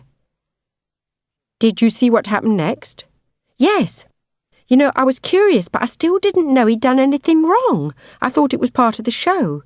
He let go of the camera, then started back down the rope ladder he'd climbed up. I don't know where he went after that. People started screaming, and I looked at the stage just in time to see... The detective stopped her and gave her a glass of water. "Would you recognise him again?" "Yes," Lianne said. "I've seen him before." "Where?" "In Glasgow, after a face-to-face gig. I was with this photographer called Alan Mackay." "The one who died?" "Yes. Alan was following face-to-face around. He usually slept in his car, but he was waiting for somebody outside the tour bus, which was where I was hiding. He spotted me and we got talking. Alan was celebrating. He got these great photos and he was very proud of how clever he'd been. The photos were going to make his fortune." "How was he celebrating?" the detective asked. She was trying to disguise her mood, but the prospect of solving another murder obviously excited her. "Cocaine. Alan offered me some, actually." "Did you take it?" "Yes," Lianne admitted, "but I didn't use it. I don't like drugs. I planted the coke on Sapphire the next day because I wanted to get her into trouble. Then he told me to hide. This guy came along and asked Alan to go for a walk with him." "The same guy on the lighting rig?" "Yes. The next thing I heard was that Alan was dead." "Why didn't you tell the police at the time?" "And explain what I was doing there? I was worried about the police finding out that I'd planted the stuff on Sapphire. I couldn't tell." "Do you have a name for this guy?" "No, he's 30-something. He works for the band, I think." "And you definitely recognise him?" "Yes." The detective sighed. "All right, Lianne, we may have to organise a line-up. Wait here, please." The band sat with their manager and security chief. If either of the two older men had recognised Stephanie, neither of them had indicated it. Both were preoccupied. Stephanie sat with her head on Fox's shoulder. They were all waiting to be told that they could go. A detective came in and spoke to Jim and Hud. "I wonder if you two gentlemen would mind helping us. We've got an identity parade on, and we're short of a couple of men medium height in their mid-30s. It'll only take 5 minutes. Would you mind?" The two men looked at each other quizzically, as if both were trying to come up with a reason to refuse. If so, they couldn't think of one. Once they'd left the room, the detective turned to the band. "You can go home now. Make sure we know how to reach you." They said their goodbyes outside the station. Chris and Kerry went back to their flat. Stephanie went with Fox to his hotel room. They agreed to meet the lawyers, as planned, the next day. It didn't matter that Trudy was dead. They'd all had enough. The sooner that Face-to-Face was disbanded, the better. When they got back to the hotel, Fox switched his mobile phone back on. He was in the shower when the thing rang. Steph brought it to him. "Hunter." Wrapped in a towel, Fox thanked the detective for finding Sapphire. "So I guess this is goodbye," Fox said. "There'll be a bonus for you." "You've paid me enough already," Hunter said. "But I've got a bonus for you. Some information I picked up while I was tracking down your friend." Fox asked what it was. Hunter told him. Fox was stunned. He thanked Hunter, then joined Steph in the bedroom. "What is it?" she asked. "You look like you've seen a ghost." "It's more than that," Fox said. "I've seen through a ghost. Trudy Garth." He told her what Hunter had told him. "That explains a lot," Sapphire said when he'd finished, "but it still leaves the question, who killed her and why?" Fox picked up the phone again. "Who are you calling?" "The police. Find out if they've made an arrest." He got through to the detective in charge. She was giving nothing away. Fox shook his head to tell Steph that they hadn't made an arrest. "Listen," he told the detective inspector, "I've got some information you might be able to use. I think we ought to set a trap." Chapter 37. "I'd like to postpone this meeting," Hud said the next morning in a smart solicitor's conference room. "Jim and I have been up half the night trying to help the police work out who killed Trudy." "And did you succeed?" Fox asked. Hud shook his head. "I'm off to get some kip," Jim said. "Would you mind staying a while?" Kerry said to him. "We might need your advice." Jim looked confused but flattered. "About what?" he asked. "It's kind of sensitive." "Tell me, Hud, who do you think killed Trudy?" "Two options," Hud said. "Either it was a freak thing, an accident, or this crazy girl did it. She'd already stabbed Trudy once, left a nasty scar. Trudy kept it quiet because she didn't want the publicity, and the girl was mentally ill. If only she'd pressed charges." "All right," Fox said, "let's get this over with. There are a few things we need to go over on the record. Everyone agrees to this being tape-recorded?" Nobody objected. The solicitor switched a tape recorder on. Hud's lawyer switched his on too. "Before we discuss what happens to Face-to-Face," Fox said, "there are a couple of things we need to clarify. Hud, last night, in front of witnesses, Trudy said that you knew about Art's heart condition, that you planned for him to die and were counting on the publicity." He was stretching what she'd said a bit, but Hud obviously believed him. Trudy said that? She must have been angry about something. It's rubbish. Trudy had quite an imagination. Fox nodded. He'd never expected Hud to confess to that one. With Trudy dead, it was impossible to prove. And then there was Sapphire leaving the band, he said. She quit of her own accord, I gather. I told you all about it at the time. She wasn't pushed to make way for Trudy Garth, for instance. No, Hud said, of course not. You're lying. The office door opened and Steph walked in. She'd spent the morning shopping and having a wig made. Now she looked like her old self, only older and more confident. Tell the truth, Hud, she said. Hud rolled his eyes, then stuttered out the story that the rest of them knew already. Sapphire lying about her age, her background. But that's not all of it, is it? Fox asked when he'd finished. I don't know what you mean. You'd never have thrown Stephanie out unless you had a replacement ready. I don't... Hud began tiredly, but Fox didn't let him finish. In fact, there was no real reason to get rid of her, was there? Work permits could have been sorted out. The publicity about her only being 17 wouldn't have hurt, except for one thing. What? Your girlfriend. I don't have a girlfriend, Hud said. Look, what is this? Stephanie slid a photo across the table. Are you sure? Hud picked it up. This was 15 years ago. But it's you, isn't it? Stephanie said. The Tempest twins featuring Jeremy Hutchinson, now known as Hud Hutchinson, and Sandra Garth, now known as the late Trudy Garth. Yes, Hud said. Trudy and I go back a long way. Why didn't you tell us? Chris asked. You were rivals. Anyway, I mentioned that I nearly managed the ghosts. Yes, Fox said, so you did. In fact, you set the group up, didn't you? Just like you did face to face. Hud didn't finish the answer. I spoke to Tina Toldeo this morning, Fox said. She confirmed that. You were still Trudy's boyfriend then, weren't you? For a while.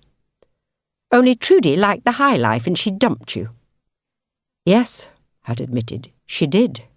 Which was when you decided to set up another group who'd be even bigger than the ghosts. You didn't make the same mistakes. This time you had the contracts drawn up to give you total control. Hud sighed. All this is true, but so what? It's water under the bridge. It won't bring Trudy back, or help us to work out whether face-to-face of a future. Let me take over the story, Kerry said. You see, I've been trying to work something out. That night at the hotel, when Alan Mackay took our photographs, I wasn't the only person whose picture he took coming out of a room where they shouldn't have been. What do you mean? Hud asked. But Kerry didn't answer. She turned to Jim. You know what was in the photographs, don't you? Hud sent you to negotiate with Mackay. You must have known.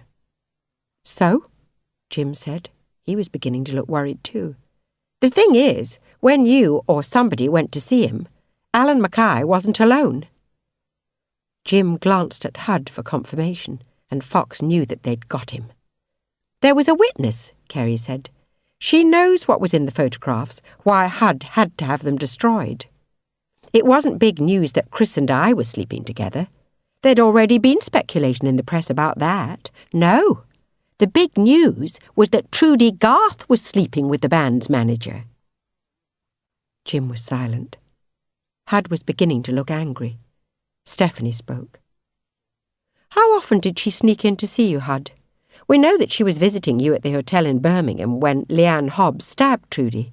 Is that why she didn't press charges? Because she didn't want the media to find out that she was sneaking around hotel rooms, seeing a rival group's manager? You must have been so relieved when I gave you an excuse to get rid of me. What would you have done otherwise? Had me killed, like Alan Mackay? Hud put his head in his hands. Stephanie turned to Jim. However much he's paying you, it can't be enough.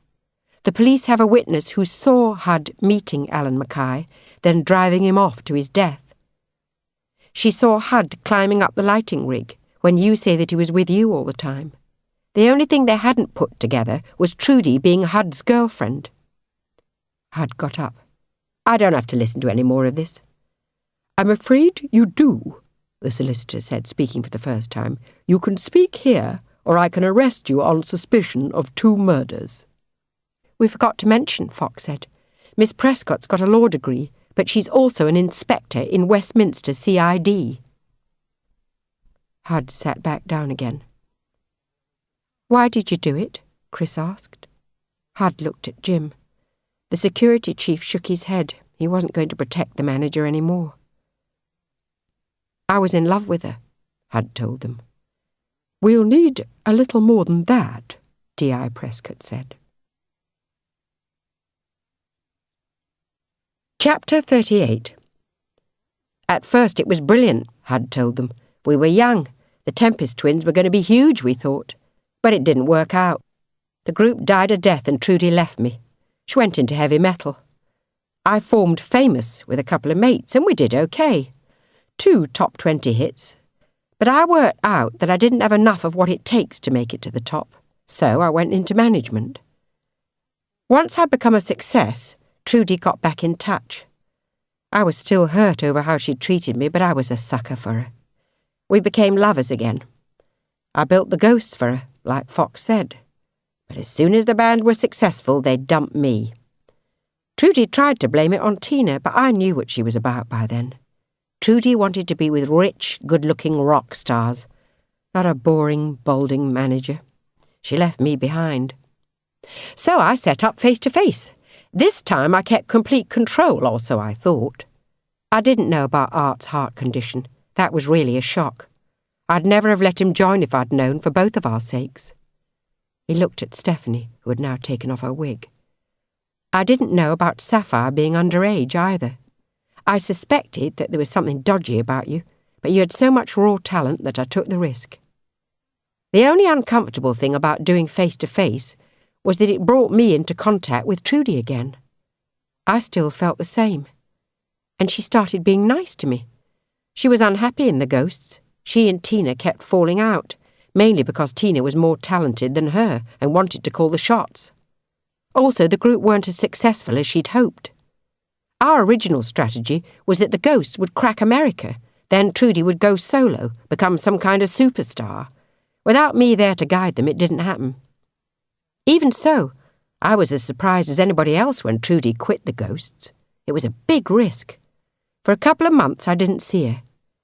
She'd been feeling around for a solo deal, but nobody was willing to pay the kind of money she thought she was worth. So she turned up at my place. And fool that I am, I took her back. It was going to be different this time, she said. We'd get married, have babies. She'd had enough of being a rock star. But she was lying. When Alan Mackay caught us leaving that bedroom together, Trudy went ape. I argued that the photos weren't all that important. They'd just be a little embarrassing. Trudy wouldn't have it. She had to get rid of them, and him. So I arranged to meet Mackay, pretended I had the money. He got in the car. Trudy hit him from behind with a lead kosh she always carried with her for protection. We put him in the pool, then she drove off. Only Jim knew that she'd been there. He lied about meeting Mackay so that the finger didn't point at me. After that, we were very careful. I started to notice that Trudy'd stopped talking about babies and started talking about music again. Then she got stabbed and I had to look after her. She was so grateful. I thought that we'd finally got it together. I proposed and she accepted. We had a wonderful time. But as Trudy got better, she started talking about joining Face to Face. I thought she was mad. Trudy faked her age, but we'd known each other since secondary school. I knew she was nearly twice as old as the rest of the band, but she was insistent. I'd made Face to Face into the most successful group in the world, she said. I spent so much time with them we could be together more if she was in the group. We could be together all the time. When she put the idea like that, it made sense. But I resisted. Sapphire was the most popular member. It wouldn't be easy to get her out of the group. Trudy was still recovering from surgery. She wasn't well enough to play again. But then at Christmas, Sapphire told me she'd lied about her age and other things. He turned to Stephanie. I'm sorry. I should have protected you. But all I could think about was Trudy. Here was the perfect chance to get her into the group. So I took it. He stopped. You still haven't explained what happened last night, Sapphire said. "Can't you guess?" "We'd like it in your own words," Inspector Prescott said. Just before she went on stage, Trudy told me that she was leaving. I never put her on a contract like the rest of the group. She was a free agent. You've heard of... He named the boss of one of America's biggest record labels. He'd offered her a solo deal. 20 million for 2 albums, superb royalties. She was sleeping with him, of course. I could tell that by the way she talked about him. She was going to fly to LA today, just as soon as she got out at this meeting. "So you killed her?" the inspector asked. "I didn't mean to," Hud said. "I only wanted to hurt her. I didn't really know what I was doing. When she went back on stage to do that encore, something inside me snapped. I spotted that spare camera mounted on the lighting rig, and I went for it. I wasn't worried about being caught. I didn't care about anything except Trudy. But I didn't mean to kill her. I thought the camera would knock her out, fracture her skull, maybe break a few ribs. Then she wouldn't be able to go to America. She'd have to stay here and let me look after her. That was what I liked best, you see, caring for Trudy.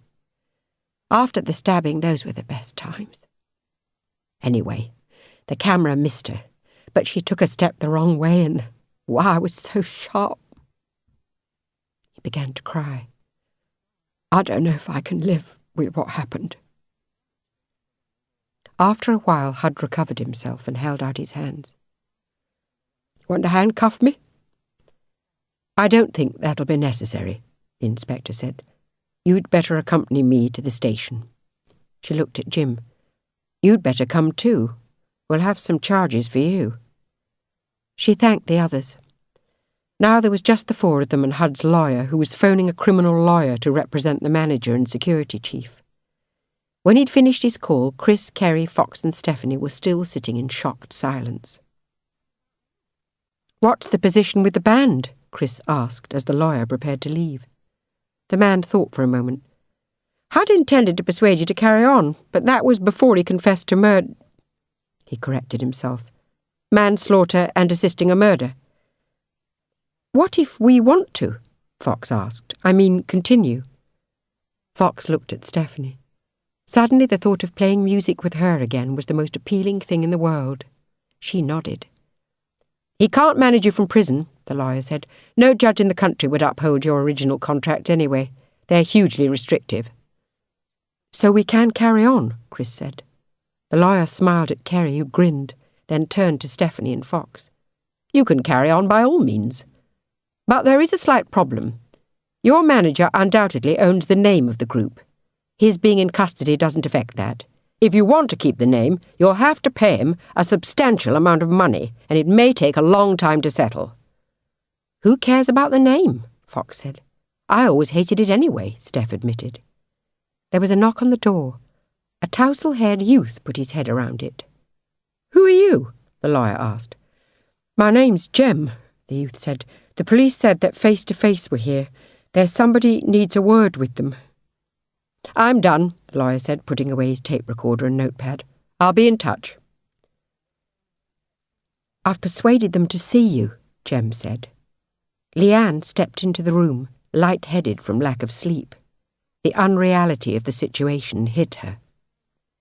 Here she was with 4 of the most famous people in the world, and amazingly, they knew who she was. "I just wanted to say hello," she said. "Hi." Each of the group said hello or hi back. Lianne spoke to Sapphire.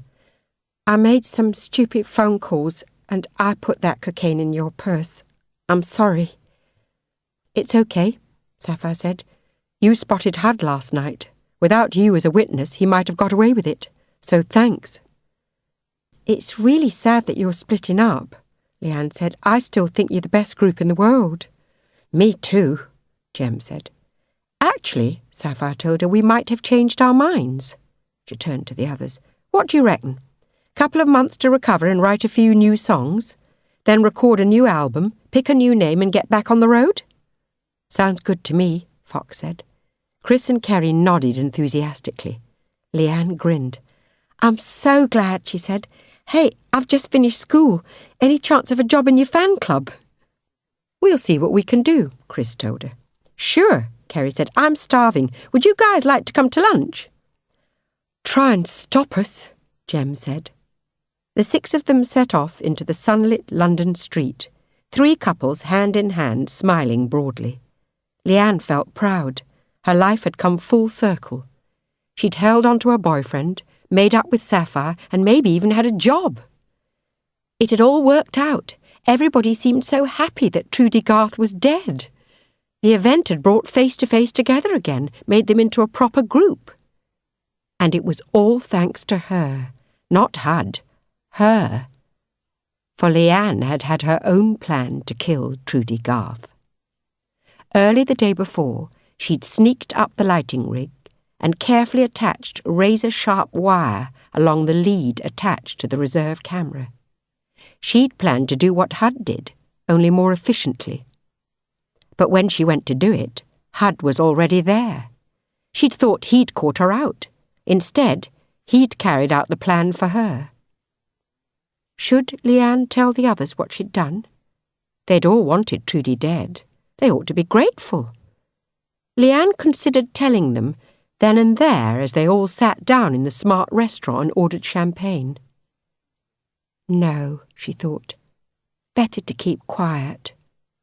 She didn't want them thinking she was crazy.